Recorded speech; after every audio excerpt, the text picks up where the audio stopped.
were getting ready for Yep, action we phase, were but there was some stuff closing up going on. legwork. So I believe I'm just trying to remember all the bits of legwork that happened last week.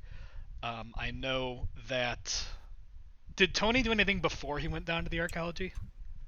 We'll I don't just go think over so. everybody. Yeah, I We remember all Tony went to the archaeology just to like try and get some kind of a beat on security, and I think he ended up using yeah. his gear to get a cool like thieves tool that like a gauntlet he like wears on his fist with like tools and stuff. And he like climbed up into the vents and like kind of got like a map of like how the air ducts and the vents would be in case anyone he needs to got like some slip out that way. feet on the ground, so he knows where to go. I think it was inferred though that there will definitely be like an obstacle getting into or out of. It won't just be like, oh, we just flip open the vent and go. There'll probably be some thing that's to be overcome. That's okay. Tony is still working on his escape plan. Mm-hmm. If all goes according to plan, there won't need to be an escape, but who knows? Can't trust portals. You never know where they'll take you. Did Tony talk to anyone else? I think that was like all he did as far as like work goes. Nope. I was seen by the security guy, and then I left. Yes, Paul Gostad, the most vigilant elevator doorman ever. Mm-hmm. Y'Ris, who we're actually going to pick up with once we kind of recap. What else, did he do anything besides going to meet Michael Powell? Dr. Powell? You did your attune. started. Yeah. Sorry, what? You did your attune, right? Yeah. Yeah, so you went to your old neighborhood because you were trying to just grasp onto like any strain of like rift magic that might have like been in or around Dewitt. So you went to your old neighborhood to do an attune, and that didn't go so well because you saw the deck in a vision, but then, like it turned into basically Illidan and like did a jump scare. Right. Horror and pain. Mm-hmm. That's actually what you're doing now. Is you're going to talk to a horror researcher. Yep. And I think that was like the extent of all your legwork. That is pretty much. You got some eldritch trauma. You did. Yep. You're all messed up. What is it? Ignore your shortcomings or something like that? Which one did I pick? Eldritch trauma. Ignore your own shortcomings. Mark experience. Yep. So yeah, you basically have like a third directive for the remainder of this mission. But Brett has no shortcomings. Exactly. Mark one experience. You've overcome them. My shortcomings are my friends. And did Kaiser do anything besides his premonition or whatever? No, I think I pretty much did the premonition. Okay, and your premonition was you performed a ritual in your church to like see into the future, and you got like an 11, which is good.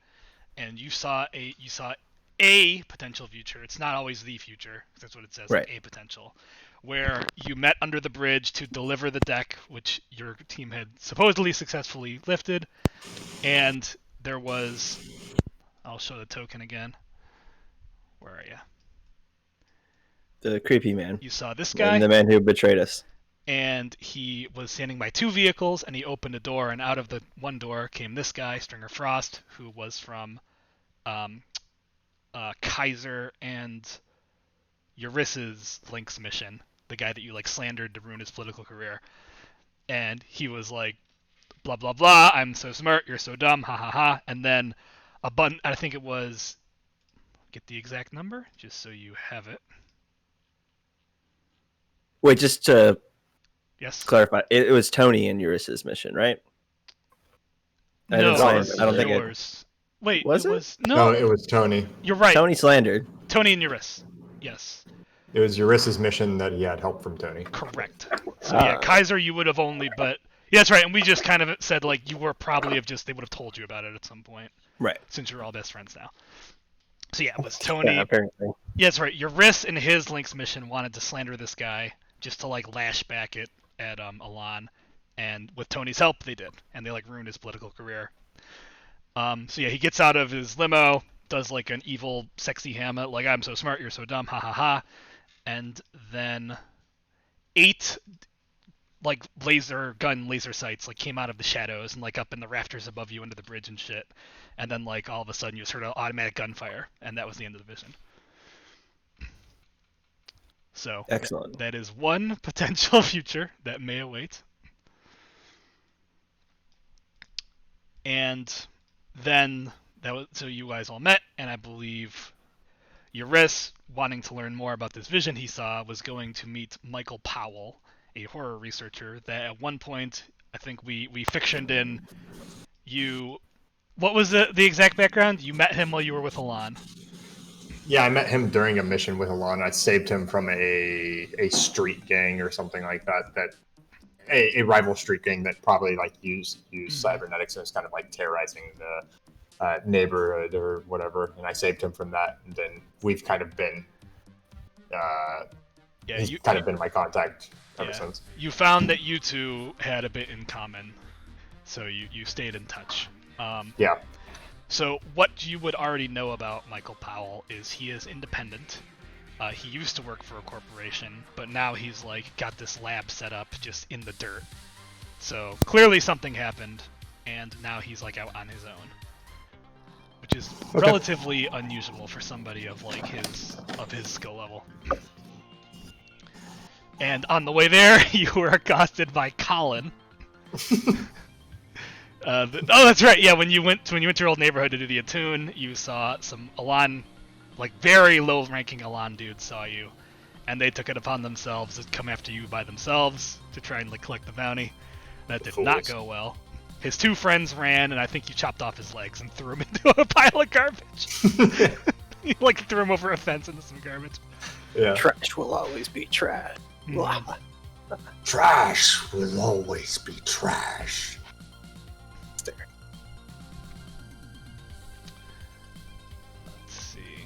So yeah, you after you finish wiping the floor with Colin, it's not too far away, like maybe not even a block, and you get to where you know Michael Powell has his lab set up, and we'll say it's like he's kind of got this like kind of cool like underground affair going on, with like a big blast door that like goes, like a cellar door, that like goes down. Yeah. We'll say he's like beneath like some old ruined building, and there's like a blast door with like a little buzzer, and it's like locked. Okay.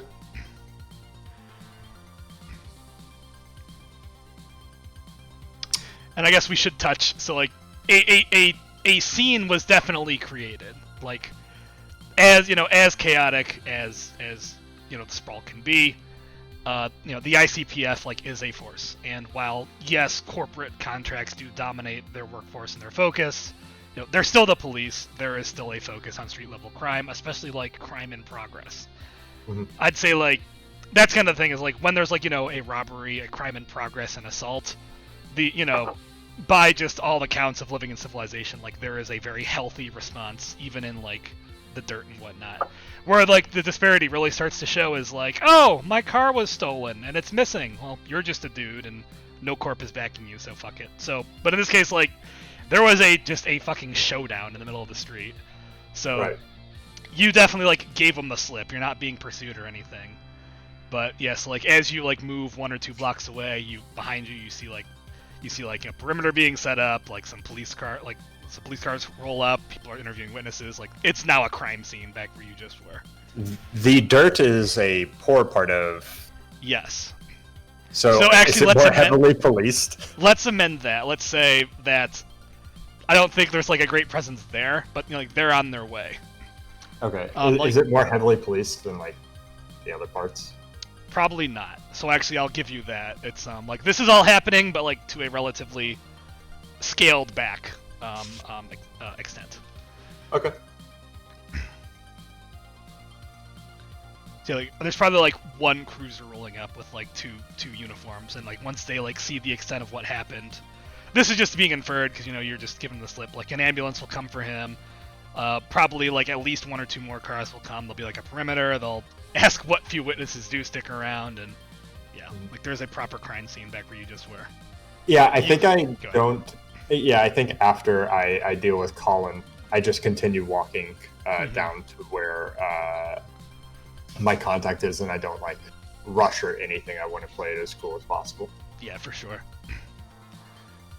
And yeah, you get to this big building. We'll say it's like a relatively so the dirt is like a lot of like trail. I love the image of from Ready Player One of like the trailers like stacked up on top of each other.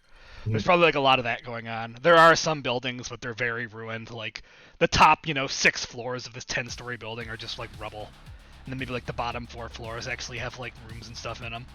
But yeah, he's got a little like cellar thing, and there's like some big blast doors, and it probably sticks out a little bit. Like they're very secure, very sturdy, not clean or anything, but like probably like one of the more secure looking like entryways in like the whole neighborhood. Okay. Is there like a ID pad or like something to like designate that it's like a friend or something?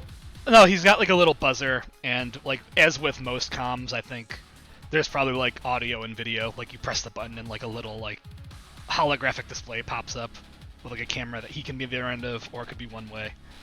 Okay. Yeah. I pressed the buzzer. Mm-hmm. So you press the buzzer, and like there's a pause, and you look around, and to your best knowledge, like you're not being pursued or anything. And then after a beat, it lights up, and did I not put the token on the table? Fuck, 1 sec. I made the token, I just forgot to drop it on the table.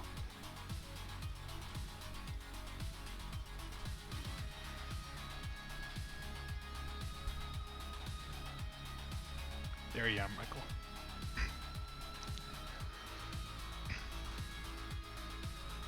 There's your boy. Oh, look at him.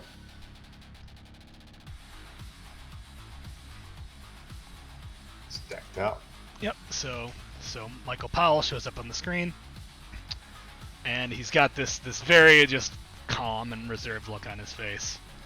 And he just addresses you because you guys, you know each other, as we've established, Yeah. right? You've gone back to him at least a few times. Yeah, I would say we have a mutual. What would your like relationship have been like with him? Like, what did you go back to him for? I would probably say that I would imagine that I've failed attunements in the past, and I've probably gone back to him for similar visions. Okay, that helps quite a bit. Then there can be a little bit of shorthand here. So or something else is like Y'Ris is very interested in like magical artifacts. He might have like gone to him for like more insight on these artifacts if whenever he tried to attune to an area where he knows that once at one time was located, and he had like a horrific vision. Okay. He needed it deciphered. Okay, so yeah, what you know about Dr. Powell is, he is a horror researcher, and he specializes looking into the horrors themselves, not so much like artifacts and the like. Yeah. So it would make a lot of sense that when you were attuning, you would go to him, because attuning is kind of like sending out a blind SOS to the horrors and their denizens. Right. So it would make a lot of sense that you would go to him to like decipher messages that you learned in attunements. So you press the button, his face pops up. Ah, Y'Ris. I heard you coming. You heard the little scrap I had outside your door, I presume? Yes, myself and half the block. What can I do for you? Similar to last time, I have a few questions regarding a vision I've been having. Par for the course. Do me a favor. Were you followed? To the best of my knowledge, no. In fact, I imagine that most of the police will be investigating the scene, and even as loud as it was, I don't think anyone saw me. Most of their eyes were probably drawn to the atrocity that I brought forth, to be honest. You used the word atrocity. Yeah. Jesus Christ. They were distracted by my war crime. There's probably like a pause where he's like, and then and like the thing opens up, or like the mag lock. It opened really slowly and like. Well, I think like there's like a mag lock, and like you see them like slide in so you can open the door. Okay. Yeah, I walk in. Yes, you like you like open up the door, pull yourself back down, pull it behind you. The door like locks shut behind you. And he walks up to you, and I like the picture I found. I think he's got like those big rubber gloves and like a lab coat. His lab coat's probably like pretty dirty. What did I write here? Oh yeah, so he is a human. He is in his mid-40s, got black hair and a goatee. He's got this like dirty, like stained old lab coat, and on him he has an old Miskatonic amalgamated hollow ID badge, but it is like very defunct. Like it like usually they like light up with like a holographic ID. His is just like the old plastic thing that like has his name printed on it. Gotcha. This guy has 2 bits of cyberware. He has both made by Miskatonic amalgamated, so pretty big, pretty easy to infer who he used to work for. He has a cyber eye. It is called a soul window, CE120, which is like a cyber eye specifically attuned for like looking, not like gauging artifact strength, but like looking into them and like where they came from and like what powers them. And his other one is the aptly named Brain Juice NE700, which is a neural enhancer, which is kind of similar to what Gage has. It's like specifically for mental functions, and it basically just like gives him more processing power in his brain. Probably like one of the more stigmatized implants for sure, but you've known this guy for a while. That doesn't seem like the type of guy that would bother. Gotcha. So he walks up and he's probably like wiping off his hands on a rag. Y'Ris, it is good to see you again. Likewise. I don't mean to cause as much. I don't want to cause you any trouble, so it's probably best that we keep our meeting as brief as possible. I walk over to where we usually like sit down and probably have a chat or something, and I think he's got like in the same room as his lab. There's probably like a corner with like the typical old man, like two recliners with like a little end table between them, you know, and like a lamp. Yeah. And it's just so out of place. There's like a throw rug underneath it, and that's just in the corner of his lab. Nice. Yeah, we head over there, yeah. And then the artifact is called the Deck of Emerald Horrors. Is that what it is? The Deck of Emerald Horrors. Yeah. I found myself with involvement in a job involving the Deck of Emerald Horrors. You wouldn't happen to know anything about that, would you, Dr. Powell?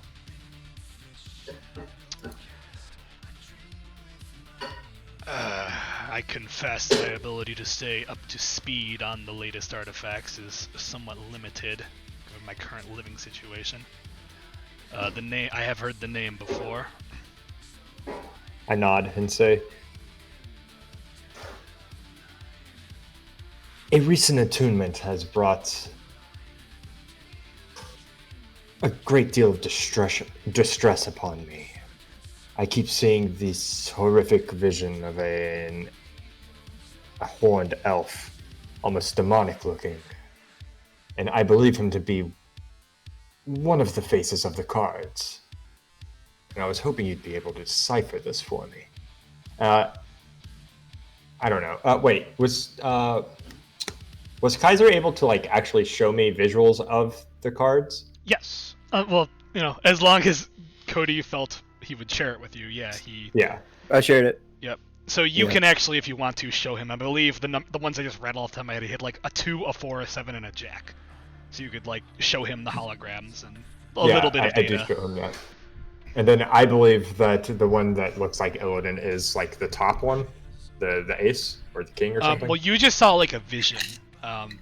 So that what you saw, like separate? It wasn't like a thing off, because I think what we described on the card was like it looked like a Cthulhu-esque like tentacled human. What you saw was the actual just the 52 cards like swirled like a flock of birds and like formed this figure that like lurched on you in your vision. Oh, okay. Gotcha. Yeah, so I show him the 4 cards that Kaiser was able to produce for me, and then I describe what happened in my vision to him, and the location that it happened at as well. That is most intriguing.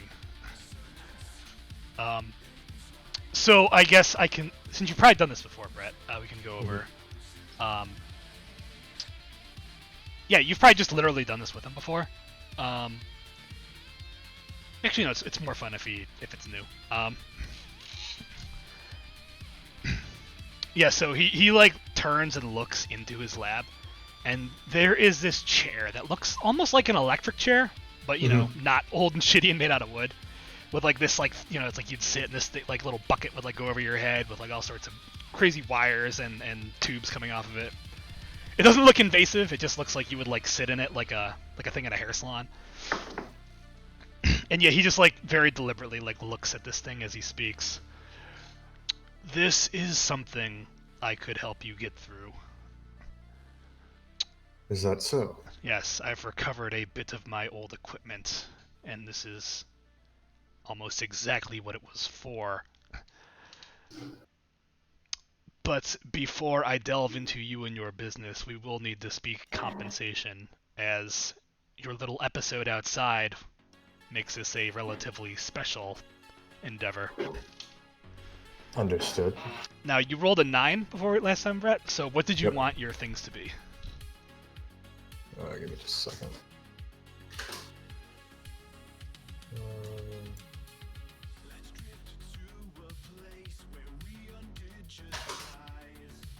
What is the move that I rolled? Hit the street.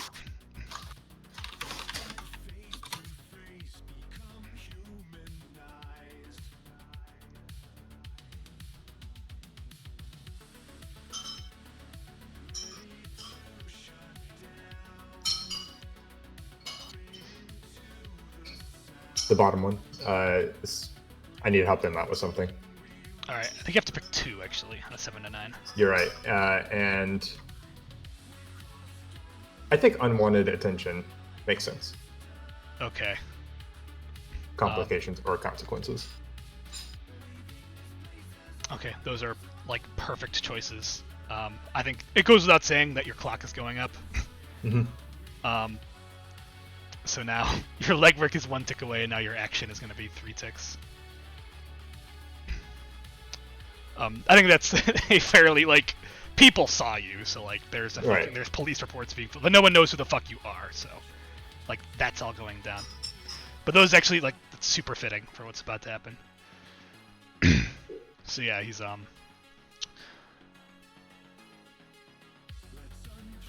I'll be forthcoming with you, Y'Ris. I like you. We live in an age where people are not afraid to take that 11th step, be that as it may. We are now in a new age where people are afraid to take that 12th step in the name of progress. You always struck me as somebody unafraid to do this. Truth be told, when you buzzed my door, were you almost anybody else, I would have turned you away, given the scene that was just created. But this is something we can work through. I can help you with this, I can tell you a great deal, but this will be done on 3 conditions. Let's hear them. First and foremost, your departure from Elan was well known, and our kinship is equally as well known. After your initial departure, I was naturally contacted as one of your few friendly faces. They asked me if I had seen you. I was able to speak truthfully, and it was left at that. As I understand it, you just dispatched 3 of your hunters. Suffice it to say, your destination will be easily discerned by them, and they will likely approach me with a similar line of questioning.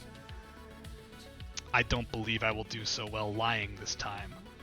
Therefore, items 1 and 2, as far as I'm concerned, we can consider payment for the audience thus granted.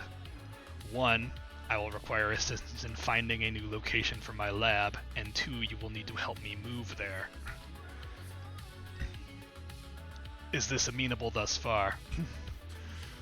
Y'Ris kind of like cranes back into the chair and says, "Yes, I think that will work." And I believe it goes without saying that this much is in our mutual interest, as a discovery of me would likely lead them to you. Of course. And as for the 3rd item, as far as I'm keeping tally, items 1 and 2 just make us equal for the heat you have brought to me. We can consider item 3 payment proper.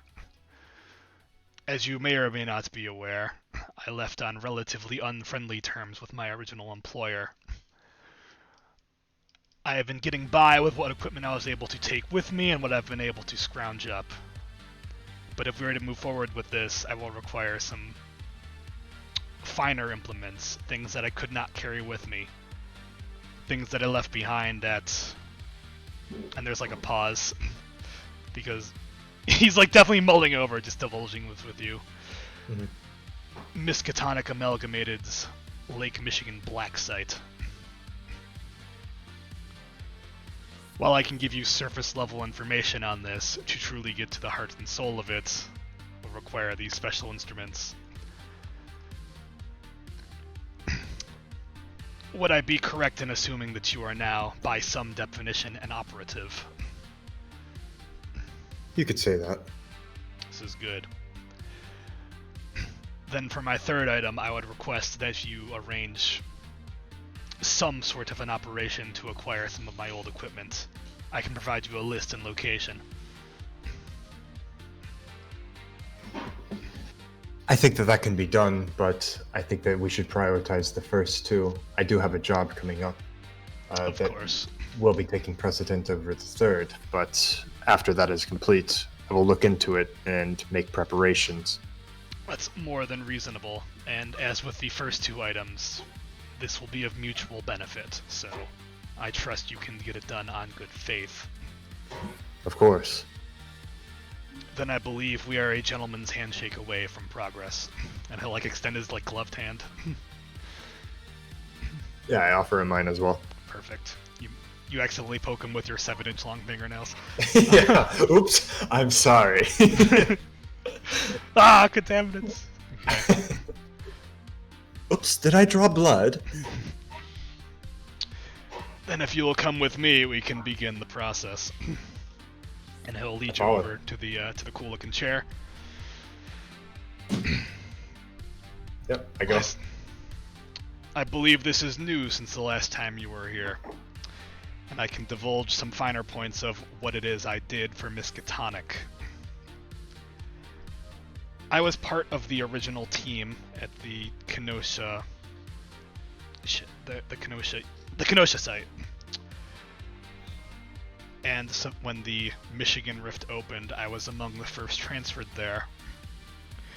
It became abundantly clear early on that this wasn't just some baseless force coming through these rifts. They were tied to something, or rather some things, plural. While most choose to focus on the applications of this energy, I wanted to know the source, motives behind its arrival.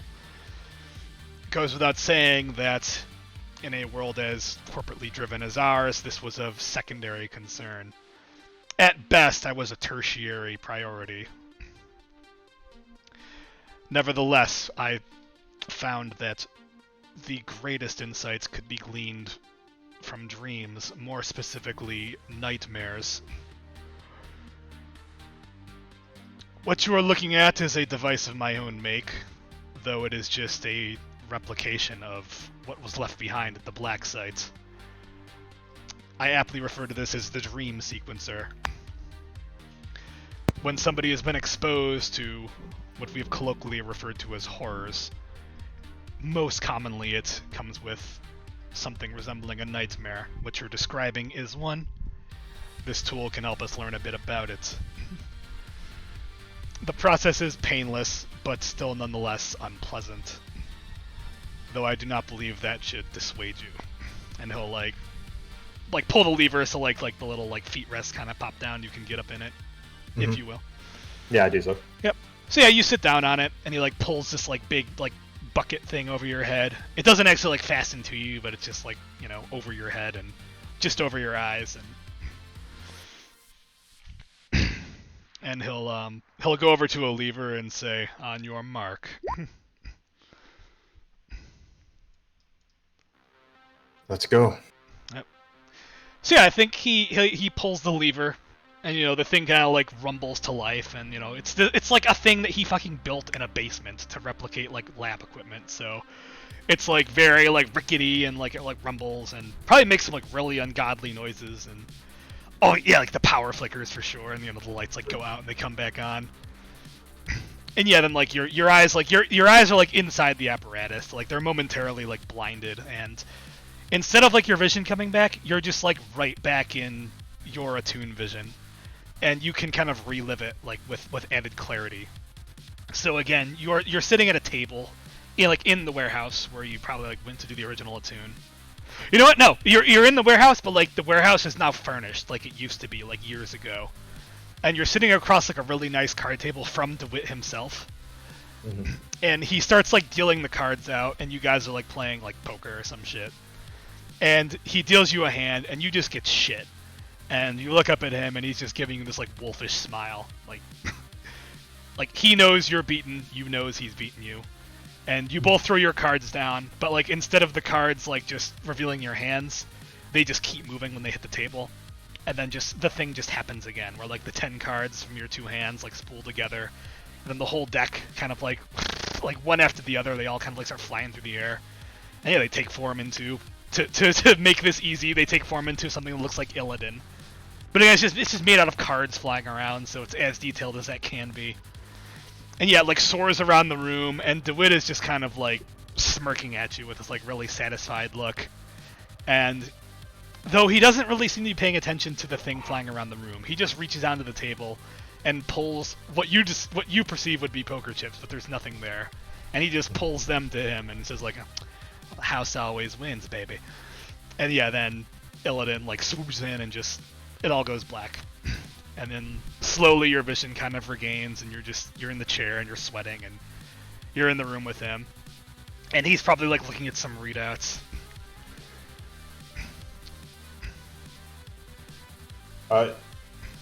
The apparatus that's on my head, I kind of like, am I like sweating or something? Yeah. Let's say it's like you said, like it was painless but still nonetheless traumatic. You're like drenched in sweat. Your mascara is running. Yeah. I like toss the headgear off and say, "Ugh, it was different than the first time. What does that mean?" It means it worked. My, this is interesting. So there's probably like... Sorry, go ahead.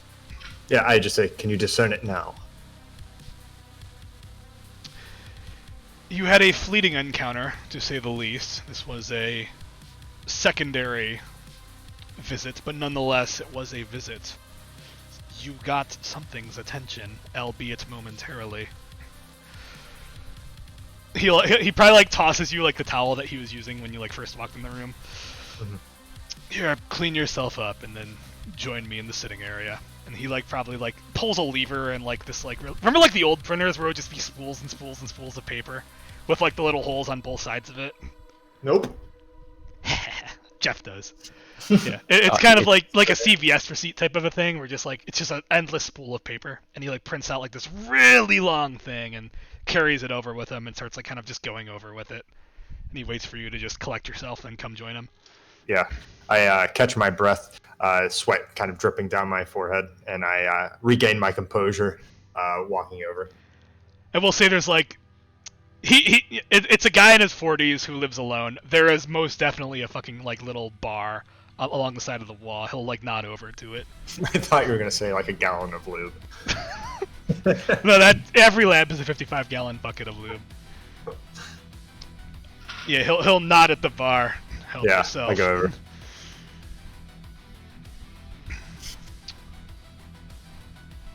Well, before we can dive into this, I need to first ask you, what do you know of the horrors?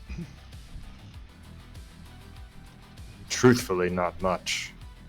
I know that they seem to encompass the void, but other than that, it's not where my interests have been thus far. A fair start. Tell me, Y'Ris, are you a religious man? Not in the traditional religions, but I say it's kind of hard to doubt the more recent cultish ones. Kind of look at him in the eyes. Perfectly fair. There was a very archaic mindset on this planet for some years. Well, it still exists, to be told. That one religion is right and the others are wrong. And ironically enough, the one that is relatively closely tied to myth and tall tale probably had it closest. The ancient Greeks. Horrors are a real thing. There are many of them. They occupy individual personalities. They do not get along. They have their own social network, as it were. They most closely resemble the gods of ancient Greece. While I've been studying this for some time, all I have at best are names and motives and relationships. Actual images and hard evidence outside of messages are hard to come by. The entity that visited you was a denizen, or shall I say follower, of one who refers to himself as Archaea. As mentioned, what I know of these horrors is limited, but Archaea I do know a bit about. He is one of the older ones.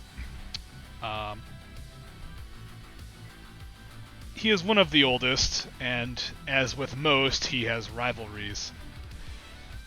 His most pronounced of which is one named Y'Ris. They fought over, as most males do, a woman who goes by the name of Atoma. Archaea lost. Y'Ris would go on to father a child with Atoma, Edge Crusher. A bit campy if you ask me, but I am not one to judge. From there it gets hazy, but from what I can tell, Archaea does his best to turn the child against Y'Ris and the mother.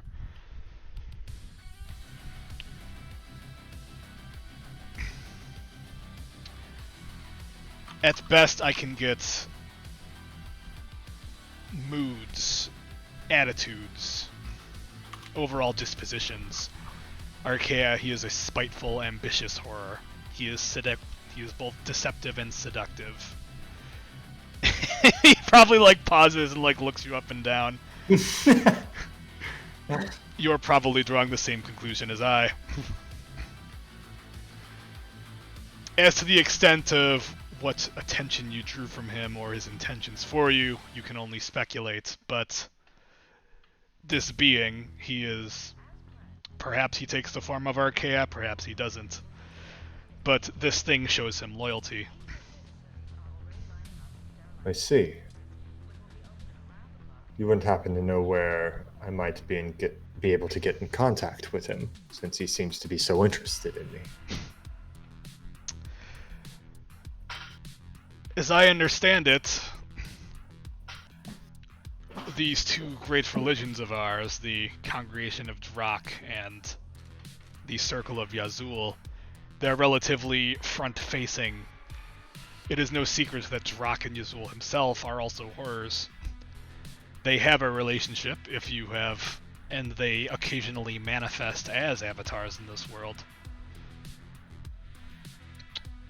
It may be a bit simplistic, but you might simply ask them to put in a word for you. Outside of that, were you to assist me in recovering some of my old gear, I could tell you considerably more. I see.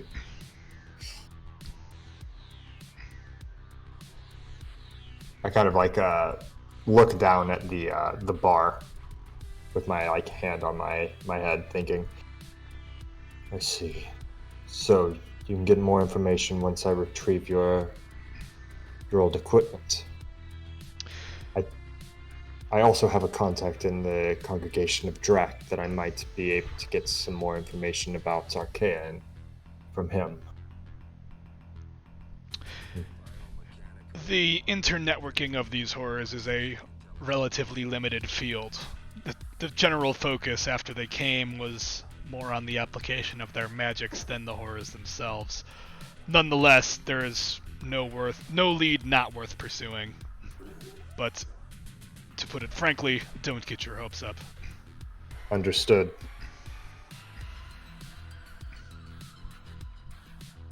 Well, Dr. Powell, Is that it?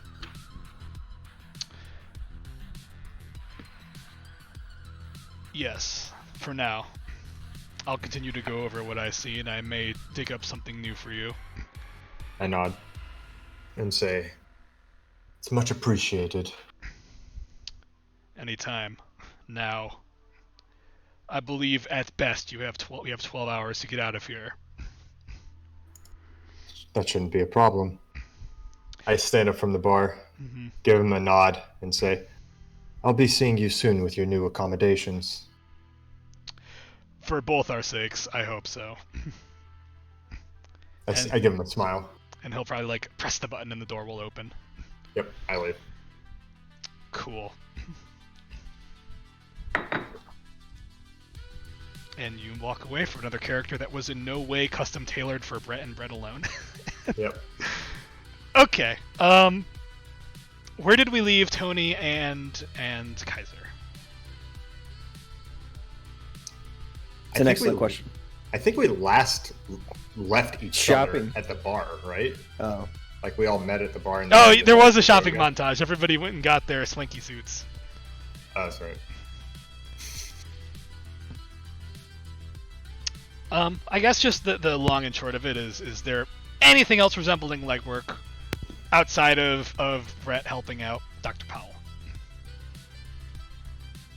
I don't think so. Okay. Brett, as far as like helping him out, unless you want to throw a curveball in, I'd say there's two ways this could be handled. I'd like to really in this game play up the description of cred in that cred is an amalgamation of favors and I don't know, thefts and and money is like a tertiary description of cred. So if you want to, you could just, we'll say, spend 1 cred to pull some favors and line up Dr. Powell with a nice secure new location. Alternatively, if you want to like play out seizing one such location, that could also be done and perhaps save yourself some cred. Yeah, I think for the sake of time, we go with the cred route. Yeah, just go ahead and knock off 1 cred. And we'll say that you pull some old favors, some old people you can trust. Probably not too far from your old neighborhood, your old stomping grounds. And you get him something roughly comparable to where he's at now. And then, just maybe like you help him out. It's like a couple of return trips. You guys like get yourself like a shitty moving van and you just help the dude move. Yep. All goes well. It takes the better part of an afternoon. Hey, Kaiser, I have a fun business inquiry for you. Do you care to help out? Help us move! Kaiser is so busy. Too busy for these mundane matters. Weren't you like recovering from your ritual or something? What was going on with you? He passed out, I think he said. Well, he came and met you guys after the fact. Well, that was the day before. I think he met you guys. Yes, Kaiser is fine.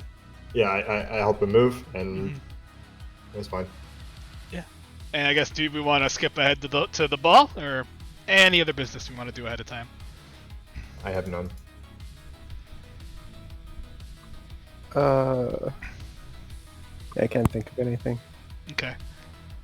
As an aside, I've totally forgot, like, the last 2 fucking games, you guys can mark 3 XP because 2 XP. You accepted the mission and you arranged access to the penthouse via the invitations. Not that it matters, but you could do that. We're so close to more power, I can taste it! Kaiser probably would have assembled his goon squad before the event. Oh yeah, so are they like equipped with shall we say like gear, or are they like just dudes in suits? They are dudes that are loyal and magical and let me see here, secret. And they have rift-touched weapons. Okay. I think the kind of like in-game thing I came up for it is that they are so fucking. You can spread it out a little bit. It doesn't have to be like, oh yeah, it's 12 guys with magical swords. Like you can have, they all have pistols and swords and body armor, and like you can kind of spread it out. Yeah. Is there anything like noteworthy you'd like to put on them? How do you mean? I'd say like grappling hooks. I'd say because like the only like really truly mechanical thing you kind of pointed out there was rift touch weaponry. So I think 2 is like a nice safe number to just like some 2 damage weapon, if you want to at some point look over the sheet. But we can just say like pistols or SMGs or like a melee weapon of some description. You can just have some combination of those, and you can give it some cool bit of flavor because they're rift touched. Okay. Well, they do have 3 harm. I'm not sure. Is that listed somewhere that they do 3 harm? Sorry. Yeah, they're 2 harm by default, and then they get 1 extra harm from the rift touch weaponry. Okay, cool. So yeah, you mobilize your guys. So I came up with Agathorn's a junior inquisitor, and the inquisitors are kind of like the, if you will, I don't want to say militant or military, but they are combat trained, if you will. They are. What do inquisitors do? What do inquisitors actually do? They inquisit. They're inquisitor recruits that serve under Agathorn, and Agathorn serves under me. Do they like have a day-to-day job description with the church? Like, if you're not like, all right, gang, we're going to do a thing. Like, what do they do? Oh, that's a very good question. They work at the local Walmart. I don't know. They. So like, and again, like, it doesn't have to be like a big stretch. Like, yeah. Everybody's running ops against everybody all the fucking time. So yeah, it could be as simple as like, you go to important events and rub elbows with important people. That very often comes with ruffled feathers. It's important that you have like a loyal and capable response team ready to go. Yeah, and then I mean we could say like in the interim, like if I'm not currently occupying a duty, that they are just like performing security around the campus or running other jobs for the congregation. Right. Okay. So when you roll out to the ball, like how do they get around? Like 2 SUVs full of dudes. Yeah, we could. I think that's the coolest thing to do is 2 SUVs full Black of dudes. SUVs with tinted windows. What's their uniform? Do they wear like suits and ties? Well, they will not be attending. I know, inside but like the party, their day to day. I guess like are they like putting on their fucking tack vests and shit, or are they like just rolling around in their suits? Yeah, no, they're rolling around in. Well, actually, because of things. Outfits. Yeah, we'll say they have suits, but they've come prepared with like their gear. Like they have gear in the trunk or something. They have their vests and Yeah, you guys are performing a heist, to. so they're ready to go. They've got all their gear and they've got their 2 trucks, and they're basically waiting for you to like burst out of a window and perform exfil or something like that. And they all have grappling hooks, 1 each. 2 each. They actually have them cybernetically implanted in each arm. Just in case, you never know. My grappling hooks are implanted in my legs. Oh.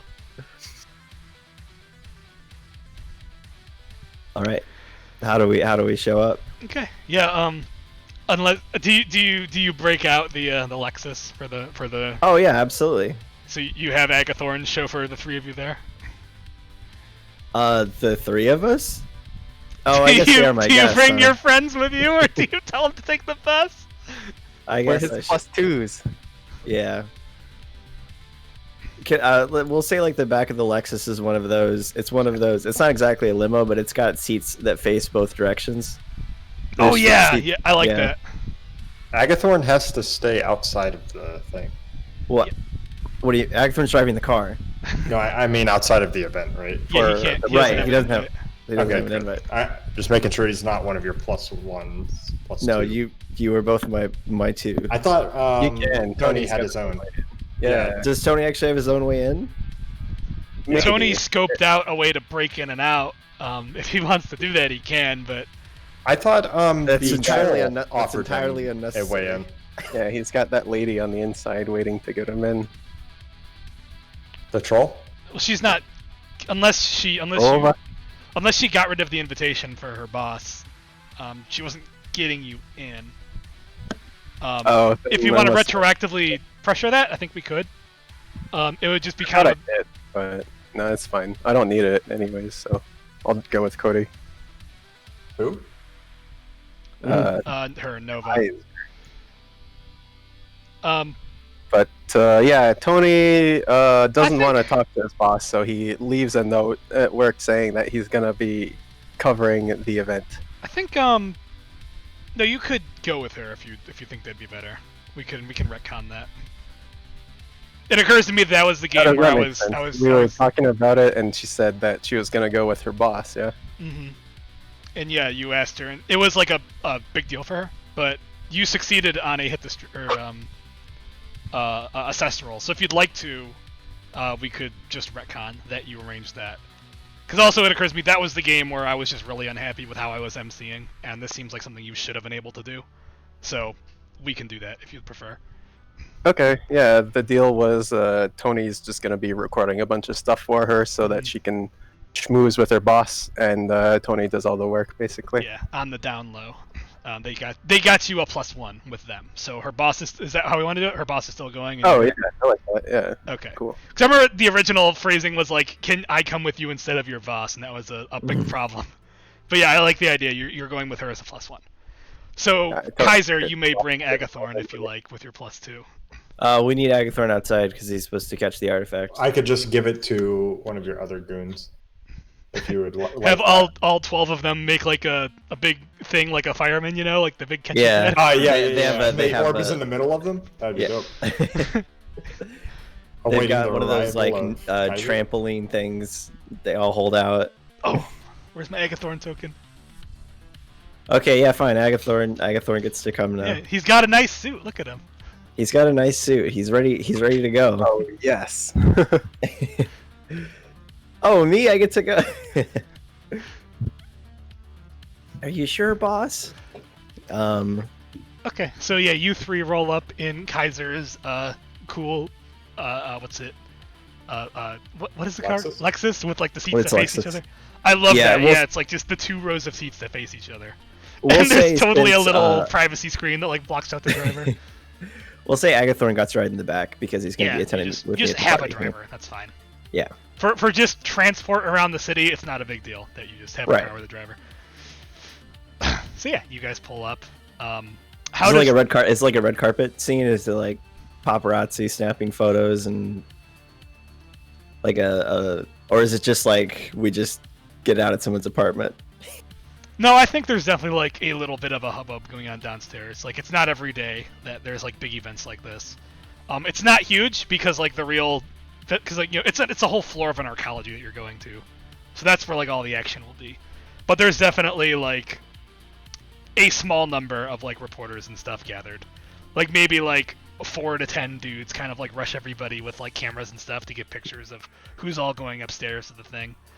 And yeah, I bet you there's Direct Energy has like some rent-a-cop guys like holding everybody back, Okay. And you know what? Fuck it.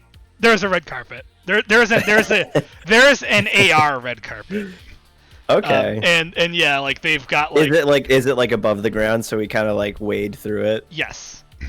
And there's like a little barrier up, and it's not like a huge crowd, but there's like 10 to 15 people like kind of like crowding to see like who's going up to like the party. And yeah, there's like a couple dudes with batons keeping them at bay. Batons and whistles. Mm-hmm. And yes, like you step out into like it's like nighttime now, so like everything's lit up. Direct Energy, I believe their colors are like kind of like baby blue, like the color of the UI almost. So like you kind of step out into like just this like ocean of like baby blue like neon lighting come down from the fluorescent lights, and there's this like really vibrant AR red carpet that you like kind of wade through. And like yeah, there's like the dudes keeping everybody back. Yeah, Kaiser like waves out at the crowd of people that he's sure is there. He kisses a baby that a mother holds out to him. And you, Does he like prick it He holds him out like and then draw a symbol in blood on the back? we own this child now. hands you her baby. does Kaiser have a walking stick or a staff? I think we've retroacted. I think it's just the staff. I can't have Wait, both. have any of you seen Harry Potter? one? I feel like he's Lucius, Yes. where he's got like the walking stick that has. I was gonna like, say, like, now that I just Fire. said the words walking stick, I feel like it should be a walking stick. and it's got like a portable thing at the very top that he can like take his staff out of. Yeah, like it's extendable. Like he Yeah, retracts it that's- to be like. yeah, so when used- you're like fighting people with a bow staff and shit, it like Yeah. extends. But it's got Yeah. what's on the top of your pimp cane? A snake. It's a snake. Yeah. snake? Yes. Let me find. Wouldn't it be like a Let me see. dragon? It should be a dragon, but I really love this snake staff. Oh yeah. Okay. So So yeah, we can say they're serpents. You know, it's close Yeah. enough. The drakes, maybe, if you really want to get fancy with it. yeah, we can't see their body. It could be- Worms. Okay, so the staff of whispers doubles as a pimp cane. What formation do the three of you walk in? Well, Kaiser's in front. That's important. At what point does Agathorn- your wrist stab him in the back so he can be in the front? Give me back my orb. You're supposed to be outside the event. I do not stab. Alright, so you walk in I'll- V I'll formation come on with to it. Kaiser in front. Yeah. I'll go last. Yep. I do Well, not. we're make in a V, to the so swaths of people cheering. it's Kaiser and then you two. Yeah, you're and then walking like Agathorn. shoulder to shoulder with Junior Inquisitor Agathorn in his sharp new suit. Sounds good. So yeah, you walk up and you meet the gentleman that Tony met the day before, Paul Gostad, elevator doorman extraordinaire. And he's like got on like a nice tuxedo because he knows there's an event tonight. Ah, Is this where they're checking invitations or? Yeah, it's one of two. Like you don't actually give them to him, but he's checking them. Now, as I recall, we described it as like you get almost like a hockey puck, and Yeah. it's like engraved really nicely with like your avatar. And he's- Paul, I've heard a lot about you. Very familiar with your work. Your reputation precedes you. Welcome, gentlemen. Do you have your invite? I present to him my puck. Superb. And he pulls out like a little like scanner thing and like a beep beep, and it like beeps 3 times, 3 invites. Very good. And then he like reaches back and actually he presses a button on like his little podium. 82nd floor, and he just motions to an elevator that just opens for you. No, thanks. I'll take the stairs. And you just you're like the Hulk. They just never don't see you again for like 3 hours. I'll see you, dudes.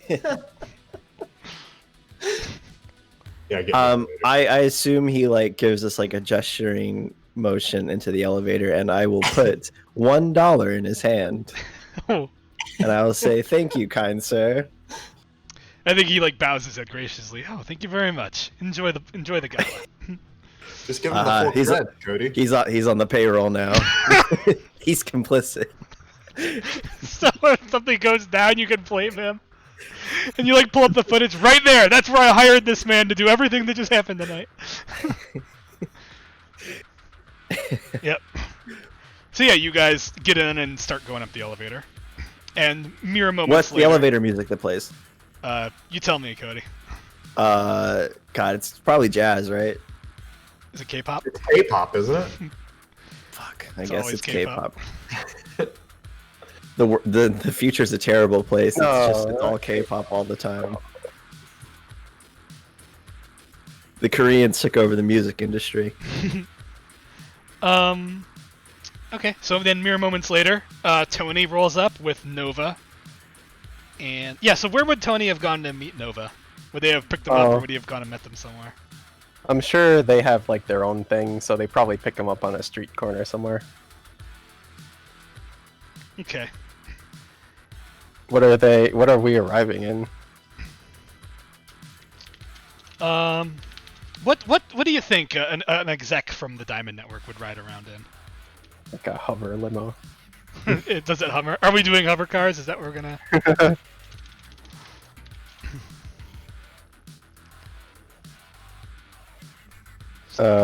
Yeah, I don't know. I don't know the guy. Tony's just he's just getting a ride from this person. Okay. Yeah, so I guess they would probably have had you meet them. Escalade. They would have come and picked. Future Escalade.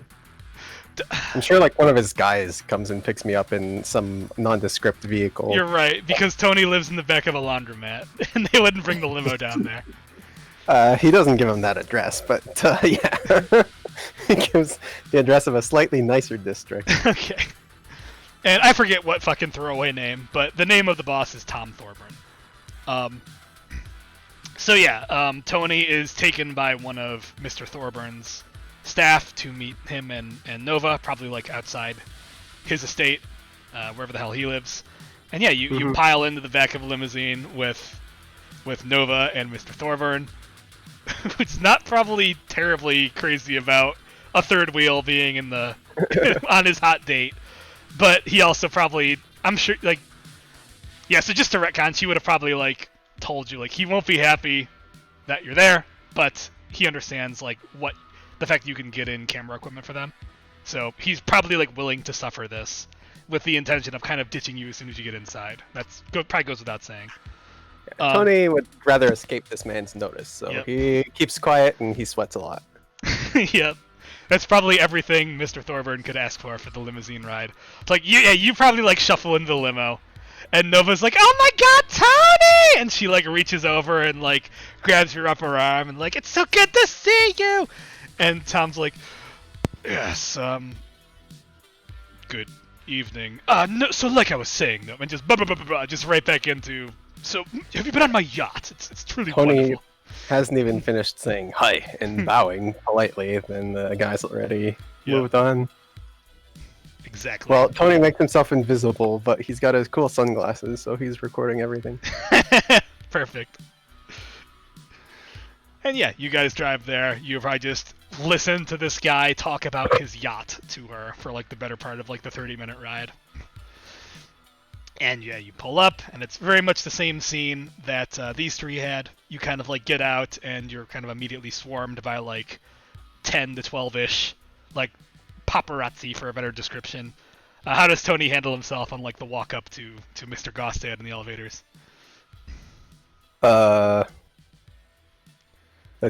what do you? I'll probably just follow in their wake, right? Yeah, do you like kind of like play it up like you're one of his staffers that's like accompanying them into the? Yeah, I'm just some nobody. I'm some aide. Yeah, you know what? That probably actually like saves you a little bit of camera time. Like they kind of like recognize like, oh, he's just kind of like following them, so that all the attention is on Nova and Mr. Thorburn. Mm-hmm. And yeah, so they go up, same deal. They get checked in with Mr. Gostad, and he motions to you guys to get in the elevator. Tony stands kind of far away. He doesn't like go right up to the desk because he doesn't want to get recognized. Oh yeah, good call. Yeah, I think it's an eventful enough night, and yeah, you pay notice to it, and yeah, he doesn't notice you. Excellent. So yeah, the three of you, you go up the elevator, and you probably like, we'll just say you catch up to them. You get out, and you are in the foyer. I'm just coming out of the stairs when Tony. Tom Foyer. He's looking for. As is our arrangement, Tony will excuse himself politely. He'll say he's got to go, I don't know, look for a washroom or something. Or what are they called in the future? Toilets? Neon lavatories. Yeah. So he leaves, but he gives like Nova a wink before he goes. Like, under his sunglasses, or? Eh? Under his sunglasses, or? Oh yeah, I guess I tilt them down a tiny bit, like as he goes. Oh, that's so suave. Yeah, she definitely like giggles and like waves kind of as you go. Tells the two of them to have a good evening, and then he excuses himself. So right now you are in all of you are in like the foyer. Like you're not actually like in the penthouse yet. You're in like his like landing area. It's kind of like a glorified lobby. Ooh. He's got kind of similar to what we described in the UOA Academy where Brett was. They have this like really cool like aquariums, and they're like these columns of water. that just go straight up to the ceiling. And if you like touch it with your finger, like it's just water just floating there. And inside the water are these like Rift Touch Twilight Synthfish, and they're just like thousands of them just swimming around. And like the water just doesn't move. It's not like it's flowing or anything. It's just like a stationary column of water that's just there that you can touch. And it's like kind of like almost like you're going to like some like Greek or Roman temple where they're like kind of in like a pattern around the perimeter of the room and like a path down the middle. And the whole room is like kind of dim, but like there's just like so much light coming off these like columns of fish and water. It's like a really just cool scene. And everyone's like totally in awe. And yeah, around you are They must have designed this place. and let me just double check my notes here. I got shots of everything. Everything has to look cool. Yeah, this is probably like one of the flashier displays, so this is definitely like, this is gonna go in the write-up for sure. Like this is some quality imagery right here. Mhm. And yeah, like around the room, you know, there's like some small sitting areas, there's some small crowds of from as best you can discern, just kind of like nobodies at the party, like jammering. And then at like the main entrance into the penthouse itself, you see 3 members of DeWitt's private security, which I believe Tony actually got a look at this in some photos previously. They're wearing like your typical like suit pants with like a black vest and a like white dress shirt, and on their hip is an SMG, and then also like across their back are these like crazy looking cyber baseball bats that I told you about. And on their belt you can see like some small things that look like flashbangs, and there are 3 of them at the front door. And they are again checking people's invites before letting them into like the proper part of the gala. And yeah, the 3 of you kind of, we can just say you meander into each other if you would like to. We meander into each other. Mm-hmm. So, everyone remember the plan? I don't actually think we came up with it. I believe there was talk of a portal. But, There was yeah, all the we extent have of is, the like, a plan was portal. you're gonna try and portal the thing outside, and then we're all just Yeah, gonna yeah. run for it, which is fine. Well, no. Kaiser will cause a distraction. Help, I'm falling and I Y'Ris? can't get up. Y'Ris does the portaling, and Tony sees what he can do about security. Tony's in charge of security. Tony's in charge of security. hey, I've got a hand taser. I'll be fine. What's your top boy's name? I keep wanting to call him Archibald, but it's Agathorn. Agathorn. There is a nameplate in the game board. Is he on here? He's on here. Oh, I see him. Okay, sorry. I scrolled all the way down. Cool. If that's the case, I'm going to put my hand on Agathorn's shoulder and say, He twists your hand and breaks it. No, he doesn't do that. But he is trained I in use my martial magic arts. to twist his neck and break it. He is trained in martial arts, so you shouldn't startle him. I think Tony is too. Yeah, well, I'm not, but I am. So maybe. Yeah, I put my hand on Agathorn's shoulder and say, we'll meet up in about an hour and a half to where the artifacts are being kept, and we will scope them out before the distraction done by Kaiser is performed. Does that sound okay to you? He doesn't have a voice. Yeah, sure thing. Very well. For the life of me, I do not remember what Agathorn's voice sounded like. I can't remember. Well, Agathorn's also not a person. It's a combination of 2 people. Oh, yeah, Agathon, and who is Thorn, though? Fucking. I think it was just Agathon. Worker guy. And who? No, it was the combination of 2 people. I remember that very specifically. Thorn's one of the jailers. He's like the bad Yeah, guy. it's yeah. He's Oh, the jailer you're man. right. Yeah. It was. Yeah, Carl Agathon, I think. He didn't have anything for him. He was Yeah. just a generic white dude, number 7. Really old. Cool. So you scheme briefly, and then do you head in? We do. We had it. All right. And yeah, so Tony, they probably like scan in on behalf of you or something. And yes, you guys go through, and so like I said, there's these 3 dudes with these SMGs that you kind of go up, and you definitely like you get probably like a double take on your way in. But nonetheless, you are still scanned in, and yeah, you move into the penthouse proper, which looks like that. At least that's like one of the bigger rooms. And let's get some tokens. Tokens.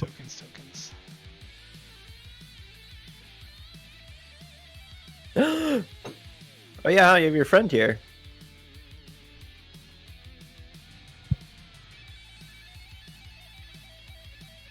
Yep, so you walk in, and among the crowd you see, you can kind of, you just notice these individuals. They stand out a little bit.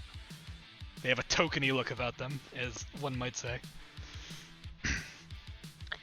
And yeah, the first room you walk into is probably this just like enormous like central room, you know. And there's probably like a, keeping with like that circular fountain motif, there's like a really big version of those fountains that we saw earlier, like right in the middle. And you know, you're on like the ground level of the penthouse, and this large room has like probably like one of the larger congregations of people, and there's like these display cases, like kind of like set up in rows, just up and down. And it's nothing like huge. It's kind of like jewelry sized artifacts are kind of like on display in these cases. And it's not just like some flimsy case. Like it's like secure, legit. And there's like a few rows of them. And there's a couple people kind of like milling around looking at them. There's crowds of people kind of like talking and chatting. And this large room kind of like goes farther back into like more generally accessible areas on the level that you're on. And there's also like these 2, parallel staircases that kind of like go up this like circular pattern to the second level.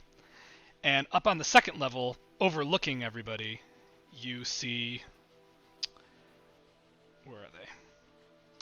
2 considerably more beefy operatives. You see these 2 guys that look like they're wearing body armor. And oddly enough, you don't actually see weapons on them, but your trained eye can tell those guys are actually like properly armored. So if there's something describing an elite operative, it's these 2 gentlemen that are like up on the balcony looking over the party. And as you kind of just scan the room, you see more and more of the guys you saw outside. In total, you probably spot like 5 or 6 more. And yeah, that's pretty much the scene you see when you walk in. The room is like bathed in that like light blue light with like a lot of like magenta trim. And yeah, it's pretty lively. It's people chatting noisily, really excitedly. People crowded around these display cases, kind of like going over his collection. And yeah, that's kind of like the scene you walk in.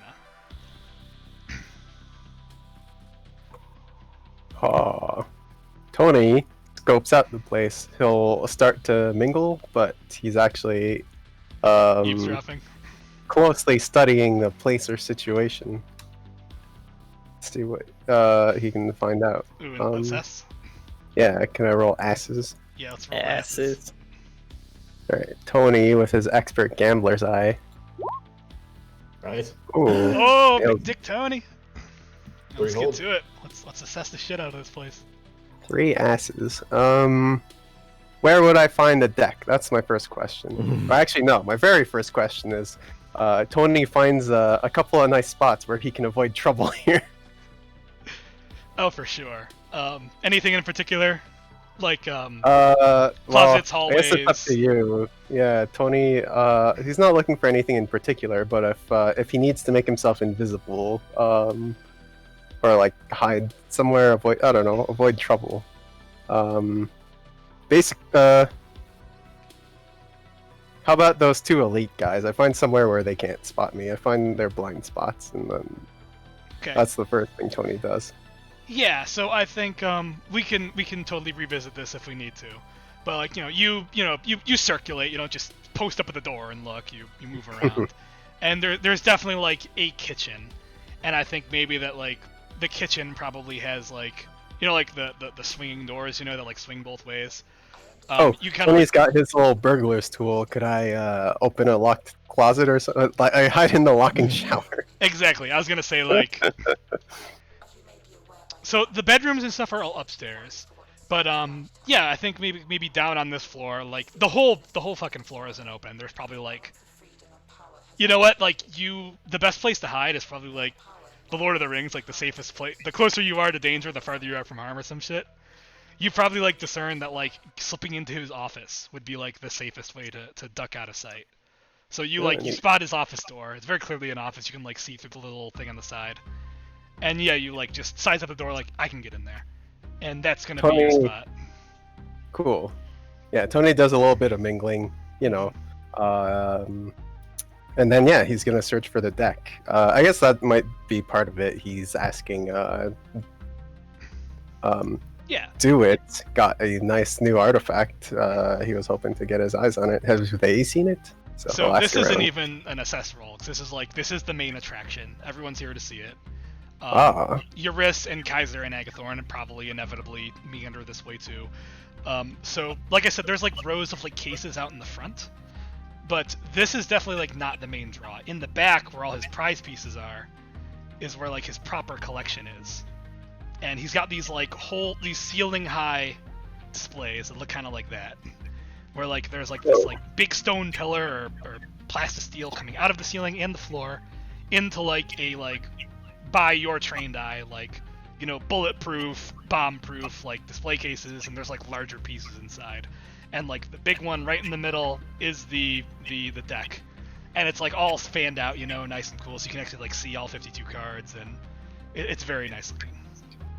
That's what it looks like. Yeah, Tony admires the deck, and then he'll use his expert trained eye to figure out how secure this deck is. In a word, very. Yeah, how secure? How to best answer it? So yeah, you know, okay, so yeah, you study this thing, and how about what's the biggest threat in this situation? What is like? How secure is a perfectly fair question. Yeah. So you study it, and you know you're using your thieves' eye there. And let me check my notes here. I know what my last question is going to be too. Is to see if there's anything concealed. It's on display, but well, that'll be looped into this one for sure. Oh, okay. Like it's like a not even just like a foregone conclusion. These things are all like tripped up to the in-house alarm. As to like where that alarm is routed and like to who all would be hearing it, that's anyone's guess. But it goes without saying that like if this glass is punctured or penetrated or removed, there's an alarm going off. By all accounts, like the case around it is, I don't believe anybody brought, unless somebody wants to perhaps use gear. I don't think we have any actual like explosives, or this is probably beyond the scope of the tool that you have. Like you have a thing for kind of like breaking and entering. This is like industrial, corporate, military level. You know, like plexiglass or whatever the hell the casing is. Tony's no master cat burglar. He's guessing that there's going to be some magic involved in the theft. Okay. Yeah, well, so everybody. then, So again, we've established like everybody is touched. As to like what extent, it's entirely up to you. But it's like you're not just deaf to magic, and like as you kind of like run your hand along it, you know, you like feel this vibration kind of like in your heart. And you just like know like yeah, there's energy coming off of this. Like it's more to it than just bulletproof glass and alarm system. Like this is warded. Tony knows when to hold them and when to fold them. Because he does. Beyond his skill, I will retcon and use the nose for the story hold, and I'll say that Tony did some digging when he was talking to the like past security. One of the things he found out was where the alarms go to. Are they routed to fantastic, external or internal? So yeah, you know what you did is like you ran the security team like through, like you guys have some like not even primitive, probably T&D, you have like very extensive access to facial recognition databases. You guys like fucking bankroll the police, so they probably share their facial recognition with you guys. And you ran like the security team from like the old photos through it, and you got like a couple hits of guys that are still on the team. And you like, you know, you ran like a basic background on them, and you found that a number of them are employed by a company called Vertex Force Solutions. Nothing too special about these guys, just private rapid response security for like, middling corporate level people. And yeah, these are like well-equipped, well-trained dudes. They're off-site, as far as you can tell. Like, they don't like deploy to like be standing security. They are a rapid response group. So, presumably, if this alarm goes off, you can expect like truckloads of like military-equipped dudes to roll up. I guess one thing Tony would have checked his last like bit of homework is have an estimate on the response time. I guess how close is the nearest station? Ooh, yeah, I like that. What's a good like tense number? Let's go with like 3 minutes. Let's say that. That sounds good. Yeah. Okay, cool. That's all I've got. Tony keeps mingling afterwards till. Do you still have a hold on the SS that you want to hold on to? Yeah, I still have one, but I'll hold on to it for now. Yeah. So you scoped out like a place you can slip away from the public eye, and you got like a really good beat on like the amount of security that you're up against and who it's gonna call and with what force they'll be coming. What do Y'Ris, Kaiser, and Agathorn go do?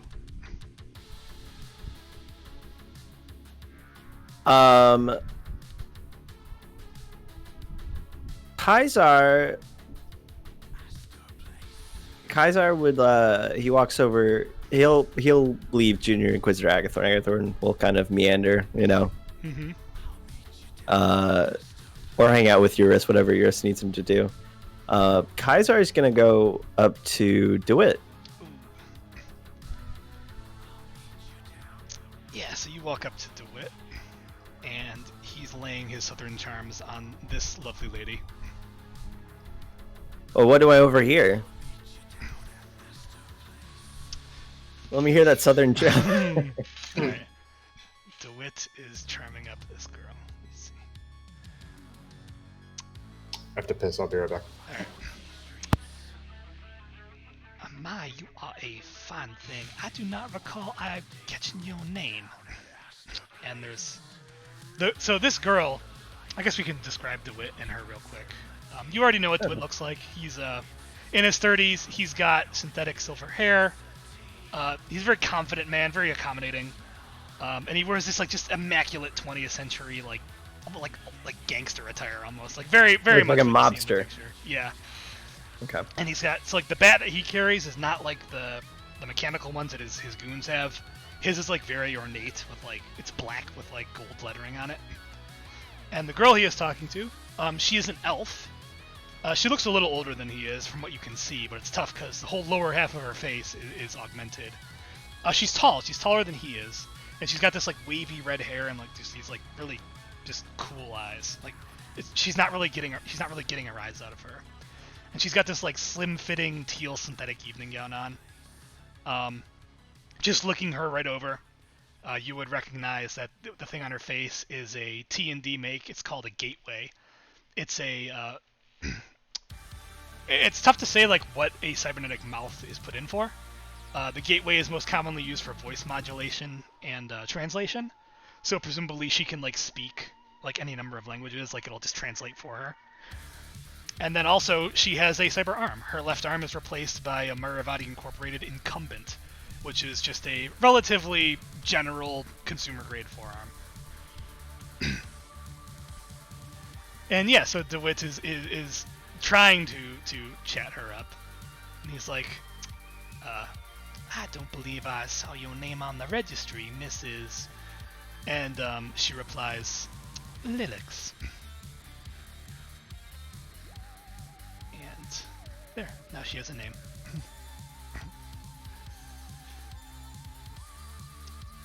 So he kind of like puts his elbow on like a case. Yeah. And like, Lillix, that is a scrumptious name. So tell me, Miss Lillix, with which organization did you acquire your invitation? And Jeff just double checks he gets this right.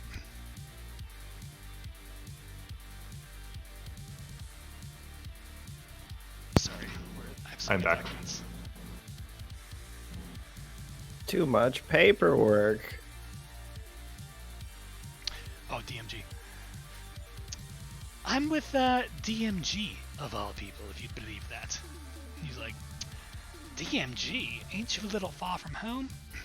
And she says, well, we are always looking to expand, get back into things as it were. So, as I understand it, you have a... Real quick, DMG is what again? DMG Incorporated? Deep Rock Galactic. It's DMG Incorporated.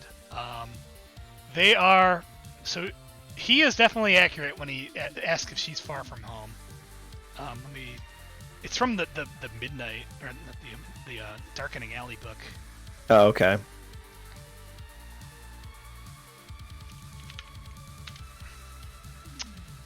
Could you potentially relink and then pin the link for the OneDrive? Yeah. Because for whatever reason, the one I bookmarked only has the 2 books in it, not the Midnight one. Actually, they're all called Midnight. Darkening Alley is... Or Darkening Alley, yeah. Should be up there.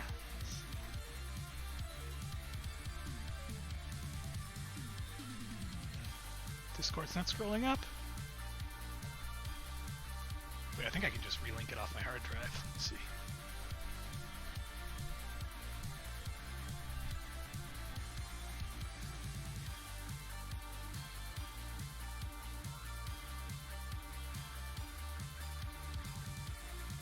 Oh, found it. Okay. Got it. Just took some doing. There was like 2 separate shared folders. One only had 2 and the other one had 3. So yeah, DMG, they've kind of like fallen out of the main race. So back when the rifts were first opening up in like the 80s and 90s, they had the right game plan. They were like really aggressively like buying up like land where rifts were coming, and they were like really into strip mining, and they put a lot into like robotics and AI as well. But as time went on, they kind of just like got outclassed. Like Maravati Inc. just blew past them with AI.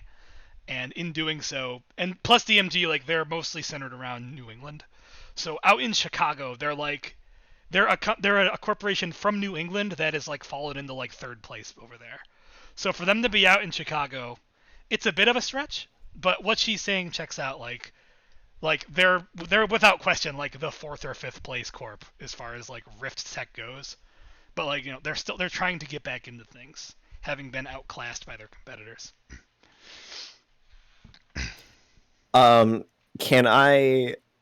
Is she an African elf? No, she is white. Is she okay? Is she from Africa? You could ask. There's no I suppose there's no way to quickly identify like somebody as an African. Like you are clearly of the True Bloods. No. If anything, she's putting on a like very colorful like British sounding accent. It's a Randall NPC. Watch out. Yep, you should probably just save yourself some trouble and shoot her now. No, you should break her legs and put her in the trunk of your car, because that's where all Randall games go. Lugging around disabled NPCs. I will approach the 2 of them, and I will. Does Agathorn come with you? Agathorn does not come with me. I come specifically alone.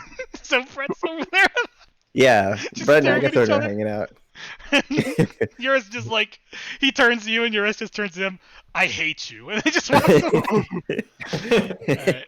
So you walk up to Lillix and do it. I say in Afrikaans, fuck, what was I gonna say? I had it in my head and I fucking lost it. ABB wants some fuck? ABB? Fuck, what was it? It was...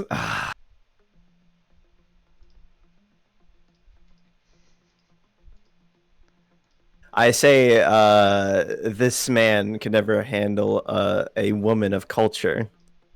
Nice. You just immediately go up and start shit-talking the host? Yes, but I'm not saying... Oh, well, I guess I don't know if he speaks African. Does he look African? You just walk in and start profiling everybody. Are you from Africa? Are you from Africa? will say no. Like he, so you make this relatively bold statement, and her eyes kind of just like light up. Like she's got this like really cool look on her face, you know, her eyes. Right there. And so you just walk up and just start slinging shit, like in like a cool, suave way, and this definitely like gets her attention, and she's like, oh. And then she replied, and what'd you say in Afrikaans? Sorry, what'd you ask her? I think I didn't ask her anything. It was a statement. You said he can't handle a woman of culture, and she's like, yeah. So she's probably her face thing is kind of similar to what's his name, Vincent, in that like it can like there's like LEDs on the front that like she can kind of control to like mimic what her facial expression would look like. Right. And like there's definitely smile, like a little like coy little smile, and she's like, so how would that work? Because it translates for her, but yeah, I think it would just like reply in like the same voice but in Afrikaans, and she would be like, that remains to be seen, Mister, and she just kind of like tilts her head. Ledoux. And then she probably replies in English, so Dewitt can hear. Lillix, and she like holds her hand out, like the dainty girl holds her hand out, like limp at the wrist. You're right. Mm-hmm. Kaiser will he like bends down and kisses her hand. She like does like the girly like half twirl and says like, I like your mask, Mister. Did you say your last name? Yeah, I said Ledoux. Yeah. Yep. I like your mask, Mr. Ledoux. Thank you. It's Oh, by the way, are you carrying on an Afrikaan, or do you include? No, I actually at this moment I'll reach my hand out. We'll say most of it, the entire of it, and I'll say, please forgive me in English. And I'll reach my hand out to do it and say, yeah. Kaiser Ledoux. He has a like very like amused understanding. Like he is not only like he is not only like happy that you like approached her like this, but he like this pleases him. He's like, well, given a fine specimen such as this, I can certainly understand. And he shakes her hand. Mr. Ledoux, I've heard a lot about you. Yes, all good things, I hope. Oh, nothing but. Kaiser will grab a glass of champagne off of one of the people walking by and carrying around the trays of champagne. Actually, he'll grab two, and he gives one to Lillix. Yes. Dewitt is delighted by this. Like he is anything but offended. So. Is this a no smoking apartment? Because if it isn't, Kaiser's also smoking a cigar. Is it a cigar, or is it like a cigarette at the end of one of those little plastic cigarette things? Like fuck. That's a filter, right? Some of them are just holders. They're Yeah, I'm trying to think if maybe it's a pipe. Maybe it's actually a pipe. No. Do people walk around smoking cigars? I feel like that's something that you do at a table. Yeah, it's an activity, I guess. You Weird sit down to... cigar, I feel like. Fine. Kaiser's not smoking a cigar because of how much of a faux pas it would be. Ashtray in your You should light a cigar in front of Dewitt. Tap the ashes on his floor. On one of his artifacts. Ah, it's a hunk of shit. That's what that is. So, just so we can see, all the artifacts are there to be seen, right? So you're in the front area where the creme de la creme, the big stuff, the money stuff is in the back. The stuff in the front is oh, this is nice too, but this isn't the main attraction. Okay, so yeah, so there's actually probably if you look around, there's actually a silent auction going on too. A lot of the things have bidding terminals in front of them. Yeah.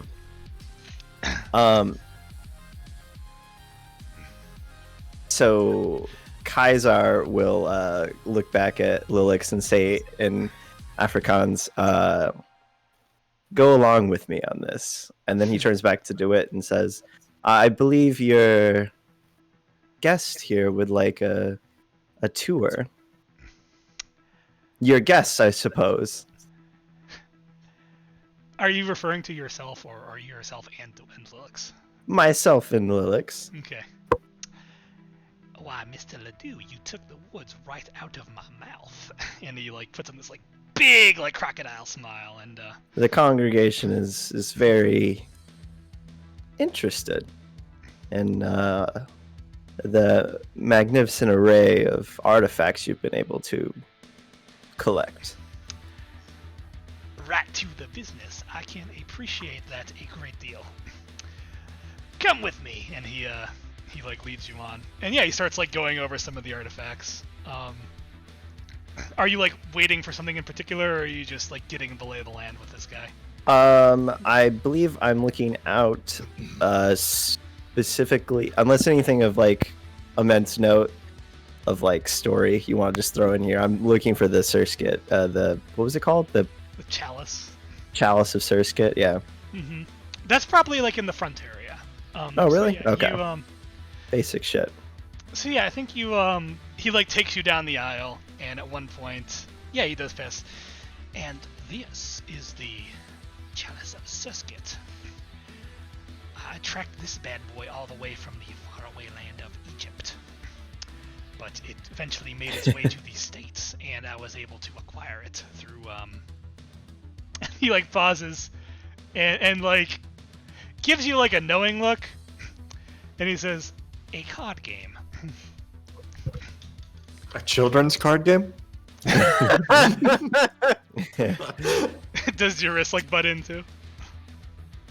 I would 100% think that Y'Ris would go to the chalice at the very start. Yeah, That's fine. Like, it's not like it's hidden. Like it's just like there's like 5. You can say that Y'Ris is just like looking at it already. Yeah, you're like when on you the guys other walk side up. of the table.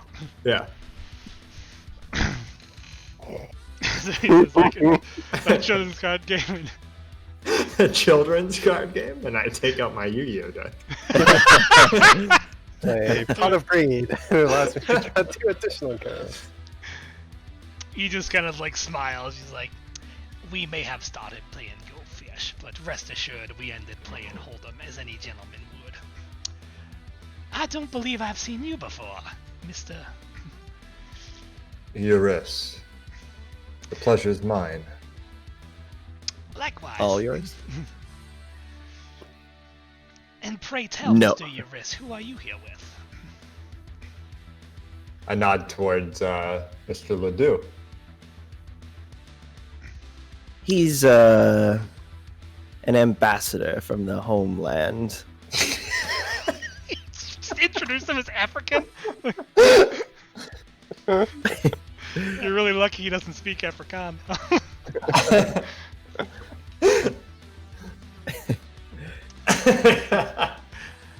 Oh my, that is delightful.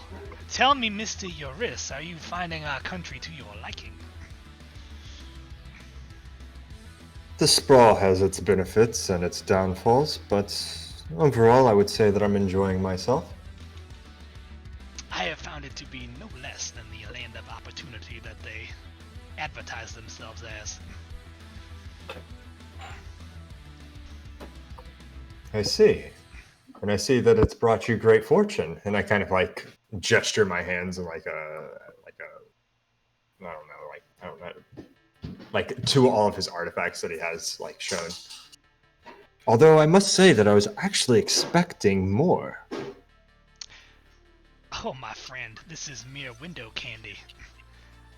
The good Is that stuff. so? Yeah, and he like kind of like motions like the good stuff is over yonder. Ambassador Y'Ris, perhaps you'd like to join us and join us on our tour. Well, I would be delighted. Superb. And yeah, he would just go on to explain that the chalice is its actual use remains kind of a mystery, but it's very potent in energy, and tracking it proved to be like a little easier than he thought it might be. Well, now if you will come with, we can look at the creme de la creme. And Yeah, follow. the 4 of you go back into the big room. And yeah, you walk by probably like some pretty cool big things, like there's probably like a suit of armor back there, and right, like a lot of like antiquities. I like to think like like a suit of armor, like a big katana, something like that. And then yeah, you move into the middle of the room. And at the risk of making an assumption, I do believe this would be the reason most of you are here. The deck. And you kind of walk up to the deck of Emerald Horrors. Do I get like visions of my nightmare as soon as I look at it? I don't think it like causes you to like immediately lapse into visions or anything. It doesn't do those jump scare things? No, it's like behind like a magically attuned barrier. Plus, yeah, I'd say there's no reaction for just looking at the thing. Gotcha. Is there like a, you know, like a velvet rope around the thing to like, you know, like in a museum, like there's something people aren't supposed to touch. There's like a barrier like 5 feet from the thing. Or is it like, can you get like right up on it? You can get right up on it. Like, well, I guess actually, if you look at the picture, there's like a little stupid velvet rope, but it's like barely a foot away from the thing.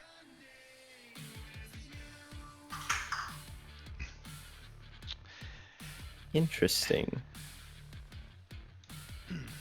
A tasty little story. The chalice with which I won in a card game, these were the cards with which I won it. That was a It was a children's. It was a children's card game. You played cards with the deck of Emerald Horrors. He kind of like flashes his eyes at you. Oh yes. Of course, Mr. Ledoux. They're playing cards after all. For children. Mm. Well, once you get over the theatrics of it, it wasn't particularly difficult. Yeah, and he like probably like presses his palm to like a like palm reader on it to like lower the glass, and picks up like not all of them. His hand. He picks up like some of the cards and like shuffles them into a pile, you know, like he like, you know, shuffles them. And he like does some like card tricks where he like kind of like fans them out, and as he moves them around, like they burst into like green flames. Like it doesn't actually like appear to hurt him or damage the card, but like very much like in his picture, like the cards are like green and on fire as he like deals them out. What is Lillix's reaction to this? Her eyes kind of just like widen a little bit. It's hard to like get a read on her because like her face is just completely obfuscated by that thing on the bottom half of it. So all you really have to read are her eyes, and she's pretty like she's pretty good at just keeping this like cool, like not unimpressed, but like just cool is the word, like look. But even then, like there's like a little twinkle of like, oh wow, as he like fans them out. Suffice it to say, that was a eventful evening. Yeah, he like does some tricks and like goes to start like putting them back in the case. Okay. So he puts it back in the case, then I'm assuming he puts his palm back on the palm reader? Yeah, he like touches it again, it like goes back up, and you hear it like click and like lock shut.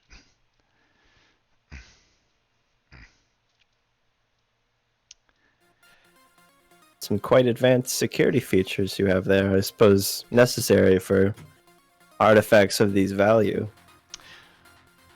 Oh, Mr. Ledoux, nothing but the best. Believe you me, we are anything but unsecure this fine evening. It would be a travesty were some debacle to unfold. Absolutely. I feel the same way.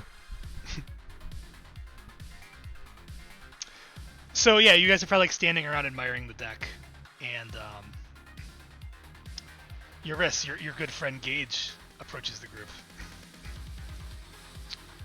and he, at first glance, he's like definitely like playing it up like he doesn't have that like air of recognition to you. He's definitely like trying to keep himself like he doesn't know you.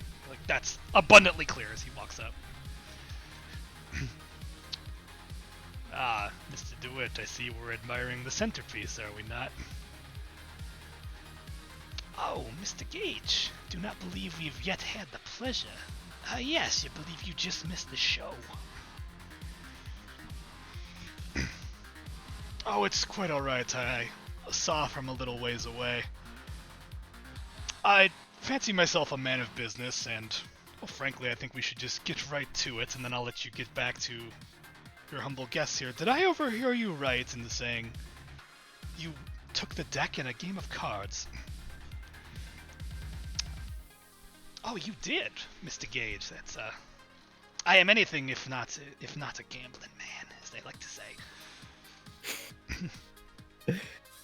And these other pieces as well, the sword, the armor, all same card game, or pray tell, you have quite the collection, and you'll forgive me, but no documented means of employ. Now, Mr. Gage, were I know anything better, I'd suspect you drawing some conclusions, are you not? Oh yes, I have the wildest of imaginations. Please, just placate me.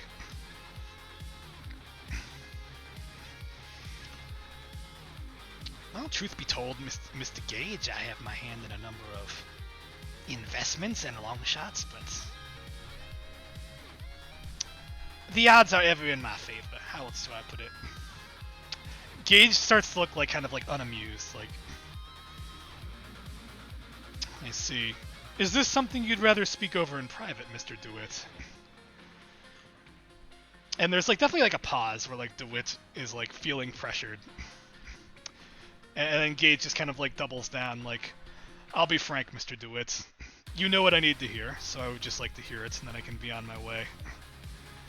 And there's like this long pause while Gage like, or Dewitt like, just clearly mulls over like what he wants to divulge to this guy. And then he just like triples down. Mr. Gage, I confess I may be guilty of counting a card or two, but by and large, things are kept above board here. I would not want to sully my reputation or yours. And Gage just kind of like, he looks like he wants to frown, but he just kind of like keeps this like really steely look on him. I see. Well, I'll let you get back to it, Mr. Dewitt. It's been a pleasure. And he kind of like makes eye contact with you, Y'Ris, and kind of like steps away. Actually, like as he's stepping away, I'll turn to Dewitt and say, if that's true, then I'm quite interested in your skills at this card game, and I'd be quite interested in learning them myself. The rules, that is. Would you care to play a round or two? Would I care to play around? Mr. Y'Ris, you've just became my new best friend. And he like, I think he like claps his hands and like kind of like shouts up to the ceiling like, Abraham! And there's like this pause. And then like this robotic AI voice just kind of like echoes through the room. Mr. Dewitt? Prepare the rec room for my guest. Things are about to be fun. And then like the voice just responds, certainly, Mr. Dewitt. How many? Now, Y'Ris, you... Mr. Ledoux, do you partake?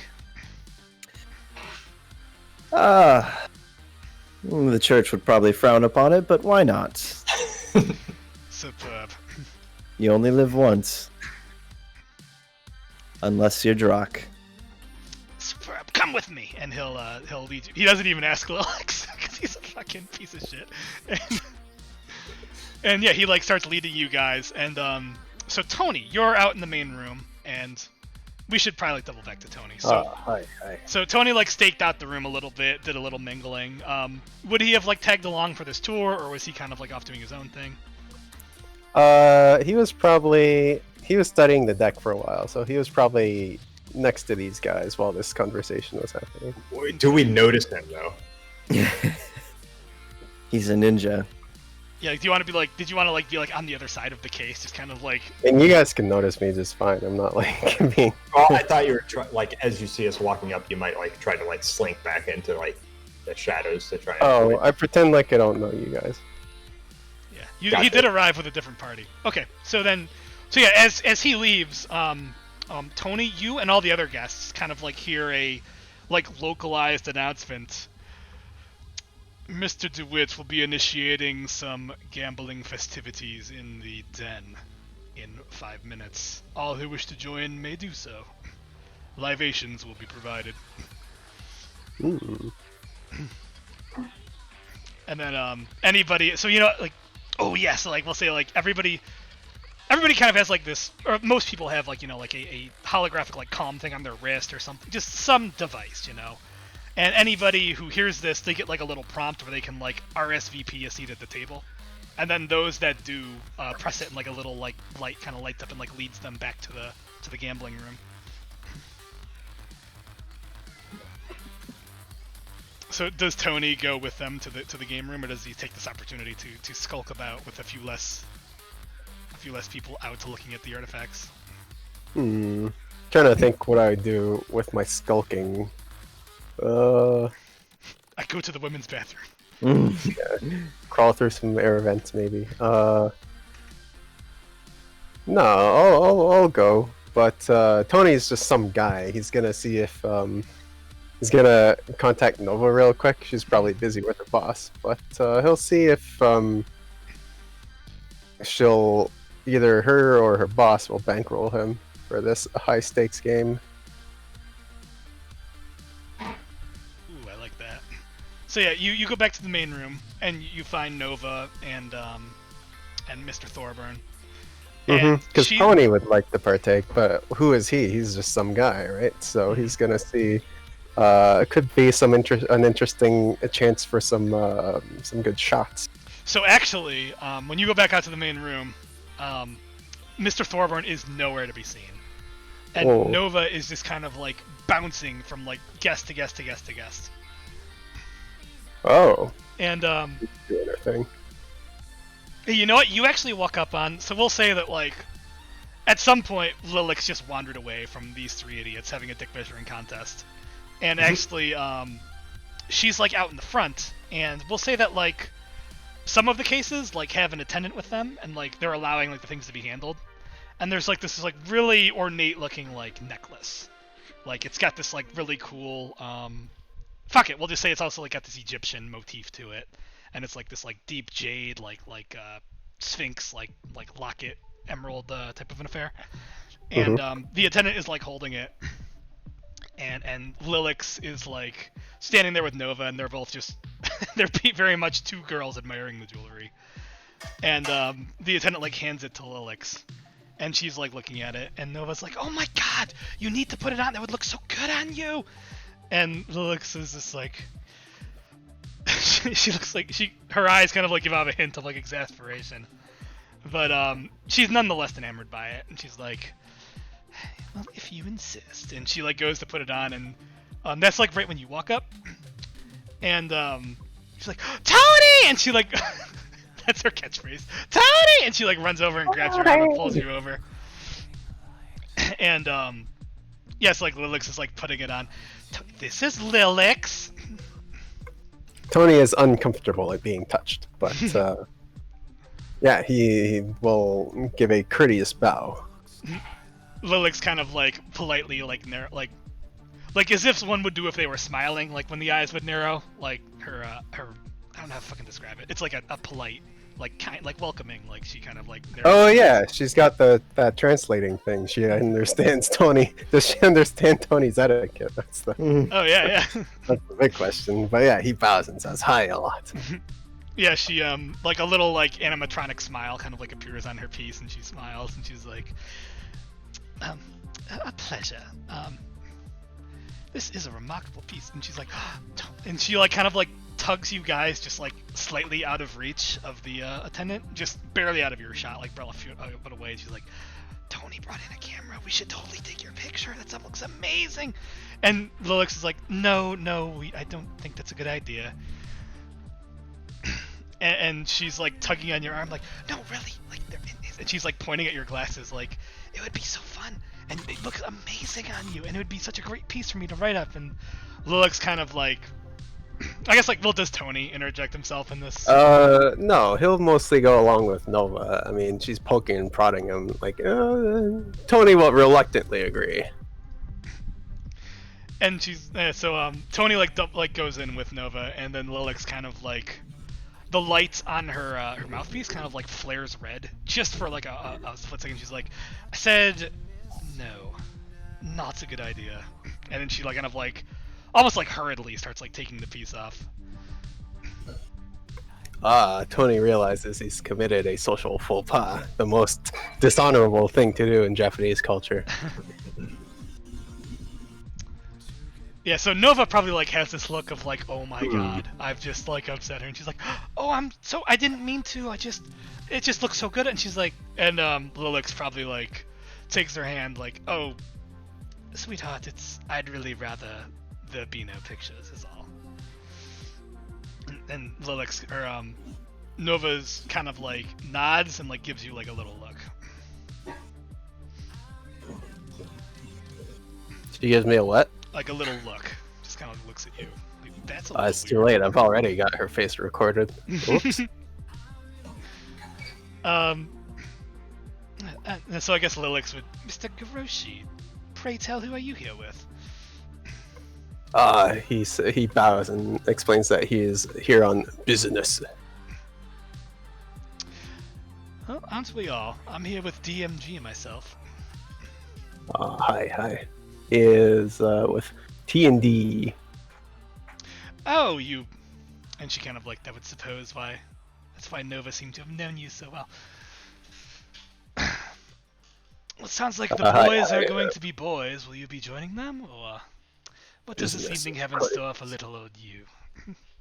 An interesting question. Tony looks around. Is there like a TV playing baseball? Not like, playing the, like, is there baseball on TV somewhere? Yeah, I think there's probably like some like little like recreational, like, like sitting areas with like some TVs that people can just unwind at when they're not enjoying the party. Yeah, you know what? There's probably like the proverbial like husbands in the mall. There's probably like 3 or 4 husbands who are, here with a wife who are enjoying just a nice beer and watching whatever watching the dog extravaganza on TV. Oh, good. Yeah, Tony's gonna stay outside, I guess. He's not gonna go to the game, because he's gonna keep an eye out, especially on those 2 guys that are overseeing everything. Do they take notice of Y'Ris and Kaiser? What was the question? What do they look like? Do they look bored or really attentive or what? They look attentive. Russell, you will appreciate this more than anybody, and I'm just gonna ping the action clock. They look like they are on full alert. Oh. Yeah, so Tony's definitely gonna stay outside, and he's gonna keep a lookout.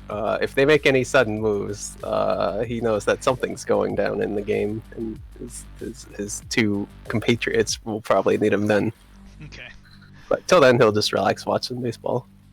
Cool. So yeah, Tony goes over with the other husbands and or with the husbands, and I think he probably very quickly finds he's among his people. These are like the guys that were dragged here.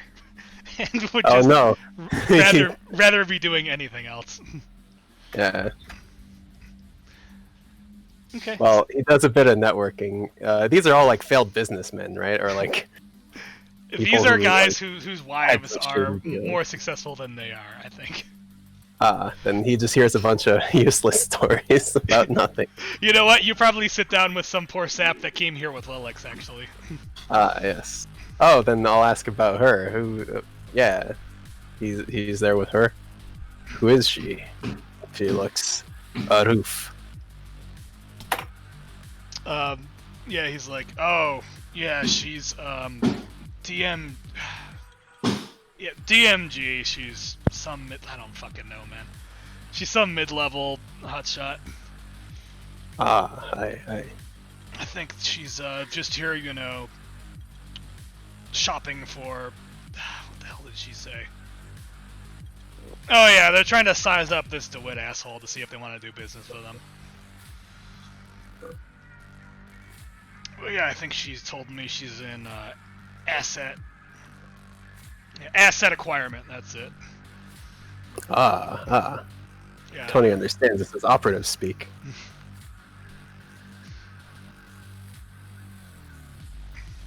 Oh, this is just some guy. He probably doesn't know too much. What does he know about baseball? That's what Tony knows about. He knows baseball statistics. Old Yeah, baseball. you guys. Previous years. Yeah, I think Tony very quickly melts into the scene with these gentlemen here. Yes. Excellent. So does Tony just kind of like keep an eye out, or is he trying to like lay low at this point? I keep an eye out. I figure something's gonna go down. I want to be ready. Yeah, Tony posts up because some shit's about to go down in the back. So yeah, Dewitt leads you two into the back room, plus like one or two other guests, as well as this lively, very old dwarf, is already at the table waiting for you. And yeah, it's like this really cool like what is like a cyberpunk poker table look like? It's definitely like, is it like clear? You know, I think it's. Oh, you know what? It's a Rift Touch table, and like the cards just float. Like there is a table there, but like there's no actual like you can't see it. So like there's just this invisible surface that the cards like kind of like float around on, and they leave like a trail behind them when they're like tossed around on the table. And yeah, you get there, and you know, there's one or two other guests kind of like joining up in your little party to go play cards. And there's this dwarf sitting at the table, and he looks old. This dwarf is like fucking 80 years old by your best guess. He's bald. He's got these like wide eyes. He's wearing this. If you want to Google Don Cherry, he's dressed like Don Cherry. He's got this like. It looks like if somebody like made a dress suit out of a Hawaiian shirt. Like it's a dress suit, but it's like bright colors with like floral patterns and shit on it. Don Cherry is the blood of his enemies on it. Oh no, far from it. Don Cherry is a goddamn national treasure. This he's pretty chromed up. He's got this Miskatonic amalgamated, like external cyber eye. It's like an optic that like hangs in front of his eye. Wait, is it like the ghost from StarCraft? I don't remember what that looked like, but I don't know. Think like Scouter from Dragon Ball Z. Just like a lens that hangs in front of his eye. It's an optic overlay.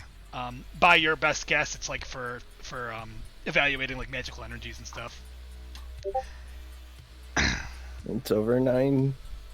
I linked it, and this. It's not quite that like it's not like a helmet. Like if you look in the picture, it's actually you can see it. It's like this like holographic lens that just hangs in front of his eye. And he's also got this like chrome, not exo. Yeah, I guess it's kind of like an exoskeleton, kind of like what Resner at the bar had. He's got like this like chrome framework on the outside of his body that like helps with like his posture and stamina. It's the Miskatonic amalgamated secure frame. And so yeah, you and Dewitt and Kaiser and Y'Ris, y'all walk up to the table, and Dewitt's like, "Oh, Mr. Hinge, I was going to come find you myself. I would not dream of playing without you." And Hinge is kind of like, "Alright, I told you once to drop it with the Mr. shit. I'm not your boss. You're not trying to fuck my daughter. It's just Hinge, alright, son?"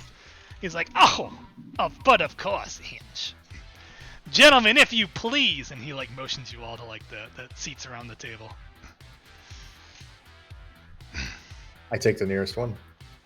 You sit right next to him. Yeah. I sit across from Y'Ris. Actually, I think there's probably a dealer. So it's actually like you guys are like sitting. Like a crescent, It's a half like moon. Or it's like a fuck it, it's like a half moon. And yeah, there's a robotic dealer, Abraham, like lowers from the ceiling, and like starts like preparing the cards. And for reference, you are not playing with the fucking deck of Emerald Horrors just yet. Gotcha. I'm definitely seeing where this is going. And yeah, he starts preparing the table. And yeah, Jeff is anything but a card shark, but he starts probably like going over just the stakes. It's probably something you can all afford. And yeah, does anyone like start any conversation at the table? No, I focus on the game at first. Okay. Alright, gentlemen, let us start with the classics. We will begin with just some Hold'em, and then we will perhaps see where the night takes us. Abraham, if you please, and yeah, the game just kind of gets going, and it's you two, Dewitt, we'll say 2 schlubs, and Hinge, who has a nameplate. What? That's a dwarf's name. His name is Hinge. Oh, gotcha. Oh, and actually, Is Hinge accompanied by his yes, so companion? That woman is also in the room. She is not at the table, but she is just like sitting kind of like off behind Hinge, just against the wall. She's hanging out at the Agathorn corner. the corner for lost companions. Yep.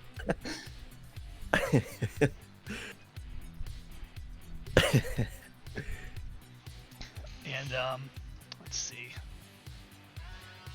So yeah, this woman, if you just like pay her any mind, she's considerably younger than Hinge, so draw your own conclusions. She's in her 30s.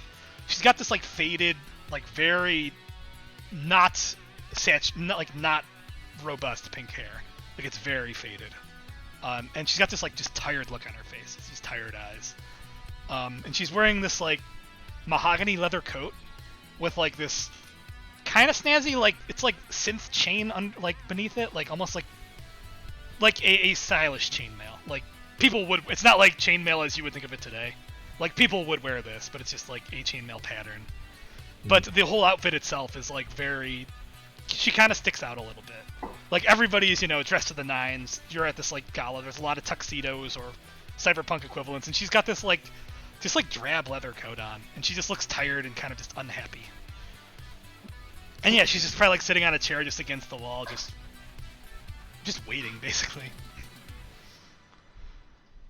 Agathorn will approach her. Mm-hmm. Maybe there's like a bar, like a small bar back here, and she's just like sitting at the counter. Yeah, so yeah, Agathorn is gonna shoot his shot. She's about his age, and oh sure, yeah, that's what's happening. Mm-hmm. Yeah, despite the exasperated look, she is about his age and relatively attractive, and he goes over to her. Is she human? I guess is an important question to ask in the world. Okay. Is she African though? Is she African? Human. Those are the first 2 questions. and yeah, so you're watching this from a distance, and this is every scene you've ever seen in the movie where like the girl cannot be fucking bothered by the clown who's approaching her with drinks, and she's just like very. I never said he brought her drinks. I think he does. Like, okay, fine, he does. I guess he comes over with like one drink in each hand, and she like. There's like a pause where like she wants to say no, and then she does it. She says yes and takes it and just kind of like drinks it, and you can just barely make out the telltale eye rolls. She like throws it back, and there's very little eye contact. It's just you've seen the scene in the movie a million times. That's what's going on over there. Oh, by the way, for some set dressing, Kaiser has taken his hat off, and he's also smoking. What does Kaiser smoke? Is it cigars? I really like cigars. Go cigars. Smoking cigars at a poker table is fine. I think you should just dip. You are absolutely. I'm dipping. Like you are with the boys now. So like if fucking Dewitt's got, I think Dewitt's got a cigar for sure. Hinge is definitely smoking something. What does like a really crazy 80-year-old guy smoke? Dewitt's smoking marijuana. Yeah. He's got like a marijuana cigar or something crazy like that. Sir, that's illegal. So are a lot of things, my good man. And he like slaps you on the shoulder and dislocates your shoulder. Disgusting. He lights it and like sets it on fire momentarily, and then like waves it out and starts like taking really big puffs. Like this dude doesn't give a shit, and he just starts smoking up.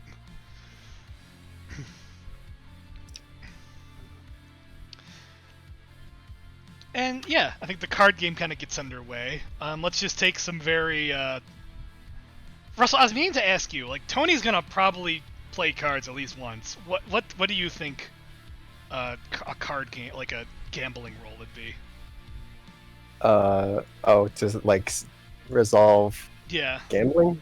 Sure. Cool, probably. Yeah, cool. Really cool. Act under pressure if you're trying to win the big hand, yeah. I would That's think best, I guess, if you want to like style. read your opponent or something, but...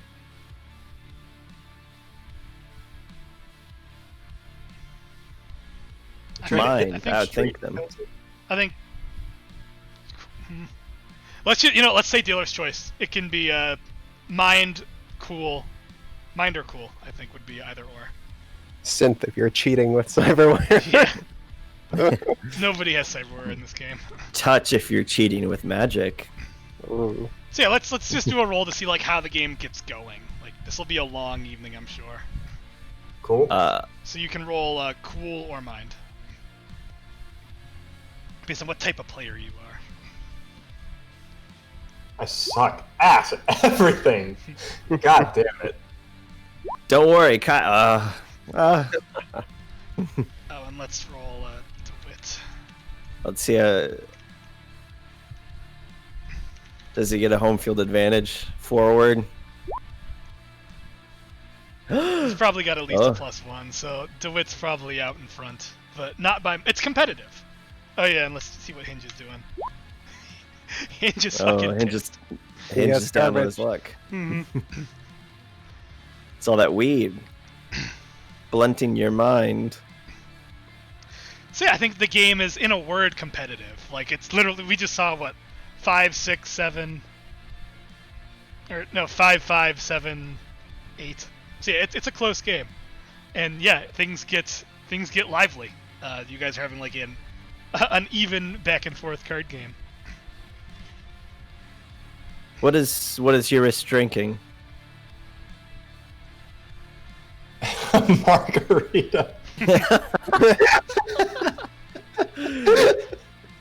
Yeah, I think Abraham like takes your drink orders, and then like out of Abraham's like chrome chassis, like little drones like whiz over to the bar and like mix and bring you drinks. It's pretty Mr. Ambassador, classy as always. I'll probably have like whiskey or something. Margarita whiskey. No, Margarita whiskey. you can make a margarita. Kilo put whiskey in.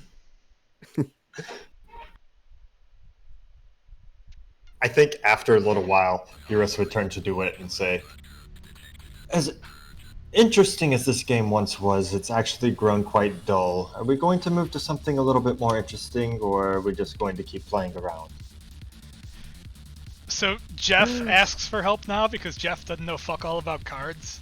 Like, I don't either. What's the step up from the next step in the card game is you try to make the read on each other, and I don't know. The way it usually goes in all the like gambling movies is one person builds up like a pile of chips. They're the one to beat. And then someone else is kind of competitive, but you know, I think like a matter of time until they lose. And then you bet it all on one big hand after you make the read. I believe what the ambassador is trying so bluntly to say. Wait, am I an ambassador too? I forgot. You are the ambassador. From Africa. Okay. Yeah, for Africa. You all are of the Africa. you are the ambassador to all of Africa. I believe what the ambassador is so bluntly trying to say is, I believe he wishes to, how you would say, up the ante. I believe he wishes to play with the big boy deck. Ah, yeah, Kaiser, you actually read my mind quite well. Yes, I'm sure our good friend, acquaintance Hinge as well would love to get his hands on that deck. Well, in a manner of speaking. I am not sketchy whatsoever. Smooth, Ledoux. Sure. I think Hinge kind of like lights up and he's like, I think the voodoo man here has got a pretty goddamn good point. If you don't say so myself, Mr. DeWitt, what's it gonna be? And go ahead and throw fast talk and give yourself a 2 forward. Because Hinge is profoundly interested in the deck as well for his line of work. Nice. I get what I want. Ooh. I'm so cool or stylish. What is the 7 to 12 on that? Or 7 to 10? 7 to 9? Well, I got 10. Oh, that's the So total. that includes, you got a total 8. Ah, I see now. On Fast Talk. Let's see here.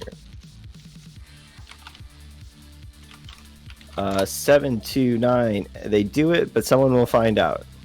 The MC will advance the appropriate countdown clock. That's super fitting, actually. Like, you have now requested, and he is going to acquiesce to your request to remove the fucking deck.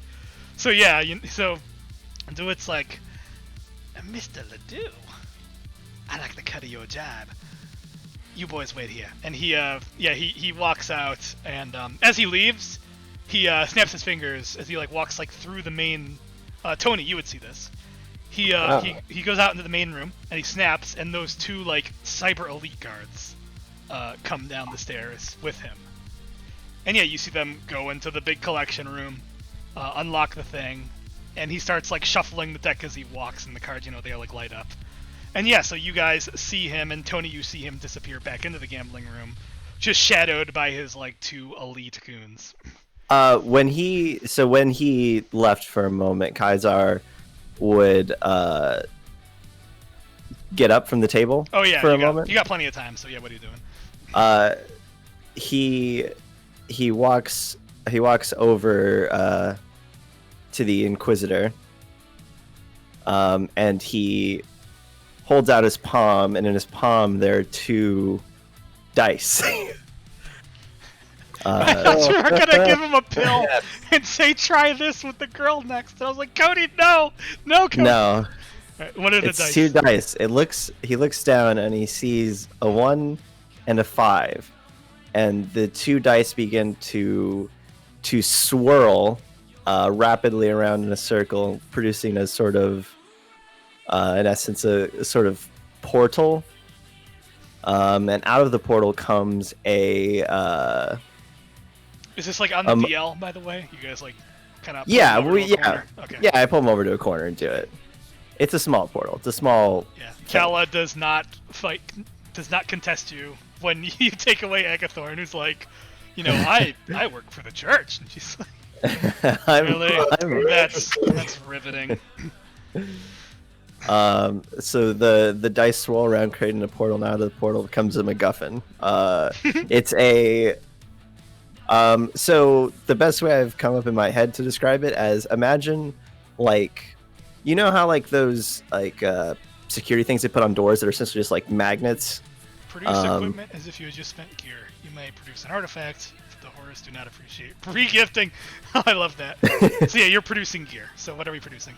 I'm producing gear. I'm producing a device capable of de-warding, essentially. So, like I was saying with like the magnets of like on certain security systems on doors, like it'll have like, and once it detects the magnet is broken, like it loses that signal, it'll set off the alarm. So it kind of does the same thing, but for magical wards. I like that. Where it's like, so as long as the device is in place, it acts as though it's like still connected, essentially. Yeah, I like that. Go ahead and mark on your sheet, like, because we've been doing this wrong all this time. You get to keep that shit forever, like stuff that you produce. So go ahead and give yourself a just tag it like as like a deglyphing device. And device. And we can flesh it out and give it a name later. But yeah, what's it look like? Like, how does it work? I guess just real quick.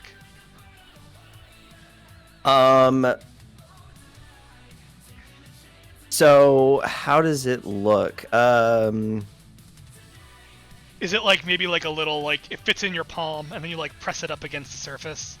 Yeah, and we could say it's like it looks like almost like a metal, just like a metal bar that fits in the palm of your hand, but it's got like a rune like Let's say it's like circular not embossed. and like Yeah. fit, and like it's kind of like grooved, so like it fits right in your palm, nice and flat. Yeah, And then you like and it's stick got it to something. a rune that looks almost like it was like burned into it. Yeah, you know what? So we'll do this, and we'll say that it's Let's do this. So you've got it. It's good to go, and then you're gonna, presumably, unless you like leave it behind, you'll keep it. And what we'll say is that it will require an artifact to consume to like use it again for future missions. So we can. All right. Yeah. For now, you've got a cool like decliffing hockey puck. And yeah, you give that to Agathorn. I give that to Agathorn, and I tell him to get it to Tony. Yep. Yeah. Agathorn. Yeah, he would nod and say, "And what's Tony gonna do with this?" Tell Tony it's to deactivate the wards that are protecting the artifacts. Obviously, we have the deck in here with us, but the Chalice of Surskit's still out there. And see if he can help him out. See if you can find a way to free the Chalice. Perfect. Yep. He gives you a disciplined and loyal nod, and takes his. And you know, he like lingers a minute to like play it fucking cool. You know, he doesn't just like look like you just give him an order and then he goes off. He waits to like mingle in the room, like, you know, for like 2 minutes more, and then just really nonchalantly goes out and finds Tony. So yeah, Tony, you see Dewitt come out. He motions to his elite guards. They follow him into like the main collection hall. Do you follow him in there, or do you just kind of stay posted up? Yeah, I'll get as close as I can. Sure. Okay, so Just yeah, some interested party goer. Yeah, you go and you look and you see that he is bringing. See, actually, this probably like draws a small crowd. You know, not like the whole fucking party, but like, you know, like 3 or 4 or 5 people probably all like, oh shit, he's like taking the deck out, and they crowd around him, and he like, you know, entertains the crowd for a moment, does like a card trick, and starts going back to the game, and like the people follow him because they want to see this. Do you like follow them in, or do you just kind of like linger?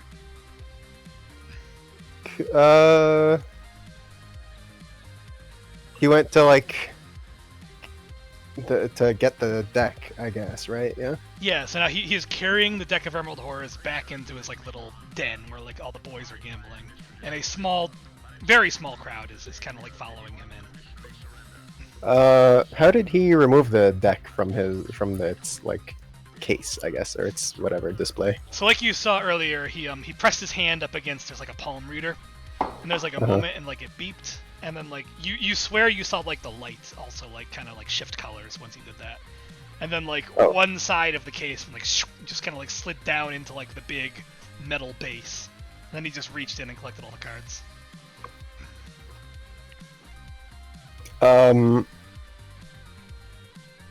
Okay.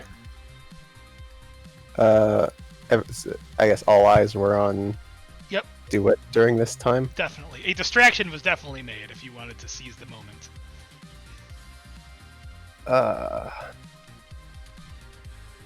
Trying to think. I don't have any like secret plans I want to put into motion. What's Lillix doing? Where is she looking? Is she watching the display, or is she doing something shifty? Ooh, good question. A proper hubbub is made, and you look back to you look in like the collection hall, and she's not there. You look back to the front hall, and you see Lillix. How to put it? You see her breaking into one of the cases, actually. Like, yes. Very, very on the down low, like very discreet. Like, she is clearly like seizing an opportunity created by like, oh shit, DeWitt's moving the fucking deck, and like the attendants kind of like look over because the people they were talking to just kind of like scamper off, and like, yeah, the room is kind of like not emptying, you know, attention is elsewhere, and you see her kind of like, so you know what you fucking see? You see her her hand, her semi-deck hand, which looked like just a consumer model. Actually, like, you see like the fingers kind of like roll back, and like some tools, not terribly dissimilar from the gauntlet that you have, like come out of her fingers, and you see her like open up one of the cases. But curiously, she doesn't just like take the thing out. she just like opens it and then just like closes it real quick, but like doesn't lock it again. She like closes it up so like it looks like it's locked, but it's not really. And that is what you see Lillix do. And then she looks up and sees Tony leaning against the wall, observing her. Yep. Yeah, if you'd like Okay, to well, have that super moment of eye cool. contact, you absolutely can. Mm-hmm. Does Tony like do anything, or just kind of like do like the "I saw that, but I'm being cool about it" thing? Tony is very cool. The less he says, the cooler he seems. So, So yeah, Lillix looks up at you, and less she's is got more. the word I used to describe her eyes was cool. So like she's just got this like very just neutral, like calm, kind of like mysterious look in her eyes, and just one of her eyes, just without the other one even moving, just slowly closes in a wink and opens, and she just like really coolly winks at you. which artifact is it, or what is? It's not the chalice, is it? Let's say it's the necklace that she was like trying on with Nova a minute ago. Ah. Let's see. Tony's Yeah, like- not cool, so he can't have that cool dialogue. But, Does he do like finger guns, which is like the uncool way of being cool? no. He'll take note of this. You could just like nod, kind of like firmly. Yeah, that's what I do. Yeah, you give her like a slow nod. And Fun yeah, fact, she was being recorded, but Yep. she doesn't know that. Yeah. Oh, Russell, that's perfect. Mm-hmm. This Got is a fall ideal. guy. It was her and yeah, the elevator man. They were in cahoots. They were. Yeah. So you give. Yeah, and Paul Gostad, the elevator attendant. Yeah, It was and him. you- He was so the yeah, mastermind this So whole yeah, time. you and Lillix have just like a knowing exchange of looks, and she has opened but not taken that necklace from earlier. Neat. So yeah, maybe like a beat goes by, and then you look up and you see Agathorn just walking up to you, two drinks in hand. He's gonna be cool, and he like hands you like a bourbon or something. Ooh. Or you know what? He hands you like the bourbon, and then like between his fingers, such that like you would then put your hand on it, is this little disc. And Got he just it. walks up from Mr. Ledoux. Ah, hi. Mr. Ledoux wishes you to take another look at the chalice of Surskit. Oh. Tony understands. Yep. And then He gets what Agathorn's putting down. yep. And then he kind of like holds up the glass, and if you'll indulge him, you like clink glasses, and he downs his bourbon and like moves away. Yes, Fucking done. super cool. So cool. Yeah. So yeah, now in your hand, it's definitely like you would recognize what it is. Yeah, you have this like disc that you would discern is for removing magic wards. Degriefing device. I suppose I have an interesting question that I guess we kind of glazed over. Were we? Because like I have a pistol. Like I'm assuming we were de-weaponed at some point, right? Yes. Yeah, I think there is like your hat, if you would like it to be. There was a coat room. Okay, yeah, my it's, hat was it's put up in the manned. coat room. It's definitely like watched over by a security. Like there is no funny business going on here. And yeah, anybody who like carries, no one's walking around with fucking like assault rifles or anything, but a lot of people carry pistols. Nice ornate ones like showpieces and for protection. Dare they take a wizard's staff? Yeah, no, wait a second. Oh, Did they take my? Take Well, his staff. it was walking. I have a disability. I think I there have was a card.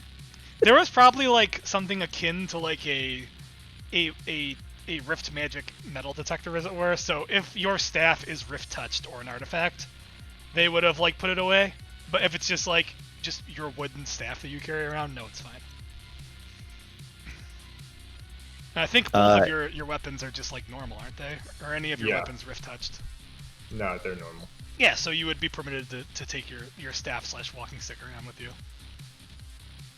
And if it sounds tacky, it's fucking not. It's cyberpunk. People wear retarded shit all the time.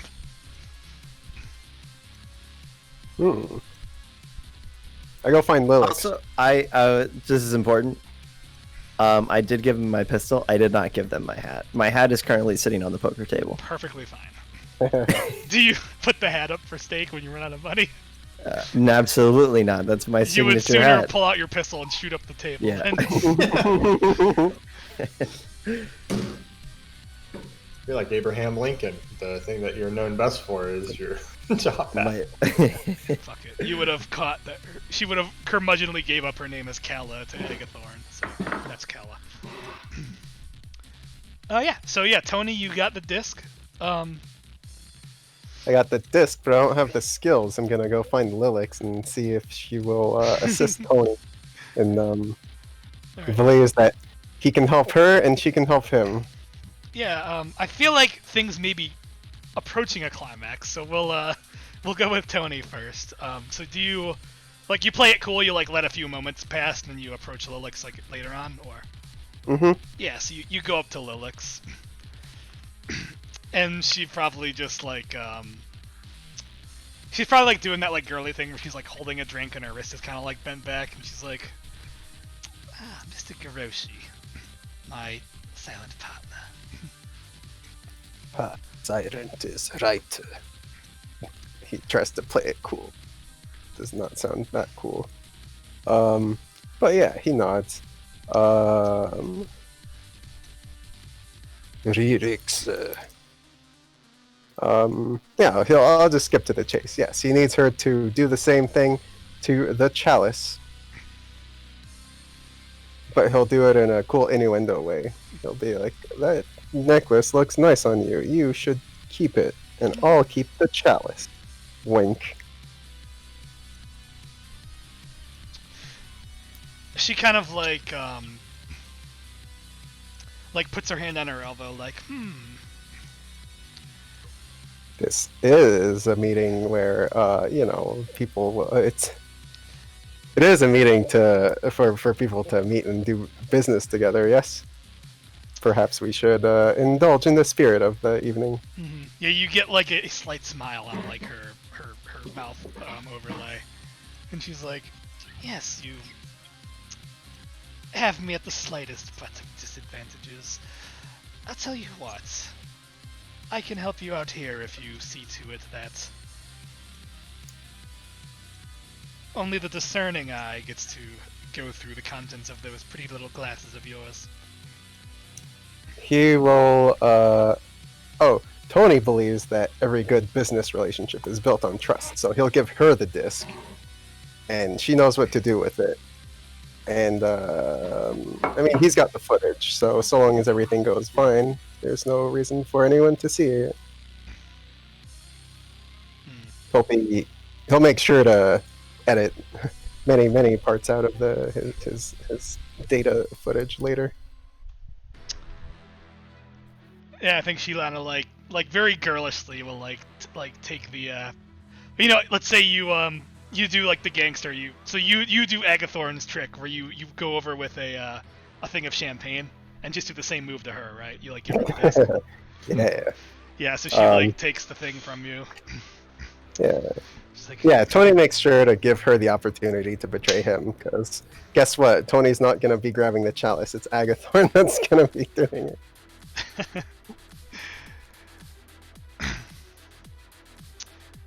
Yeah, so there's probably a pause because she's like, I will, and she kind of chews for a minute. She's like, I'll be sure to see you through on that before the evening is through.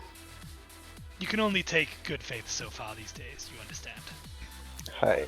And then Tony bows, and Lillix seems like she seems like a useful person to know, so he'll hand her his business card.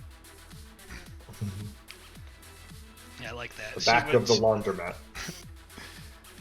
Yeah, she hands you a she opens up her little girly purse or whatever, and pulls out a very Tony is an investigative reporter. She pulls out what only Tony's trained eye would probably identify as this is a fake business card, and it's it says Lillix Smith, or not Smith, Lillix Jones, DMG, asset acquiring division or whatever, and then on the back she just writes a comlink number for you, Neat. her actual Yeah. Yeah, actual contact info. Cool. Yeah, we'll pocket that. Mhm. And then yeah, when I get the chance, I let Agathorn know it's all ready, so he can make the grab when the time is right. So just to be clear, you want her to like unlock it and then just leave it, right? Yeah. I guess. I'm guessing the guys in the back will make some kind of like something's gonna happen, and then there's gonna be a distraction, as is the plan, and then Okay, yeah, Agathorn. so she would introduce a complication. So Oh, here's the pickle. If you boys intend to see things through on this evening, so be it. I am doing what they refer to in the business as legwork. And she kind of like, her eyes kind of like without her head moving, just like looks up at the ceiling. And you saw this on like all your footage or whatever, your old pictures. The ceiling is just dotted with these 360-degree like cameras that just very clearly have every inch of the thing covered. So like, you know, if you put 2 and 2 together, like, nobody's just gonna open this case and take this shit. So clearly, she intends to come back later and get these things. if she can, that's okay. If she can get the glyphing device in place, that's all she needs to do. She doesn't actually have to grab the chalice. Okay. So long as you understand, there may be a few bells and whistles from the man upstairs. He makes sure he tells you to tells Lillix to get in contact with Agathorn over there. He will be the one overseeing the operation. Okay. Yeah. So if Tony is amenable, she's like, it's like lovely, and she like probably like leans in and like touches her like cyber mouth to your cheek, and you hear like a robotic like smacking noise. She kisses you with her robot mouth, and then kind of like walks over to Agathorn. And yeah, from across the room you see her kind of like talk to Agathorn. They both kind of like shoot a glance at Tony, and then Agathorn just kind of like nods and goes back to report to Kaiser. Nice. And we'll just say that it took Dewitt Dewitt got distracted with the crowd, so like a minute goes by. So yeah, Tony, you give the thing to Agathorn, he leaves, like 2 minutes, 5 minutes later, he comes back. And yeah, he reports, he tries to be all fucking cool, like, the ball's in play, but the pickup will be noisy. Agathorn, we've been at the ball for the past 2 hours. What are you talking about? Excellent. Mind slave. Yeah, I think you just say sort like of there's some unaccounted for eyes in the sky, and he like looks up. There's a camera in this room too, and he just kind of like glances up at it, as if to say to you, "It's open, but the camera will see us when we take it. What now, boss?"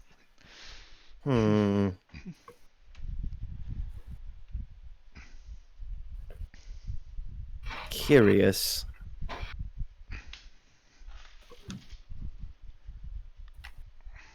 Give me a moment. Yep. He nods and disperses away into the crowd. Probably... Actually, oh, you say? I pull him back. Okay, so I guess it's kind of a general knowledge question. Yes. Are we like, this is probably closed circuit? Like, this is like, there's some sort of like store, like these aren't, I don't know, live broadcast, like there's recordings are being stored somewhere. So in theory, I think it goes without saying that they're all being saved. Like, that's just common sense. And Tony probably would have shared this with you, right, Russell? What he learned about the Oh yeah, absolutely. Tony shares all information. Yeah, so Tony would have divulged to you that as to where the cameras are going, that's anyone's guess. Nobody knows that. But Tony knows. Tony would have told you that there's a rapid response team on a 3-minute response time. That like, if there's an alarm is raised, like they will come. So, as to whether or not there's like a guy at a desk watching all the cameras, or if it's just being saved, like you don't know that. But you do know that there is an external For a lack of a better description, overwhelming force that will be dispatched if an alarm is raised. So there is a very fundamental risk involved with just going for it, I guess is what we're getting at here. Right.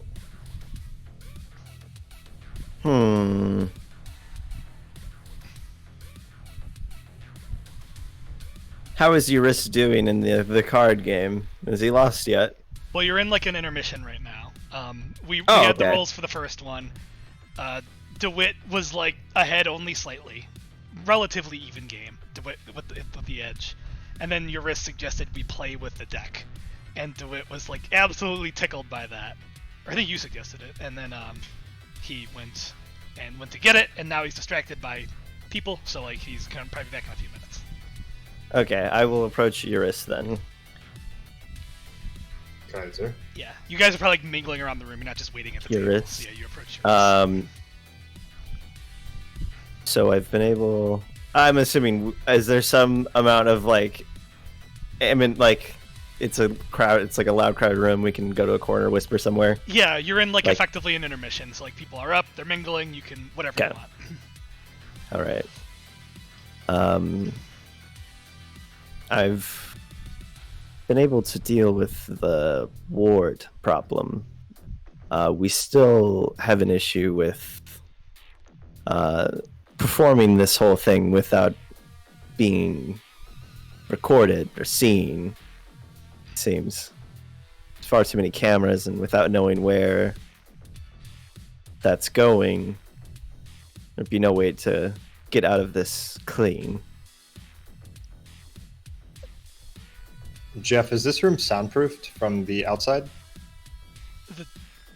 Like the card room specifically? Yeah.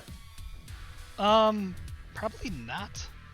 Like I don't see why it would be. Like it's just like his den where like he plays cards, watches TV, hosts guests, you know.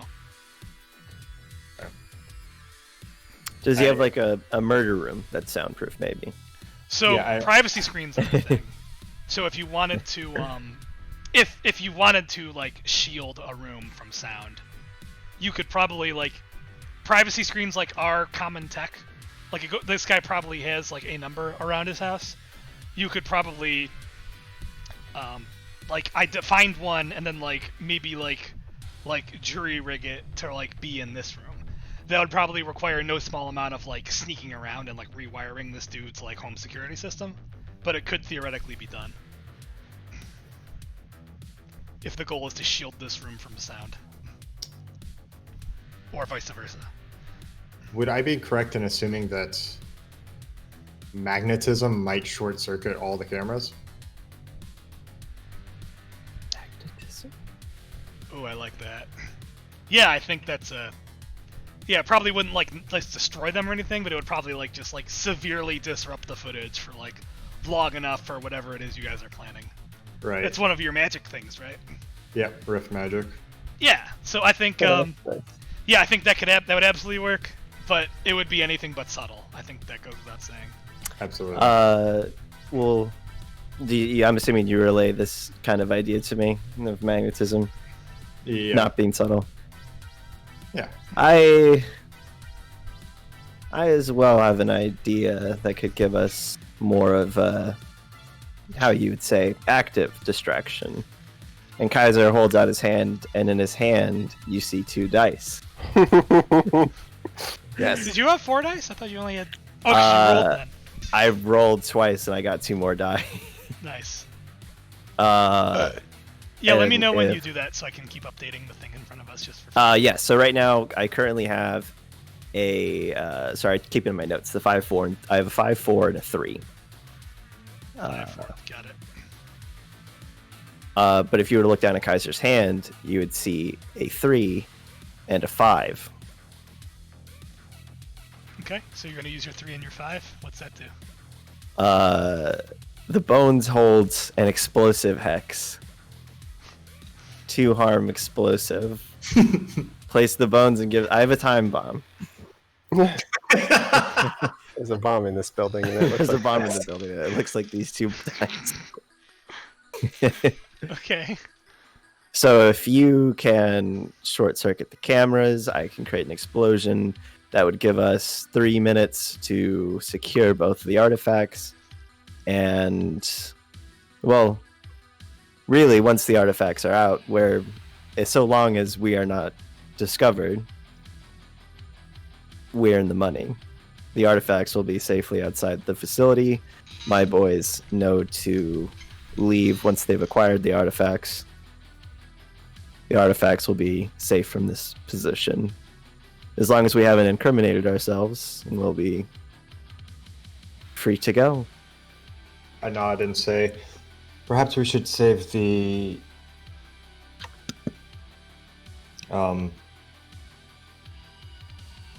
Perhaps we should save the explosion for if this card game goes awry. Because I'd wager that this game would get rather dull if we don't put up some pretty high stakes. Would you agree? I would agree, Mr. Ambassador. I say we pressure him into putting up the deck itself. You Wait. have to have something... He's a gambling man, he's not a coward. Right, He but... brought everyone here to show off for us, and if he's going to pull back at this, that would look pretty poor upon him, especially with all these witnesses. But I would imagine somebody would need to put up something quite substantial to get him to risk. Kaiser takes off his hat, pushes it in the middle of the table. All in. I think Guys- you and I both know he's interested. His hat. I think you and I both know he's interested in odds and ends and trinkets and things of that sort. And I think both of us can supply him with those. Is that so? I nod. Kaiser checks his pockets for trinkets. Or bits or bobs. Any artifacts in there? Let me check my pockets. Got a piece of candy. Maybe it's enchanted. Did you have an idea, Y'Ris, or did you have something? I'll be An putting offering? in one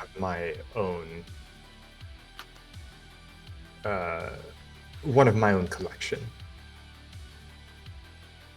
And if you do not wish to participate, you might not. It might be nice to have you out on the floor so that you can disrupt the cameras. So, Well, I can't. Cody, I'll put, Yeah. good opportunity here. You have 2 intel, and I think one of them came from the working with Sandala, the congregation's like artifact expert. Yeah, so I do have one. So you one could intel probably based- leverage that into something pretty gangster right here. Or not. Just a thought. Okay. Yeah, the other intel I have is for the vision in the future, Yes. so not super And applicable on the topic, here. But Russell, did you have 2 gear, or did I just forget to mark off your first gear? I only got the one from taking the mission. So yeah, and you use that to get the gauntlet. It's my Mr. Handy Thieves tool. Yeah.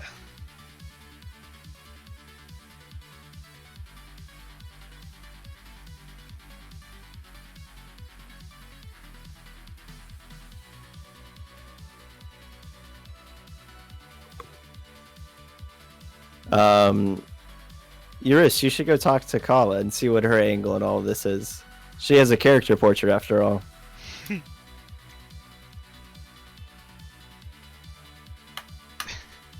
trying to get rid of Y'Ris. Well, everyone else has acquired a date except for Y'Ris. He's all alone. I mean, Agathorn's been trying after Cala. Not getting too far.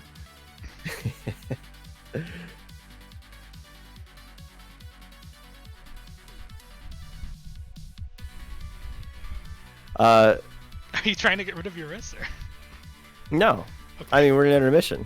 Unless we want to come back from intermission now. Yeah, it sounded like you guys were scheming. Are you done scheming? Brett, are we done scheming? So wait, so you, because you said for me to be on the floor to disrupt the cameras, but weren't you going to disrupt the cameras? Brett is dead. I think what Tony can't help but overhear this. Maybe Tony can do something about the cameras. Jeff, yes. in my nose for the story, where would I find the main camera, Repository. the wire for the camera? Um. I don't know. Does it have I don't know. I've been crawling around in the vents, so. Yep. So I think they would probably go. So you found like one of his offices downstairs earlier, but I think the cameras probably go to. No, fuck it. Yeah, you identified his one of his primary offices, and it was actually upstairs. You saw a. Because people are allowed upstairs. It's not like it's totally off limits. And yeah, you went up there at one point, and you saw what his office was. And yeah, you saw what was. I mean, you work for a fucking TV station. You saw some big servers that just screamed camera storage. So yeah, you're pretty confident that you have identified his office where the cameras record to. Tony's gonna excuse himself and. Wait, can Tony get to that room then? Is it Tony's plan? Because I don't want to. We're being filmed, so Tony. I mean, he's in his public persona. He's not I don't want to be filmed burglarizing anything. Mm-hmm. So his plan is to is it accessible from the vents? Can I get behind the servers or under the servers or something? You would have to. So as we discovered the day before, you'll probably have to get through some Oh, there were some layers coming up, but I'm wondering if he'll have how secure his. Once you're already inside. I think there's probably two approaches into the office. One is you could go through the door. You've already determined that your gauntlet can get you through the door, but you would risk just being seen by cameras and by people going in. That could be remedied by wiping the footage once you got inside, and then just erasing all trace of yourself. Or two would be going through the vent.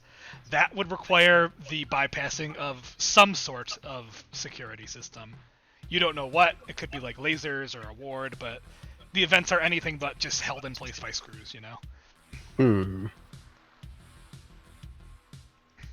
Okay. Stuff to consider. Mm-hmm. Kaiser can also give you a bomb, if that would help you. Maybe. A bomb. Well, this isn't a maybe. It's Kaiser activates the bomb and then gives it to you, and then the bomb is active. I will also point out. There's no uncorking that melon. As long as we are listing opportunities and costs, you know presumably where this footage is being recorded on a hard drive, and a member of your party is suggesting using a magnet. So I'll let you guys put 2 and 2 together on that one as well. We can use the magnetism to suck the hard drive out of the. And then bash it with a bone like in Zoolander. Where do you want? The footage is in the hard drive. I mean, Tony can drop off some dice somewhere. He is invisible, so.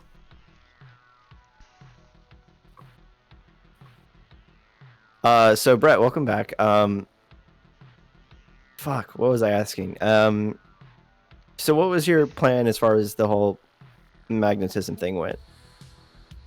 I was going to send one of my orbs up and just create a magnetic field, cause all of the cameras up on the roof to kind of buzz out for a short amount of time while you guys took the chalice.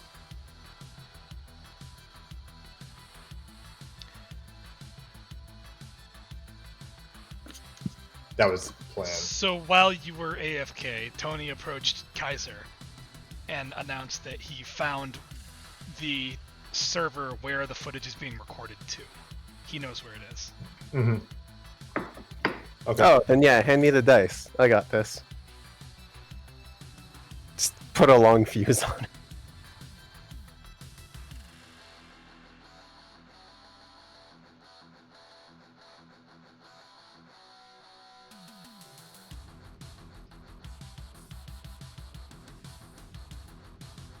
Okay, so do you guys have a plan? Is Dewitt coming back? When the footage gets fuzzy, when Tony senses the magnetic field. Hello? There we go. What the fuck? I was, what was I saying? Because my microphone just cut out for no reason whatsoever. Mm. So as I was saying, the dice, it's not a time. It's just like a condition. I get to set the condition, and when the condition is met, the bones explode. Oh, that's so cool. So I was gonna say, like, should we set the condition like once? Do we still need? So if we blow up the hard drives, we don't need to fuzz out the cameras because the camera storage will be gone. And I feel like that would be a good enough distraction to probably portal out both items. Would we agree on that? Y'Ris? Yes. Okay, then let's set it for a very I don't know. I'm trying to think of how a dramatic time to do it. It sounds like it can be anything. So like it could be something thematic, Yeah. like when you lay hands on the chalice or something like that. Like you could do that, I think. Or you could have like some code word. I don't know. As long as they don't explode in Rumpelstiltskin! Tony's hands, that's fine. Y'Ris, do you think that you could portal the cards out of somebody's hand?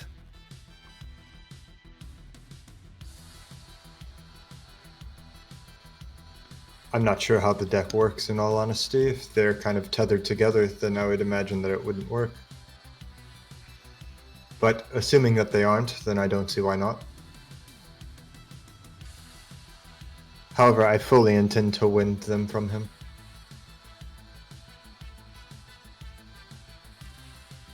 All right, then we'll set the condition of Kaiser like leans over and whispers into the dice. The bones will explode when Y'Ris loses. Right. I would, Kaiser, I would actually really like it if it went off during the game. I whisper down to the dice for the dice to go off at the very specific time Y'Ris wishes them to go off during the game for a dramatic moment. Yeah, some really dramatic moment. You know, what if you so you put them between your hands and Oh normally wait, yeah, maybe Y'Ris, maybe like a key word, like you say like a dramatic word, and that causes it. We could do that. That'd probably work. You know what I was gonna say is like when you enchant your dice normally, you maybe rub them between your hands and then you kind of open your fist and blow on them yeah. So when you bestow it to Y'Ris, you let him blow on it and you bestow the trigger to him basically. Okay, yeah, that's fine. So you put him in your hand, you whisper to him, and then you kind of hold out your fist and Y'Ris just goes the, and now he has the power. Okay, yeah, I agree with it. And I set it to trigger at the mention of a word. What word, Brett? Boysenberry. Finale. No, it's execute order 66. That's too long. It's got to be finale. Do you give the dice to somebody to go plant, or what do you do with the dice? Yeah, as you say the words finale, the dice begin to glow bright red. Yeah. Or the little pips on the dice, yeah. Yeah, that's so cool. And wait, are we using the explosive in the security room? Yeah, we're not blowing up this room. Yeah, that's what I thought. Okay, just making it. Yeah, it's his office where Tony has identified the hard drive was that records where all the footage is stored. That's perfect. Okay, so do you give the dice to somebody to go plant? Probably give it to Tony. All right. Yeah, Tony. So yeah, Tony, you're privy to all this. You're in on the plan. Are you good? Yeah, easy. Okay. And with that, I've consumed a 3 and a 5. Yes. So now you just have a 4. Just have a 4. Okay. And all that's left of holds is 2 intel on Kaiser. And did you spend your last nose for a story, Russell? Yeah, I used that on the security room. Got it. Okay. So yeah, you give. So Tony, if you're at this point, Dewitt comes back and Tony, you make you scamper off to where you believe you can find it out in Aeroduct and you make your way out. We'll do that in a minute. So yeah, Dewitt finally barges back in the room with his hands kind of oh, I must apologize, but so many guests to entertain. Something the matter? Oh, far from it. the showman in me cannot be helped. Now, I do believe things were about to get interesting. I believe they were. So he sits down and starts like shuffling the deck, and as before, it's just this just truly magnificent display of like just like green flames just fall like after and oh yeah, so like he starts shuffling and he's like, on Abraham, if you would be so kind as to dim the lights 30%. So yeah, like the lights go down a little bit, and now it's like there's like a glow coming off of these cards. It's like illuminating the table, and it's all very, very, very dramatic looking. Mm-hmm. I lean back in my chair and say, as interesting as our first game was, but I would actually like to also up the ante. Would you be welcome to that, Dewitt? Mr. Y'Ris, you did not have to ask.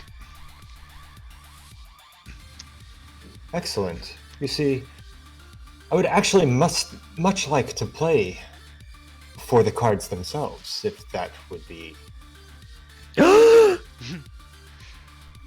Crowd gasps. He definitely That like would be he's allowed. like kind of like what's the, you know where you shuffle where like you're kind of like holding the deck in one hand and like shooting cards with your left hand into that. Yeah. He's like doing that, and then he kind of like slows down.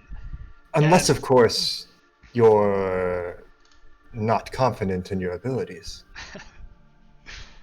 I smile at him. Yeah, you know, so you say that, so two things happen when you say that. Dewitt, like, he slows down and kind of, like, he's got this, like, very, like, I'm an eccentric, accommodating, like, party host, oh, look at me. That, like, really, like, kind of just, like, doesn't go away, but, like, just kind of, like, slows down as he kind of, like, looks at you like, this motherfucker's getting real.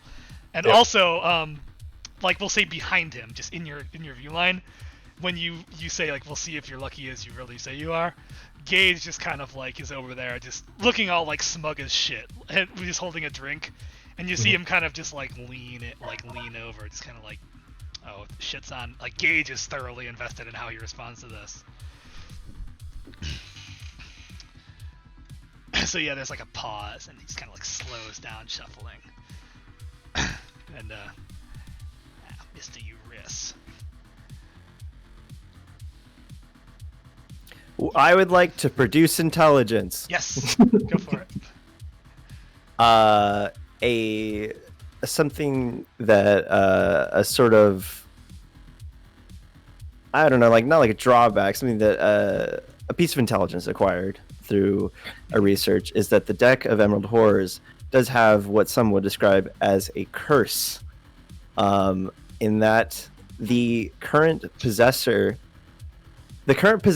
can never turn down a challenge. Like the deck of Emerald Horrors, Yes. almost like a living entity, wants to belong to the most superior, the greatest gambler, and so the owner cannot refuse. Like a Millennium item. Yep. Yeah, so like he slows down and kind of like licks his lips. And Wait, yeah, wait, like we'll say, have the deck do something to him, like as it hears the challenge, like something like runs up his body. I was just gonna say, so like he licks his lips and you see his like his eyeballs. Like there's just this shimmer of green, like the same shade as the flames. And it's like it's not like reflecting off the flames, like his eyes like just kind of shimmer green.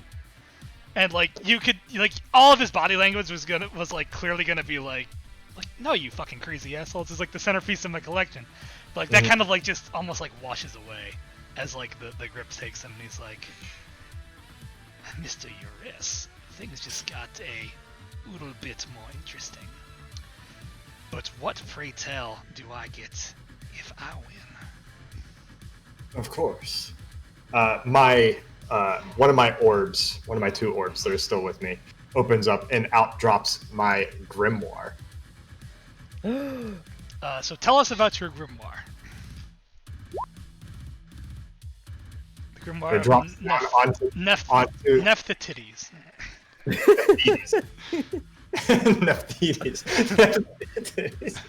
Nephthetides. It drops down onto the table and say, "This is what I will be putting up as my bargain chip. And I take it that you're interested in all sorts of magical artifacts.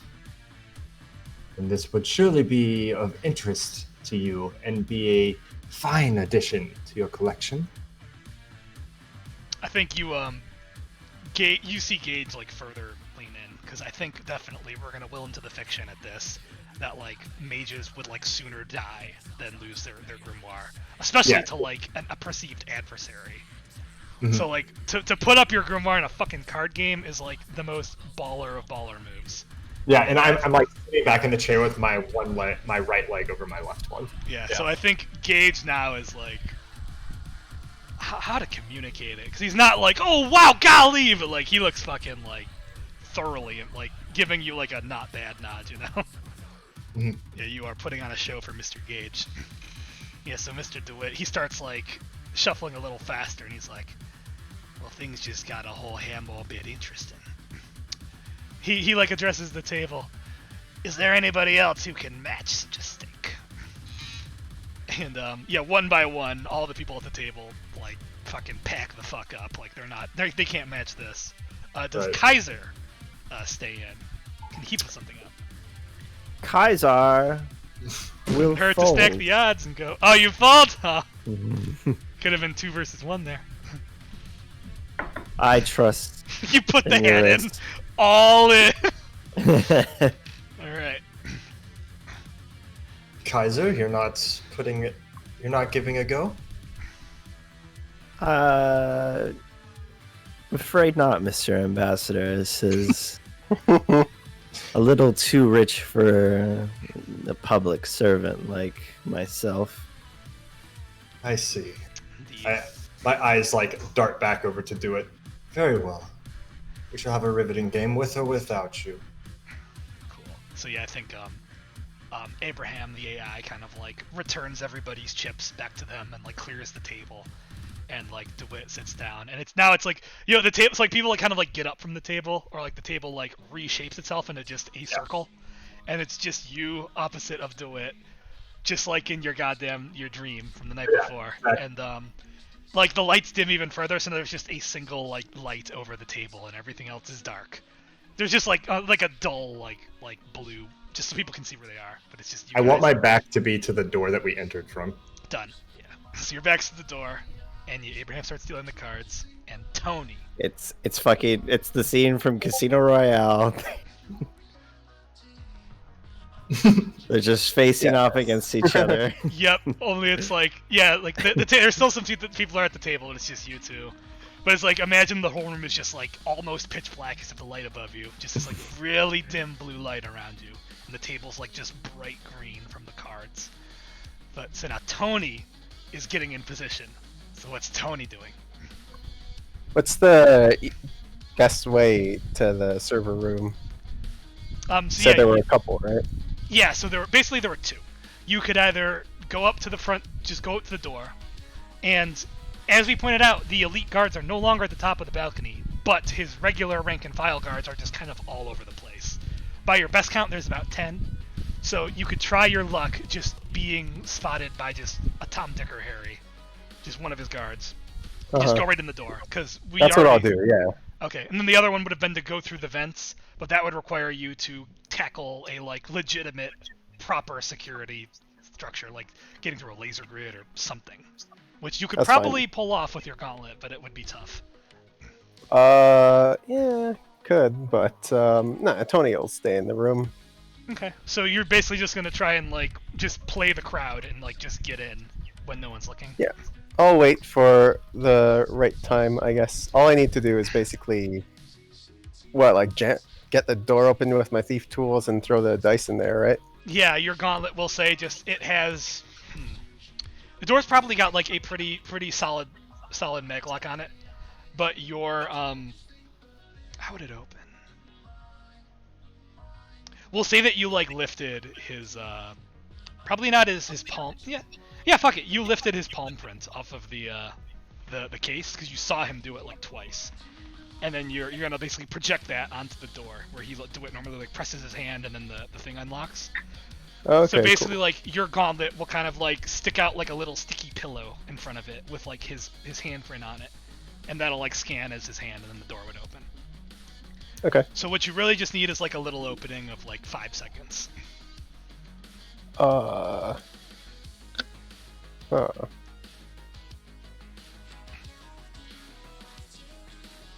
Hmm.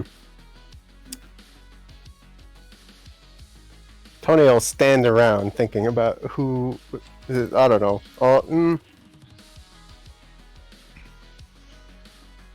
I'm holding a bomb, so I want to get rid of it like, as soon as possible. Yeah, that your wrist holds the trigger for. Yeah, I don't. Oh yeah, especially. Finally, I mean. So okay, how about Okay, so you're standing up at the door, and I think we all love Tony, but he has anything but a constant poker face. And your colleague in skullduggery, that is Lillix, kind of like saunters on by and sees you just sweating bullets, standing next to what is very clearly, or standing across the hall, not just right outside, very clearly the door, and she kind of like walks up to you and like gets all fucking like femme fatale like, and kind of like puts her hand on the wall over your shoulder and just kind of like leans in, like she's being all like seductive and shit. And she's like, "Looks like you're in a spot of bother," and kind of like you see her like a little smile go across like the mouthpiece on her thing. So Tony sweats even more. So she looks around and she sees the same thing you see. Like she sees like the guy you need to get by. And she's like, "Delete the footage right now, and I'll get you." Sure. Tony does so. Oop. So yeah, you It's and- backed up on an inaccessible partition though in his cyber brain. But does it work he like does. that? This one does. Oh yeah, wait. No, I guess he wouldn't. Maybe not. Let me see. Like yeah, basically Let me she double wants check to. my cyberware. She wants to like see you take off the glasses and like thumb into the interface and just delete her opening the case. Yeah, I will, but I have a cyber neural interface, so it is gonna be backed up in Tony's cyber brain, but he'll delete the local footage on the sunglasses, sure. Let's see. So it's an inaccessible partition, and it just records directly onto it. Forget the inaccessible partition part. It does have an inaccessible partition, but I mean, Tony also, has access to. It's got data storage, so yeah. Okay. So it's being stored like on your neural interface, basically, and you would need to yeah, jack it. Okay, yeah. so I don't have a picture for it, but let's see. yeah, basically, it's a cyber brain assist tool, I guess. I don't know. It helps me do research. I actually forgot it did that. Yeah. So if But, you want to take an extra intel for future stuff, you can. And what I was gonna say is, so you'd say that, and she'd kind of like, she's making you so uncomfortable. She's like nuzzling up her neck and shit to you, and she's like, "In the office, I suppose there would be a jack. It'll have to be done in there, right?"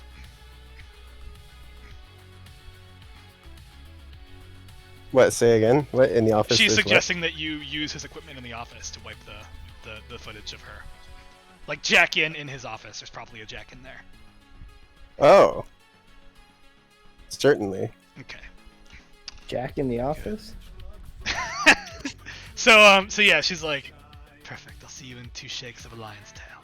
And she kind of like pushes off of you and kind of like does like the hippie just I'm a fucking sex icon thing. Walks over to the guard and just lays into him with like the whole like I'm exotic and I'm sexy and ooh la la, and boom, guard is just gone, distracted as all fuck. And now you have a clear shot into the office. Nice working with a professional. Mm-hmm. Yeah, I go for it. Cool. Yeah. So you go up, you take out the gauntlet, you press like a little button on it, and then like a little like pillow just kind of like inflates right in front of your fist. Just press it under the head pad, quick beep, turn screen, maglock disengage, and she is like, yeah, she's like pulled him away from the door now, so he doesn't even hear that. And in you go. Okay, well, Tony's a man of his word. He chucks the dice in there, wipes the footage real quick, and then gets out. Okay, so yeah, you do. What does that like look like? Do you like jack into the matrix or some shit, or is it like you just kind of like? He's just got like a port in the base of his neck. So yeah, he's got like a wire. Zoop. Oh yeah, you like Ghost in the stick a Shell, little, you basically. put a little plug into your head, and it runs down to like a. You just need like something to interface with. So you like use his like guest mode computer to just interface with your storage, and wipe the footage. Mm-hmm. Okay. Yeah, so you do Well, that. I mean, the bomb is gonna wipe the footage anyways, right? Yeah, I'm talking about the stuff in your head. Sorry. Oh, in Just my the footage head. of her. Because I was gonna say, because it probably still takes you a minute. Because what would definitely happen is like you're in there. She is like making you forfeit your word that you'll delete it. So what happens is, you go in, you kind of tuck the dice behind the server, or like maybe even you like screw open the front, like drop it in the casing, and then you kind of like plug the jack in, and then like a few beats go by, and like while you're doing it, the door opens. It probably scares the fucking shit out of you. But Tony it's whips her. around. Yeah, but it's her. And she's just like leaning in the door, like with like a very approving look on her face as you, in her eyes as you wipe the footage. Ah. Tony Yep. is like gripping his hand taser. Yeah. That's probably like one of the scariest fucking moments of Tony's life right there. It's like you're in his room planning a bomb, and the door opens. And she's like, merely checking the investment, love. Hey, and he hurries out, and then he ushers her away as well. Yeah, as you walk past her, she's like, so refreshing to meet a man of his word. And then like she goes left and you go right. Tony bows and And then the door leaves. like locks shut behind you, and nobody's the wiser. Oh. So back in the gamble. Or does Tony go anywhere else? Nope. Okay. Somewhere visible. I sit on the couch in the center of the room. Yep. Just like look up at the cameras. Here I am, alibi. All right. So back in the Casino Royale, Y'Ris is sitting opposite of Dewitt, and Abraham like slowly deals out the cards. And Dewitt, you consider yourself a procurer of fine artifacts, do you not?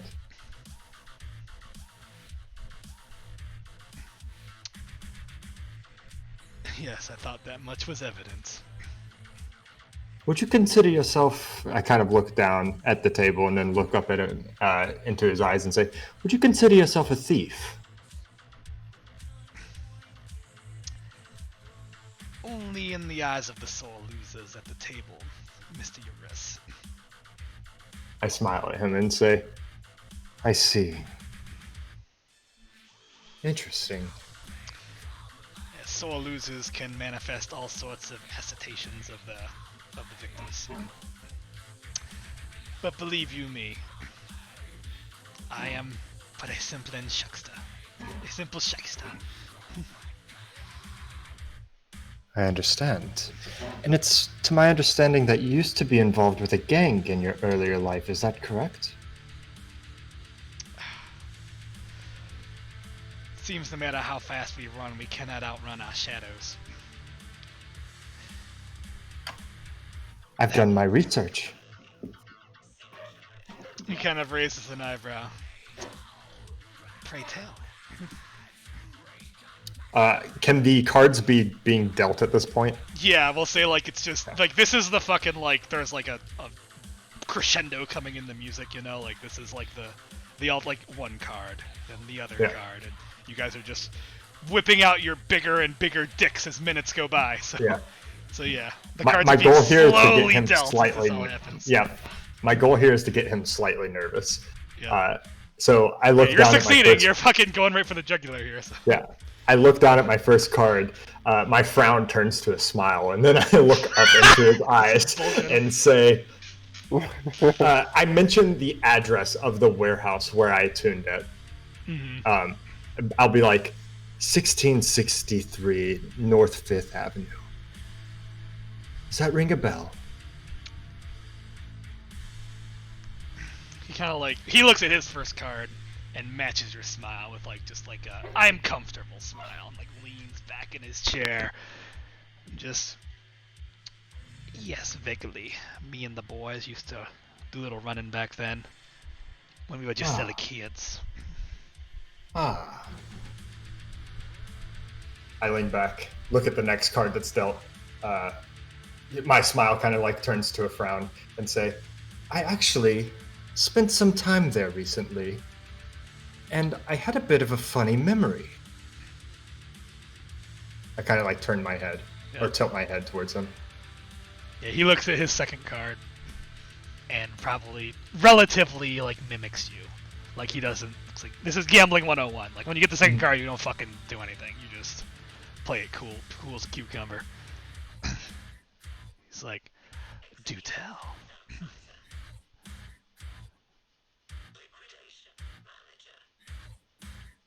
I imagine you know what this means, but I used my magics to attune to the location. And do you know what I was shown? I look down at the third card and I don't look back. So at him. I don't think there's third cards. It's like you guys are playing Hold'em. Okay. So I think you got your first two cards, and now Abraham is dealing with the fucking the river, where it's like the three cards in the middle of the table, you know? Mm-hmm. It's like the first card comes down, and we'll say like it gives you a pair, like it's a fucking like king or something. So you have a pair of kings. You have pocket. So very good for you. So he kind of like leans in. I am all ears. It actually showed me the same exact picture that is happening right now. Us two playing a riveting game of cards with the deck of Emerald Horrors. And do you know what the outcome of that vision was? And my eyes dart up from my cards and meet his eyes, and I smile, like showing my teeth. Mr. Y'Ris, surely you would not spoil it for me. Provided you have these premonitions of the future that you say. That seems like it would be in poor taste. Second card goes down, and you get a glint in his eye that like, if I don't know, it sounds like we're playing big dick poker here. So you definitely like he's got a match. You can definitely tell he's got a pair too now, and it's Right. You know what? Fuck it. If it was a king, it's an ace now. So like, the pendulum is swung in his direction now. By all accounts, he has pocket eight, or what is it, a pair of aces, by your best guess. I do think that it is a little bit in poor taste, but as you're inclined to say, the house always wins, I kind of tilt my head and say, but I actually fully expect this game to be much more interesting. In fact, I would say it's worthy of... I kind of like look to the side, take a sip from of my drink, and then look back into his eye. Almost of a grand finale. So, Cody, describe the bomb going off. The dice exploding. It's 2 harm, so it's probably not like blowing open the room or anything, but... Oh, I wanted to blow open the room. Oh, fuck it. Okay, we'll say it's the door. 2 harm, maybe like the door flies out. Yeah. Yeah. I wanted to make a large amount of commotion. Yeah, there's a low Yeah. rumble, and the door Yeah. comes flying off the So you hinges. say a grand finale, and then the unmistakable sound of a fucking grenade going off. Just and There's like a bomb. we're in a movie. It's not a fucking like stupid gay real life grenade. Like it's a fireball. And yeah, so like was it the Matrix, like one of the Matrixes where like the elevator door gets like blasted out by like all the fire behind it and shit. Absolutely. Yeah, it's like it jets out into the hallway. Totally takes out the guy that that Lillix was macking on a minute ago. It's like, oof, and he's like thrown across it.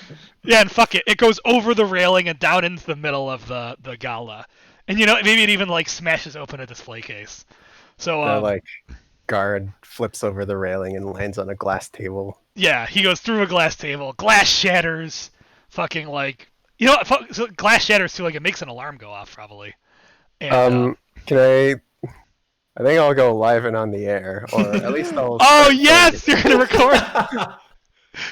the rumbling, and then Tony Garoshi live from the scene moments ago. Yeah. So yeah, like the door blows open. Like Russell, Tony looks up, and a guard and a door with like a plume of fire just comes over the railing, tumbling down. eats like the door and the dude each land in a display case. A couple guests probably like try to pocket the things. The artifacts are now exposed. And yeah, This you is have good it. TV, so Yep. I do go live and on the air. I'm Yeah. broadcasting the whole thing. Yep. So you go live and on the air. So what does that do? that a It move? usually just gets me escorted out, but That's Let me fucking perfect. Yeah. Go So ahead and roll. Oh no! You're shot on sight. The fire actually scorches you. I don't get the shot I want. Nothing happens on 6. That sucks. you have a bunch of forward though, don't you? From like assessing a bunch of stuff, don't you? Oh, then yes. Yeah. What have you assessed? What have I assessed? I assessed faulty vents and You assessed the vents. faulty ventilation and fire safety. You in assessed the security high-rise room. buildings. You literally assessed like where can I hide here was the security room. So I think Oh yeah, yeah, so I think you have a +1 on just rolls involving the security room. So there's your 7. Yeah. excellent. So what is the 7 to 9 on live and on the air? Wait, do I pick one? Let me open my I get the shot I want, and I'm quote unquote escorted to a position of safety with the rest of the guests. I'm guessing. That's perfect. So you know what, you unless you disagree, maybe there it is. 7 plus, you get the shot you want or escorted safety. Oh, then yes, so wait, choose there's one. So more. what do you choose? Brett gets hurt. No. Gets hurt off camera. Uh, Kaiser was upstairs Tony- using the bathroom. I don't have a real narrative prepared, so my rush narrative is misinterpreted by the public with unintended consequences. Okay. Where art thieves are striking at rich I will- entrepreneurs. Yep, I will note that for later, and this will definitely count as evidence for your story of the Dewitt expose. Excellent. What is gather evidence? Does this count directly into it? I think it's a move if you're trying to get a smoking gun on whatever story you're looking for. But I don't have any hold left, and I can't use the move. So, and there's not really any evidence, because there's not really a narrative yet. Yeah. When you gather evidence to break a story, roll mind. I feel like this would just lead into that though. You would just roll mind because you got the shot you want, right? Okay, sure, I can do that. You get the evidence but tip that. This is so confusing. I don't know, do you think It so? is a little bit strange. Do you think we should do this or no? I'm not really trying to I feel like the story is second, the whatever Tony's thing is. It's work. It's secondary. It's not really related to the mission so much. You know what? I think you can fashion this into evidence, at a later date. Yeah, so you got the Okay, footage, cool. and now if you want to sit down and properly give it context and stuff. Spin it, yeah. Yeah, spin it. There's the word. So yeah, so we'll just hold on to that 8 for later. That's when you go home and debug and get all the footage. So you got the Okay, shot cool. you want, and yeah, so yeah, perfect. So yeah, there was just you're echoing, Russell. And oh shit. So there's just a fucking big explosion, and yeah, the guards immediately just go to damage control and start looking after the guests. I think that makes a lot of sense. So yeah, right away, it's full of there's a bunch of just these socialite women, nice clothes, and they're just oh my god. So immediately the guards are just ushering people, probably to the foyer, the room with all the fish, Because I think that's their first thing is just clear the penthouse. Let's get everybody out of the fucking penthouse.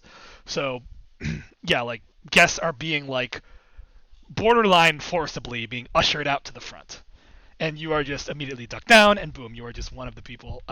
Do you go for the other thing? Yeah, nice. The chalice. Do you go for that, or are you leaving that for Agathorn or someone else? I'll leave that for Agathorn. Okay. Cody, you might as well just throw on Agathorn's behalf. Throw? Roll for Agathorn to get the chalice. Go ahead and do Okay. an active And so- refresher. Right, and we're using the portals. Oh, are you portaling the chalice out from? Yeah, I guess explain to me. That was Yeah, you know what? Actually, I apologize. Let's just. What is the big trigger moment? What happens now that a bomb just went off and everybody was just holy shit? And, So Agathorn was already out there. He so yeah, was he told we'll to wait out by the thing, or is he in the room with you? No, he was told to wait out by the thing. Okay. Wait out by the chalice. So outside of the party, a little ways off. I don't know how big the facility is or whatever, but they're in an alley or something somewhere. Mm-hmm. The balls there. The portals. And so, the portal balls. Yeah.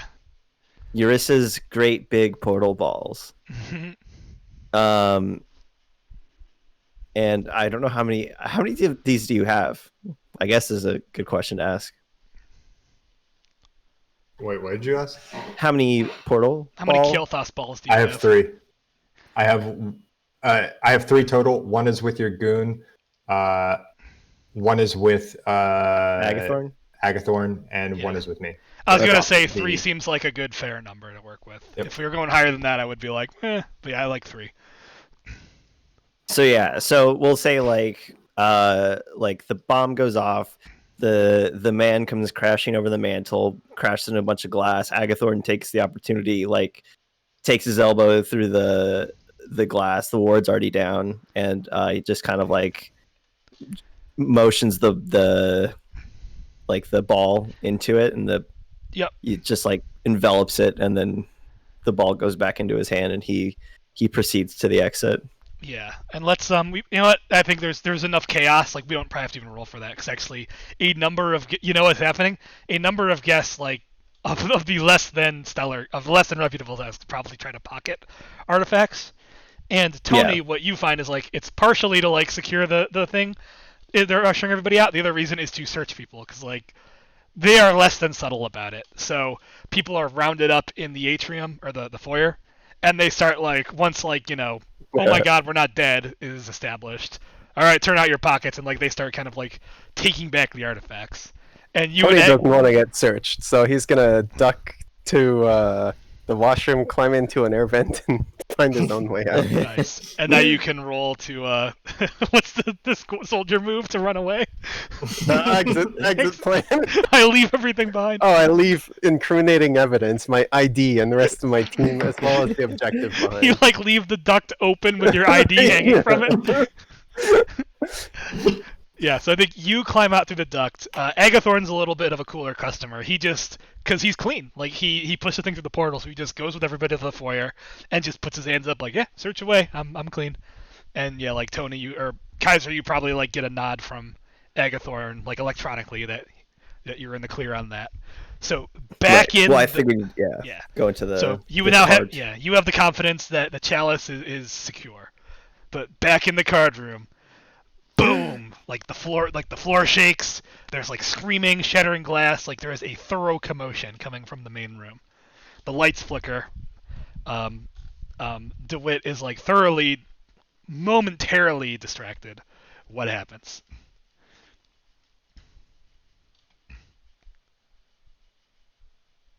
Dramatic pause. Yeah. I'll give you this too. So earlier we described that he kept turning the lights down, so you were in near darkness. So there's a moment where the lights flicker and the room is just fucking pitch black. Actually, his love of theatricality is about to backfire on him. Right. So yeah, there's a rumble, there's glass shattering, explosion noise. The room's full of people. They all start kind of there's just clamoring. The 2 elite guards immediately go into crowd control mode to calm everybody and kind of secure the room. Y'Ris is absolutely just keeping his cool, laid back in his chair with. So you don't actually so you don't grab the cards and run. You just stay there stoic. Oh shit. Okay. Yeah. What? Yeah, I just keep staring at Dewitt.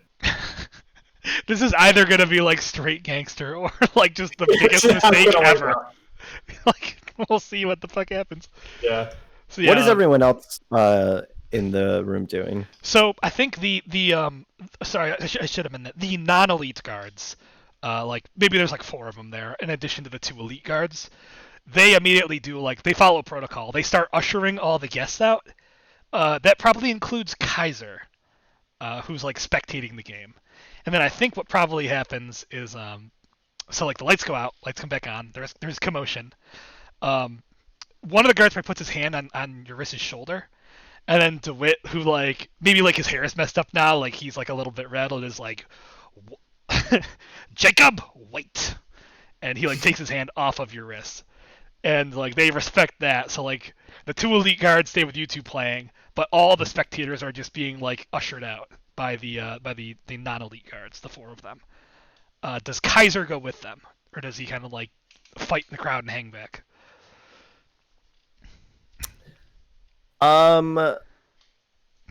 Kaiser is interested in what's going to happen here. He'll try to fight the crowd. Okay. Yeah, you can definitely like hang back. And I think like there's enough confusion because DeWitt is like insisting that the game finish, that like the guards are getting mixed messages. Like there's a thorough round of confusion. And yeah, fuck it. DeWitt DeWitt does that. The room, like the commotion will not die down though, because the guards like they're trying to do their job, but he's giving them conflicting orders. So he just like angrily reaches over to like one of the non-elite guards, grabs their SMG, and just like sprays like 5 bullets up in the ceiling, and like like plaster falls down, and like the lights flicker, and that kind of like just the room silences. It's like I said to wait. We were in the middle of a goddamn game.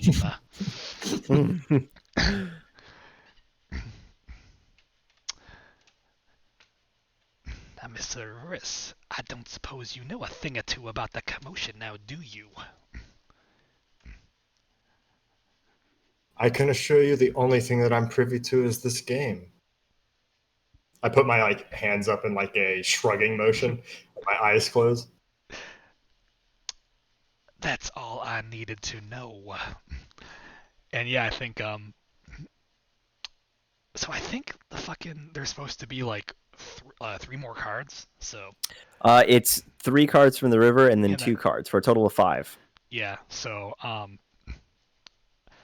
I guess like while all that was happening, I don't know. Brett, is there more like piss contesting, or are we gonna throw down? I don't think so. I would like to roll cool with forward. Yeah, so while that was happening, like the last 2 cards went, and yeah, like by all accounts, despite all the distractions, like yeah, it's gonna come down to the last card. Let's be dramatic here. And yeah, I think you've definitely earned yourself 1 forward on a cool roll. Brett. Ooh, 9. God. You rolled a 5 and a 1. You don't have any forward on like the card or any hold or anything you'd be using on this, right? I don't think so. I don't think so. Yeah, so this was a cool roll for Act Under Pressure. Wait. What? This is Rift Energy, right? Because we're playing with this deck? Yes, it is. All right, 9. Yes, it is. Cool. Yep. The deck of Emerald Horde wants you to win. Like, there's this curse. It's got this like boob of an owner. This Rift Elf wants to play it. It's like it's the fucking dude. It's the fucking One Ring. Like it wants you as its owner, and it betrays him. And the last card falls and like gives you like the full house over his 3 of a kind or whatever the fuck it's. Yeah. Oh, cool. So like the last card falls, you guys flip your hands. You have him beat just barely. And now, like, his hair is all messed up. He's, like, sweating. It's, like, the classic, whenever you, like, in every movie, like, the really dapperly dressed guy whose hair gets, like messed up a little bit and he's, like, pissed off. Absolutely. So, like, he's, like, seething now. But, like, doing everything he fucking can. Because, like, he's still in front of all these people that he's trying to impress and shit. So he's just, like, breathing heavily, like, would you look at that? Sometimes the cards just fall your way. So he kind of like Abraham kind of like gathers up the AI, all the cards, and then DeWitt just kind of like not like touches his hand to Abraham or like nods at him, and then he like pushes the cards over to you instead of back to himself. Well, Mr. Dewitt, I can say that I'm very much so enjoyed our game. I stand up and say, it's a shame that your party wasn't as prepared as you boasted it to be, but at a grand time. And the ball opens up as a portal, and it sucks in both the Nefidi's grimoire and the cards. Yes. And I kind of like adjust my my suit, my crimson red suit, and say, the pleasure was mine, I can assure you. And the portal closes. So there's definitely a pause then. and you sense that you are being shown the barrel of a gun, and then he says, "Oh, I'm sure it was. Do be careful on your way home. This is a dreadful neighborhood." And he kind of like corrects his hair. My. You wouldn't be one of those sore losers that you were talking about earlier, would you? Here I thought we were just having a fun gentleman's game. Oh, we learn all sorts of things about ourselves in trying times. Now, Mr. Ambassador. Perhaps it is time we Kaiser. take our leave. If I didn't know any better, I'd say the premises are being evacuated. For safety. So it would seem. So I think, at that point, the guards kind of like start trying to usher you guys out. Yep. And the last thing you see as you like go out is like he grabs like the shoulder of one of the non-elite guards, and is like kind of like barking right into his ear. And just looking like right at you as he does it. Can I roll? I want to roll Rift Magic.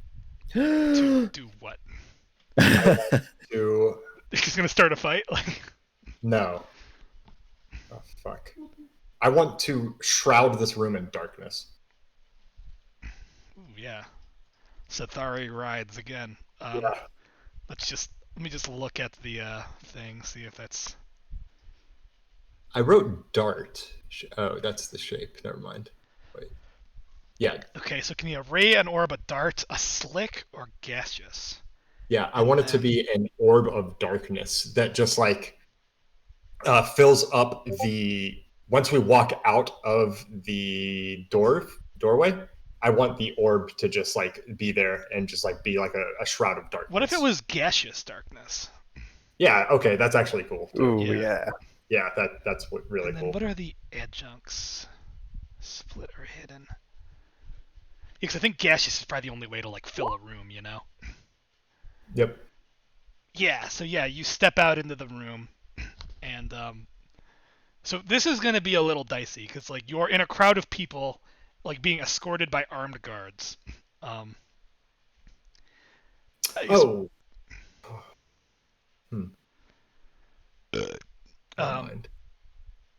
Do you still go for it, or do you kind of like surf the crowd for a minute here?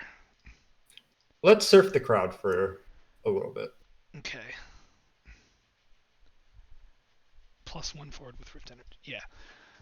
So basically what happens is you are all pushed out to the atrium where all the fish are, and the guards kind of like are searching everybody, not for the deck, but because like there was a bit of like smashing and grabbing going on in the main lobby, of which you guys are all clear. Tony's not there.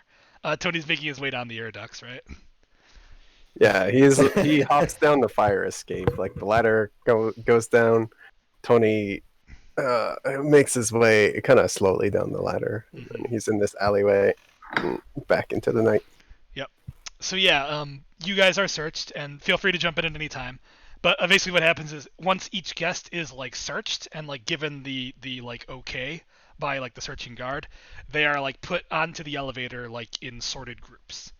And unless you guys would stop, you guys get put onto the elevator as well with like a multitude of other guests. Like they stuff you into the elevator. Like it's a big elevator. We'll say you're in there with like 12 other people. And unless you want to stop it, they put you in. Agathorn can be there too. Or if you want him to be separate from you, he can be as well. No, I think Agathorn left in kind of like the first batch. He's probably already out. Yeah, good call. So we'll say he's down on like the ground level. And like he's been kind of like pinging you through your comm, so you know. And there's, so far as best you can tell, no funny business. You get in the elevator with a bunch of other seemingly innocent people, and they press the button to take you down to the first floor. Seemingly innocent. We're about to have a Captain America elevator situation here. Yeah, Yeah, I feel like the ride down is a little awkward. I want to roll assess. Sure. I suck so much. What is a miss on assess? Is it the MC makes a move or? Doesn't look like anything. My fucking music stopped.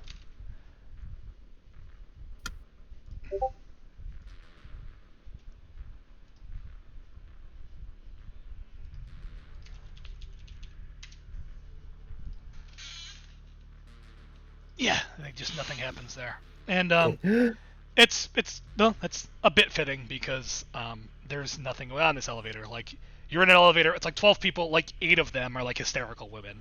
And then it's just like 4 guys who are just clearly their husbands, like trying to calm everybody down. Right. There's a lot of clamoring, like, what happened? Was it a terrorist? Oh my god! It was one of those goddamn operatives is what it was. I think he was being robbed. And just, yeah, like, it's just hysterics. And, How are people misinterpreting Tony's broadcast? oh yeah, so did you like broadcast it on the air? And did you like put anything with it? Or like what was the story there? Because that could totally be the writing narrative here. Yeah. Let's see. Tony's rush narrative is what are people like? What's hip and trendy these days? Racism. Yeah, okay. Violent racist group. African elves, attacked, led by this man. Africanized elves have attacked in an art expose,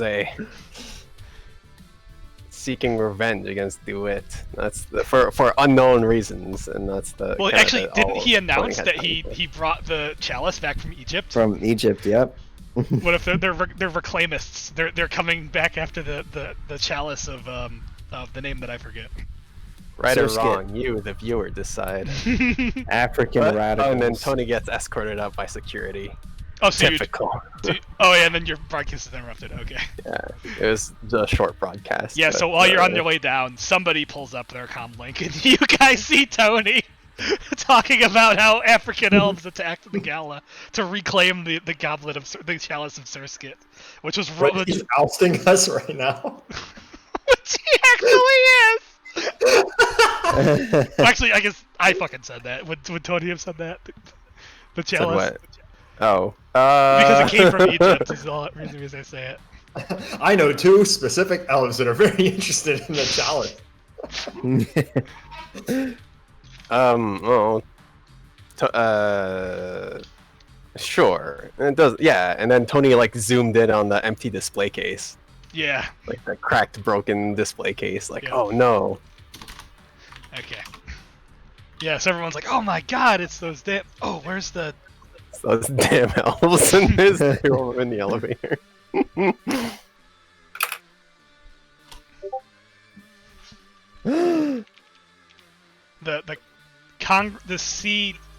CFSA, the Congress of the Free States of Africa.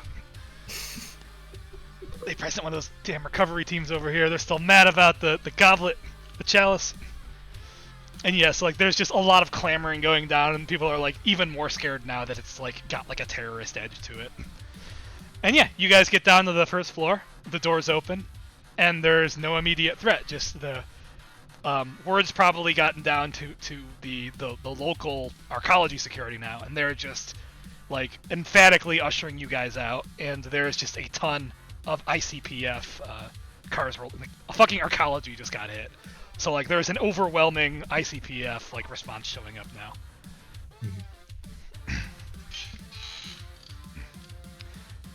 And you know what? So actually, I'll tell you what you see. So Okay. so ICPF is rolling up, and I need to get another token ready. Lead investigator, John Hammond.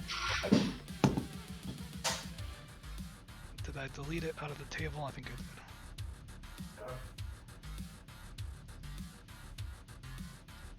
God damn it! Where is it?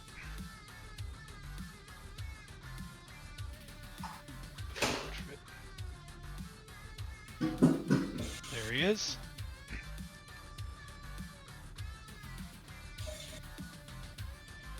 a little slower, please.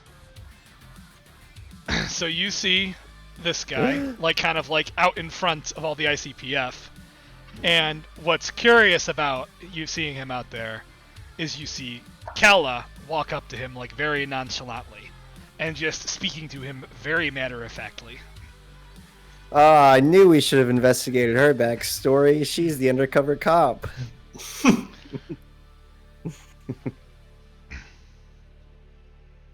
So yeah, you see that on your way out. We could probably say that Agathorn pulls the car around. I thought Agathorn wasn't the driver. Agathorn comes around with the car and the driver. Or Agathorn can drive. He's I think the car pulls up and the door opens, and Agathorn, like, opens the door from the back. okay. Does Tony meet up with these guys, or does he kind of just slip away into the night? Because he went down to the ducks. Yeah, I'll just slip away into the night. Or do you want to, like, I guess we didn't even. Yeah, we don't have an arranged meetup. I don't know. You guys can find them at the dunes if you need them. Well, do you want to, like, maybe, like, you're a block down the road or something, and they, like, find you? Okay, yeah, that's easier. Sure, Yeah. you So just We you could just guys- say we arranged the extracts. done. Tony gets in. Yeah, you guys arranged it ahead of time. You're fucking professionals. Yeah. Like, Tony's like, I'm gonna make my own exit. I'll just be, like, one corner away. So yeah, you guys go down. There's, like, a moment of you know, congestion. There's actually a fair bit of congestion. You guys get held up quite a bit. And then eventually, like, your car pulls up and Agathorn's in it. You two get in, you pull out, go down the street. And then, yeah, you see Tony on the sidewalk, like, waiting under... Looking all, like, cool and professional, like, waiting under some neon sign. And, yeah, you Having a start cigarette. driving. And where do you go?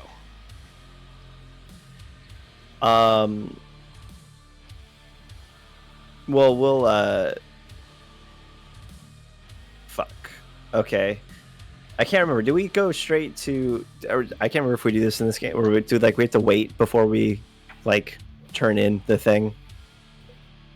Like, wait for. Oh yeah, Pizza how does it item. work? Do we contact I Jiffy think Jeff you were and then he told sets up to the... contact, yeah, Jiffy Jeff to arrange a drop. So you Okay. could use your big fancy car phone. I use my big fancy heavy Ooh. car phone, and ring up Jiffy Jeff. Yep. So, like, yeah, you're all three of you are in the back of the car there, and you, like, dial up Jiffy Jeff, and, like, all of a sudden his, like, big, like, fat bloated face pops up on, like, the comm link, just floating in between all three of you. Jiffy Jeff. Hey, my dudes, what's the good word? Well, that's up to Kaiser since he's the priest. Oh. What's Wow. today's Dang. good word? Kaiser? Today's word is mailbox. We have your, we've retrieved your deck of cards here. The USPS didn't make it to Sprawl. Excellent, excellent. I'll ping the collector. Stand by. And actually, he just, like, kind of, like, puts you on hold for, like, just, like, a minute. Okay. And yeah, then, like a beat goes by. And then Kaiser, at no surprise to you, he says, all right, you're on. Under the old Chicago Bridge, west side, 90 minutes. And he, like, gives you a nod and just clicks out.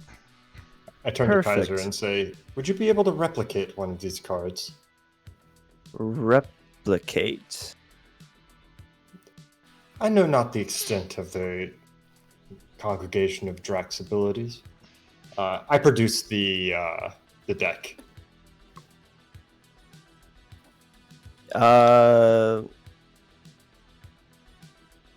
Probably not with the amount of time that we have before we must deliver the deck, unfortunately.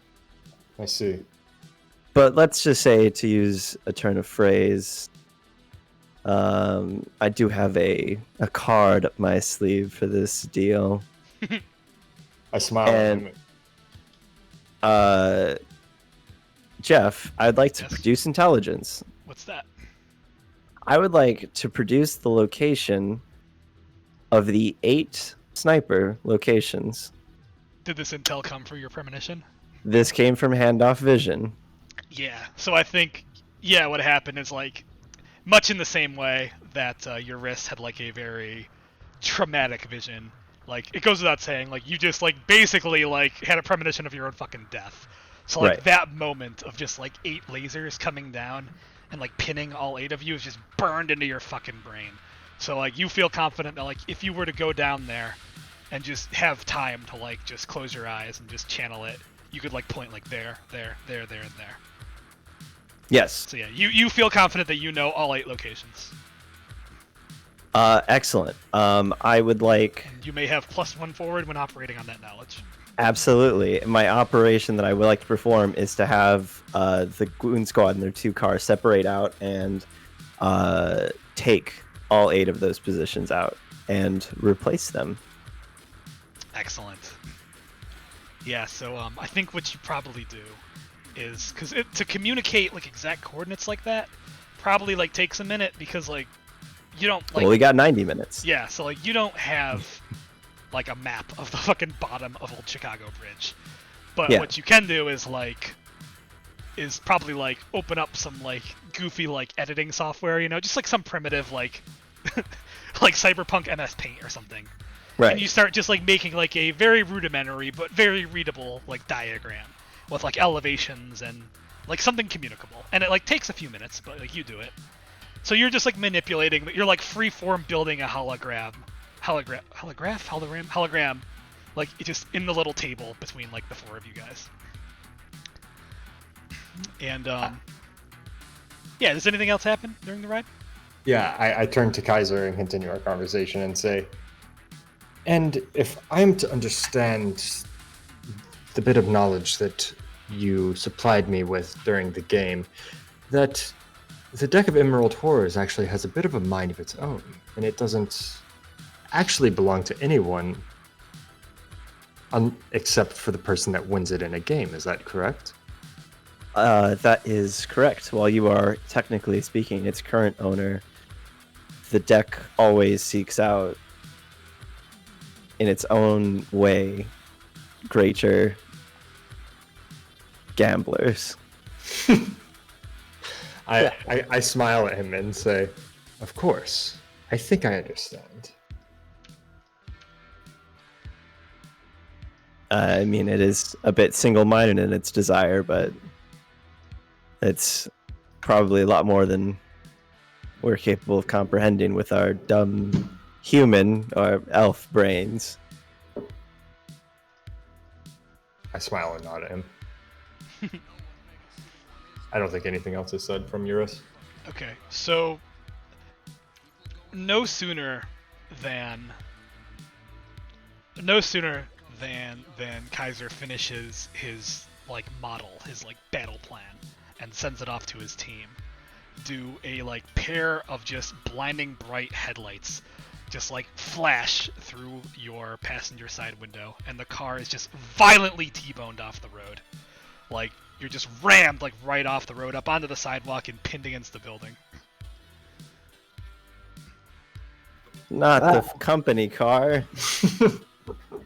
Drac is gonna be so pissed. And I guess I should mention at this point, like it's probably been like 20 minutes of driving, so like you're kind of like clearing like out of like the metropolitan downtown area, and now you're kind of like going through like more like less densely populated, like you are now kind of like out in the sticks, as it were, of the sprawl. Like there's not just people everywhere, it's kind of like just an empty rundown bit of city. And yeah, you've been T-boned and the car is like pushed up onto the sidewalk, still upright, but like there's just this violent jolt. Let's have everybody take 1 point of S harm. So roll harm, but don't actually take any damage.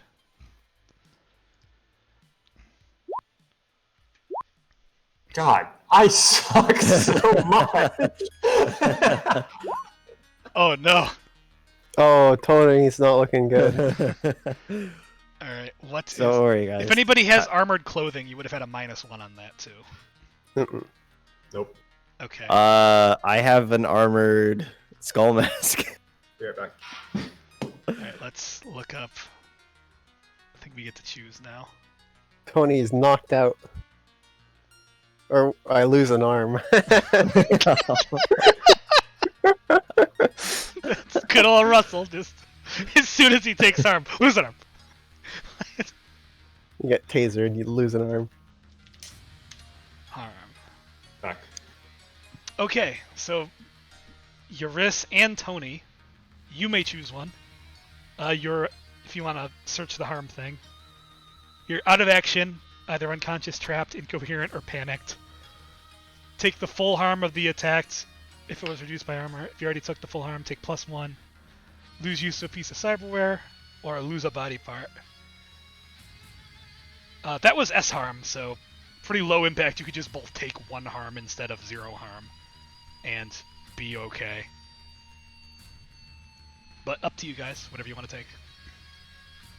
Yeah. Tony was not wearing his seatbelt in the limo or whatever gigantic fancy car we were driving.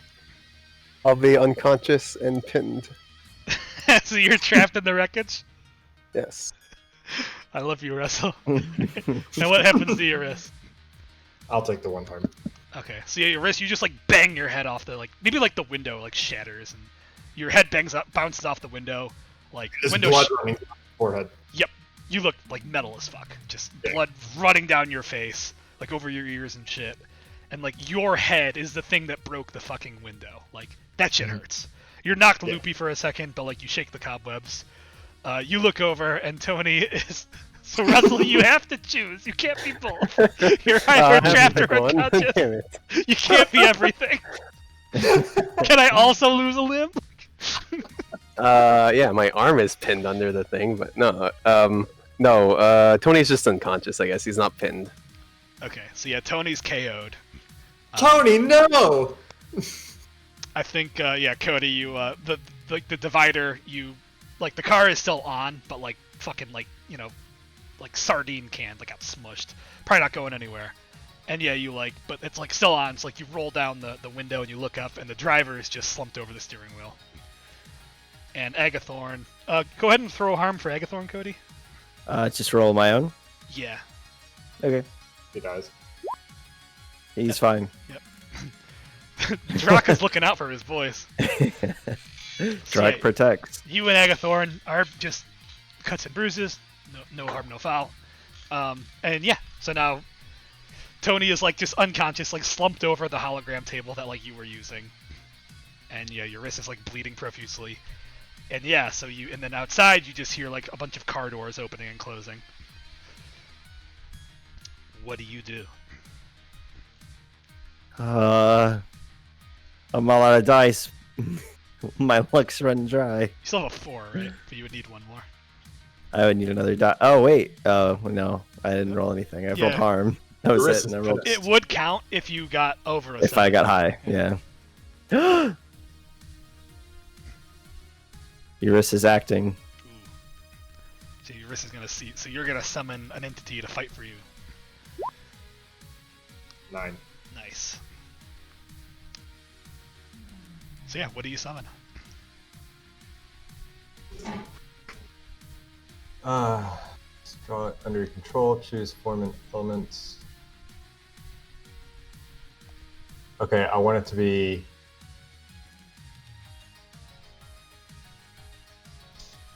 Oh wait, before he does this, can I roll assess to see if I can? Yeah. So I think Okay. you're in a smushed car. Car doors opening and closing. Obvious, you hear boots on pavement.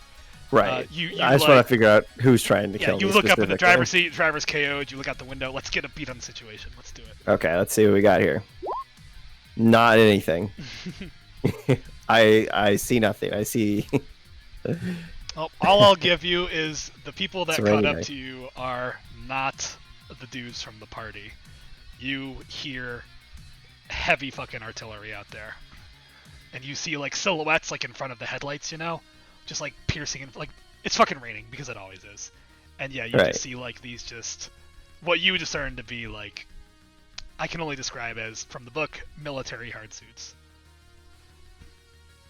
This is a rapid response team that's on your ass. This isn't just rank and file dudes with SMGs.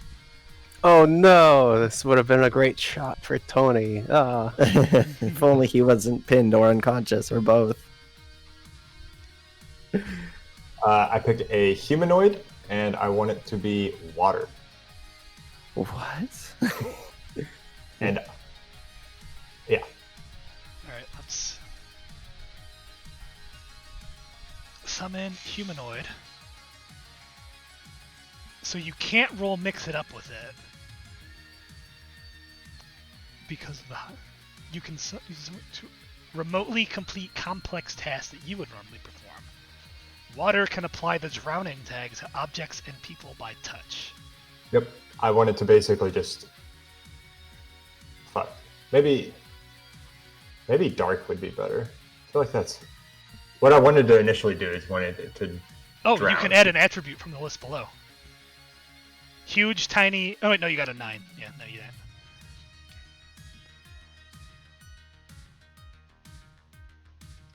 Okay. Fuck it. Let's go air then. And I want it to like just cause everything to like similar to J.R.R. Tolkien in Zinhe. Just like lift up and get dropped down. Okay. So yeah, you summon, you like perform like the incantation like in the car, and like peel open. Oh yeah, yeah. You like rip open, you like boot open the sunroof because it doesn't open. So you like boot it open, all badass like. And yeah, like what does your air dervish look like? Like what is this humanoid?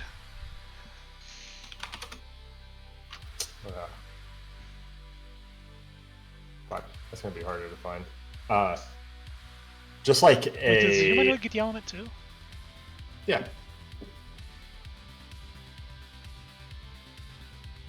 Choose a form and... Oh yeah, you're right. Okay. Yeah, it's just like a very slender, like 5'5", typical humanoid, like male physique, and I just want it to be like extremely jagged around like all of it, as like its body is just like swirling in like a really intense winds, and so it looks like his skin is like the surface of like a tornado. Like, yes, exactly, a tornado. So like it's moving, it's like all smoky and shit. Yep. And he's got this like ghostly face with just these like hollow, like vacant eyes, right? Yep. So yeah, you kick open the sunroof and like, do you like push him like up onto the roof or like have him like climb out? No, I open the sunroof. One of my two of my orbs go out, like the same portal thing. Oh yeah, your orbs like rip open the fabric of fucking space or whatever. He just like walks through, Mm-hmm. and then as he's walking through, all of the surrounding like cars and people just like get like uplifted off of the pavement and are like beginning to float. Yeah, so I think this definitely succeeds. So yeah, he goes out and like starts lifting up. It says, let me just double check that. Can apply the floating tag to objects and people by touch. So is he like sprinting around, or is he kind of like just like floating towards everybody, or? Yeah, floating towards everything. I think. Yeah, I think it's a bit. He probably like doesn't get the whole fucking gang in one go, but like immediately just like they just start hosing this, like shooting at this air elemental, and let's see what they're equipped with here. An RPG. Yeah, so no, you just hear like a cacophony of fucking assault rifles, like north of 6, just all going off, and you just hear bullets hitting the side of the brick building behind you. The bullets are just going through this fucking thing. And they're just all focusing fire on this thing, but the bullets are just going right through it.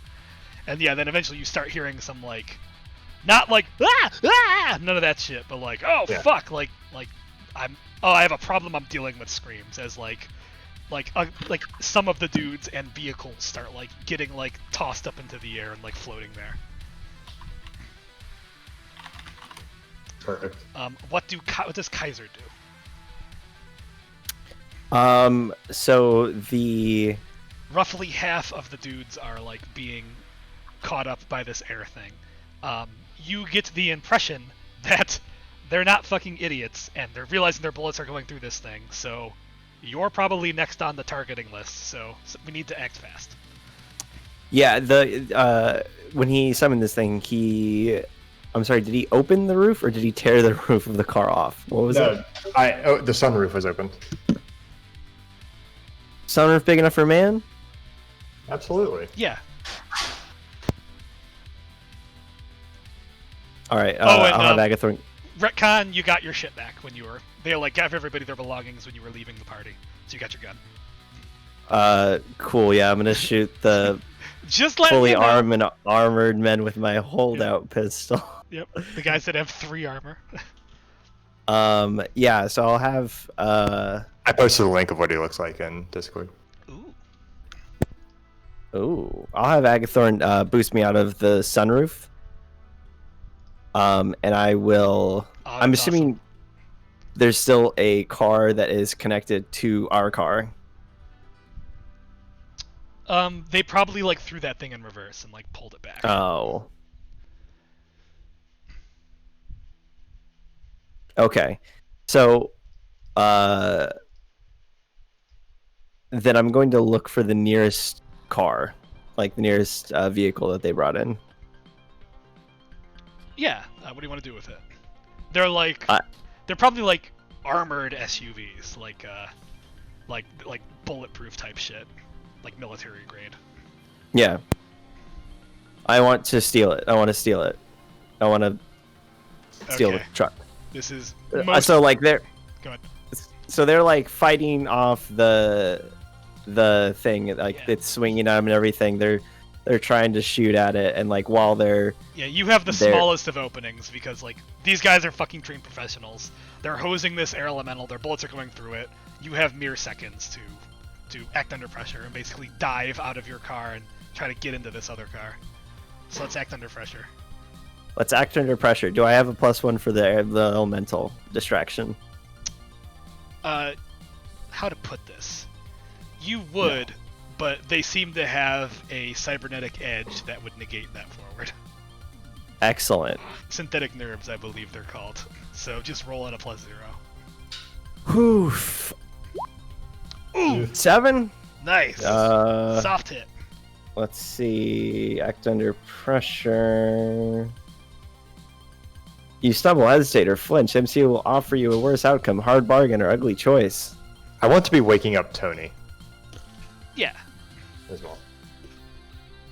How the fuck would you deal with like waking somebody up? Probably an act under pressure, maybe. Apply There's first aid. apply first aid, but I don't know. if It's that the same. It's counts. the same roll. Oh, I mean, it'd be the same roll as act under pressure. So. But It's- let's cool. All right, let's deal with that in just a moment. So let's see. Okay. you wake Tony up, and then the wreckage falls on him, and he's pinned.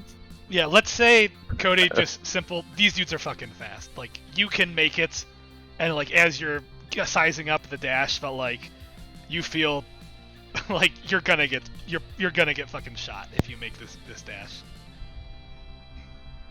You can eat the bullets, but you'll make it, but you'll eat some bullets. Absolutely not. I will not go. Okay. Kaiser, let the elemental buy us time. The car should still run, correct? Well, the driver's dead. Agathorn isn't. Agathorn isn't. Right. Sure, can Agathorn squeeze through the partition to go to the front of the car?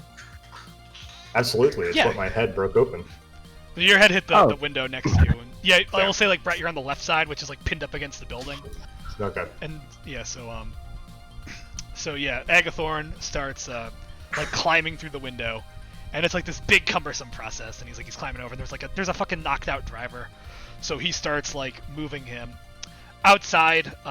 The elemental is effectively like halved their force, and like as he like moves from one to the other, like they get the next people, but the other ones start going down. And yeah, at this point, like you just see all these flashlights like light up the inside of the car, and like you, the butt of a gun like smashes open the window over Tony. Let's address that cool roll to see if Tony is awake. So how does Have him that be awake so he can be afraid. I was able to reduce his harm by 1 segment. Oh, with thanks. appropriate medical equipment? But I guess it's just waking somebody up. Yeah. Yeah, that's basically what I was doing. We can say he just rolled high enough to wake him up. Yeah, so we'll say he's got the -1 ongoing until he receives proper attention. Like, he's concussed. There we He's go. got a concussion. Tony's concussed. He's concussed, but not so concussed that he can't hit the record button on his camera. You could totally do that, yeah. I go live and on the air as the window gets smashed. Oh my god, roll it. This is perfect. This is so fucking Yep. perfect. It is. Roll edge. -1 from the concussion, but do it. I fucking love you, Russell. I fucking love you. All right. That's good. Oh wait, it works. Yes. Yeah, that's So good. what is the 7? What is the 7 on that? Here. Yeah, so I guess what they see is a camera pointed straight at them, and it's recording. It's broadcasting to T&D Central.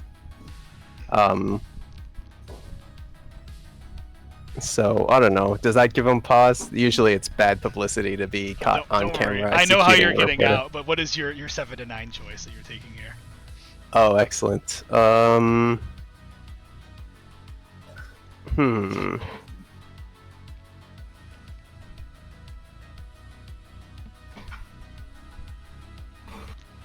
I guess Tony's concussed, so it's not exactly a good narrative.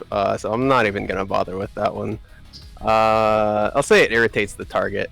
I'm pretty sure Dewitt's gonna be pissed because he ordered this. He knows what's going on. Now he's watching it on TV, being broadcast to everyone. EMC. Well, yeah, I think Dewitt is gonna become a clock in and of his own. Mm-hmm. So I'll add that after the game. But yeah, I think we have thoroughly established Dewitt as like an ongoing threat in this game. So, mwah, I love that. But you are escorted to safety, and I will tell you how. So they they bash open the thing, and like immediately just like 4 rifles are just trained in as like 6 dudes are being like thrown around by the elemental behind them, but like the elemental can't get all of them. And there are 4 like of these just like high-tech smart linked assault rifles just pointing in on you. Like their barrel's still smoking from spraying at the elemental. And then you just hear, fuck. I need a token, I need a token, I need a token.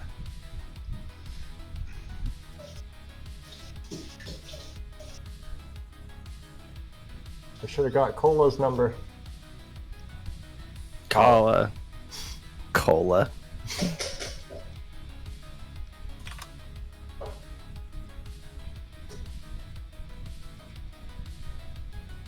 Bro, what do you call it? Do you call it soda? There you are. Yep. Soda pop. No. So good. So Pick a side. did you guys all see? Fuck it. You hear like just this roar of an engine, and this enormous fucking like pickup truck, armored pickup truck, rolls up onto the sidewalk and just flattens these 4 guards, and they go Whoa. flying like fucking like 20 feet down the sidewalk, and the window rolls down and you see this young dwarf looking at you, and he just shouts, "Get in!" He's a member of Fallout Boy. I can't. I'm pinned. No, you were confused. And I cut off his arm. Like Oh. whatever's pinned. Thanks. Yeah. 2 arms and a leg. And yeah, it's there's a cab, and then there's also like the bed in the back of the truck. You know that like fucking like that Tesla truck they were put out like a while ago? Yeah. It looks just. We'll just say that's it. The fucking Kaiser Tesla gets truck. in the cab. Kaiser gets in the Yeah. The back seat. I also get in. Do you leave your driver? Who's I thought he was unconscious? dead. He was slumped over the steering wheel. That's all you know. I think I check by it for a- congregation of Drac, we have to kill him. I set ablaze the vehicle. I check for a ball. Who does what? We have to act. You have mere seconds here. No, I set ablaze the vehicle as we leave. Good call. Scuttle the evidence. Alright, so yeah, so Kaiser jumps first. Does Tony go after Kaiser? Mm-hmm. Yep, you just shuffle in, like, because the cars are just kind of parked side by side. Y'Ris, I don't think we have to roll for that. You just call this, like, reckless, hastened fire, and just car goes up in flames. Yep. You dive in. Agathorn also got in the truck. Agathorn leaps into the back of the truck. He doesn't go down with the ship. Yeah, the cab is filling up. Agathorn. Yeah, he jumps in the back of the truck and like pulls the metal sheet over his head. So Y'Ris is third. He pulls the door shut, and dude just like takes off into the fucking night like high speed chase. And yeah, like behind you, you all look out the back and you see like the dudes who got run over, like they were fucking hit hard, but those dudes were in like fucking like armored shells, and they start like scrambling to to like get back in their cars. Right. And the one car that rammed you is probably like they have a hard time like keeping up with you, but the other one, because there were two of them, and they get in hot pursuit. And you've got a good lead on them. You've got like a block lead. Can we call it here? Yeah, totally up to you guys. Yeah, I need to go. Okay. Next time in the Sprawl, We can will we conclude the learn high-speed who chase. this dwarf is? Is his the name Shadowrun Timothy? character. I bet it is. Will we learn to not piss off powerful people? Maybe. Laugh in their face and take their stuff. I couldn't be lose, fucking I happier win. with how this game went. Like I could not be happier. I beat him in a game of children's card games. Yeah. Let's But- really make sure we rub it in just as much as we can before we leave too. This man with a lot of connections into the mafia or whatever. I mean, Right. as far as enemies go, Dewitt's because he's unconnected at the moment, so like it's just him and his resources. So you've got that going for you. He's connected to that old gang. It's gonna bring them back together. Getting Alright, the gang back. I have to together. go. I love you guys. I love you. Love you too. Yeah, Bye. see ya. Bye. Oh, I'm so like happy you. with it. That was fun, Everything yeah. I wanted to have happen. Like every single thing I wanted to have happen. Yeah, it was real good. So you can kind of see what I meant when I said like 80% of my prep went into that fucking like all the stuff was gonna happen at the ball and like what was gonna happen after and so perfect. And we didn't learn who Cala was. No one talked to Cala. We're gonna miss out on that NPC forever now. No, we won't be able to collect her. No. We won't be able to collect her now. Oh well. Goodbye. Good game. That was Goodbye. fun. I love you. Do you have any like anti NPC collection tactics that are happening that's gonna prevent us from forming a gaggle? No, on the contrary, I have every intention of like I am tracking all the NPCs and like where they are during each mission and then like where they go after the mission. And like Okay. basically like for every NPC I literally just write a timeline. Like here's their background, here's what they so every NPC they were doing something during the Lynx mission, like they happened before the game started. So like Cala was doing something before the game started. Hinge was doing something. Nova was doing like they all were like doing like a thing, like an operation. And Yeah. then like they will have all of obviously all their timelines kind of converge for this. And then after like the next mission, mission 2, I'll like write an entry for all of them like during mission 2 Cala's doing this and Nova's doing that. And I would like to, as much as possible, like keep tugging them back in, either artificially or through you guys involving them. Like I'd like it to kind of like be like a spider web of involvements instead of just like, oh yeah, they're an NPC that just exists and they just wait for you to come talk to them. They wait for us to find a function for them. Come join us at our compound, where we keep all of our NPCs. All right. Well, good game. I must go as well. All right. Yeah, thanks for playing. I will. I'm so Of course. happy Thank with you. that game. Thank you for hosting. Are you good for next Monday? Next Monday. Yes. Cool. All right. We'll talk to everyone else, but we'll plan on that. All right. Sounds good to me. All right. See you, dude. Hail Hydra.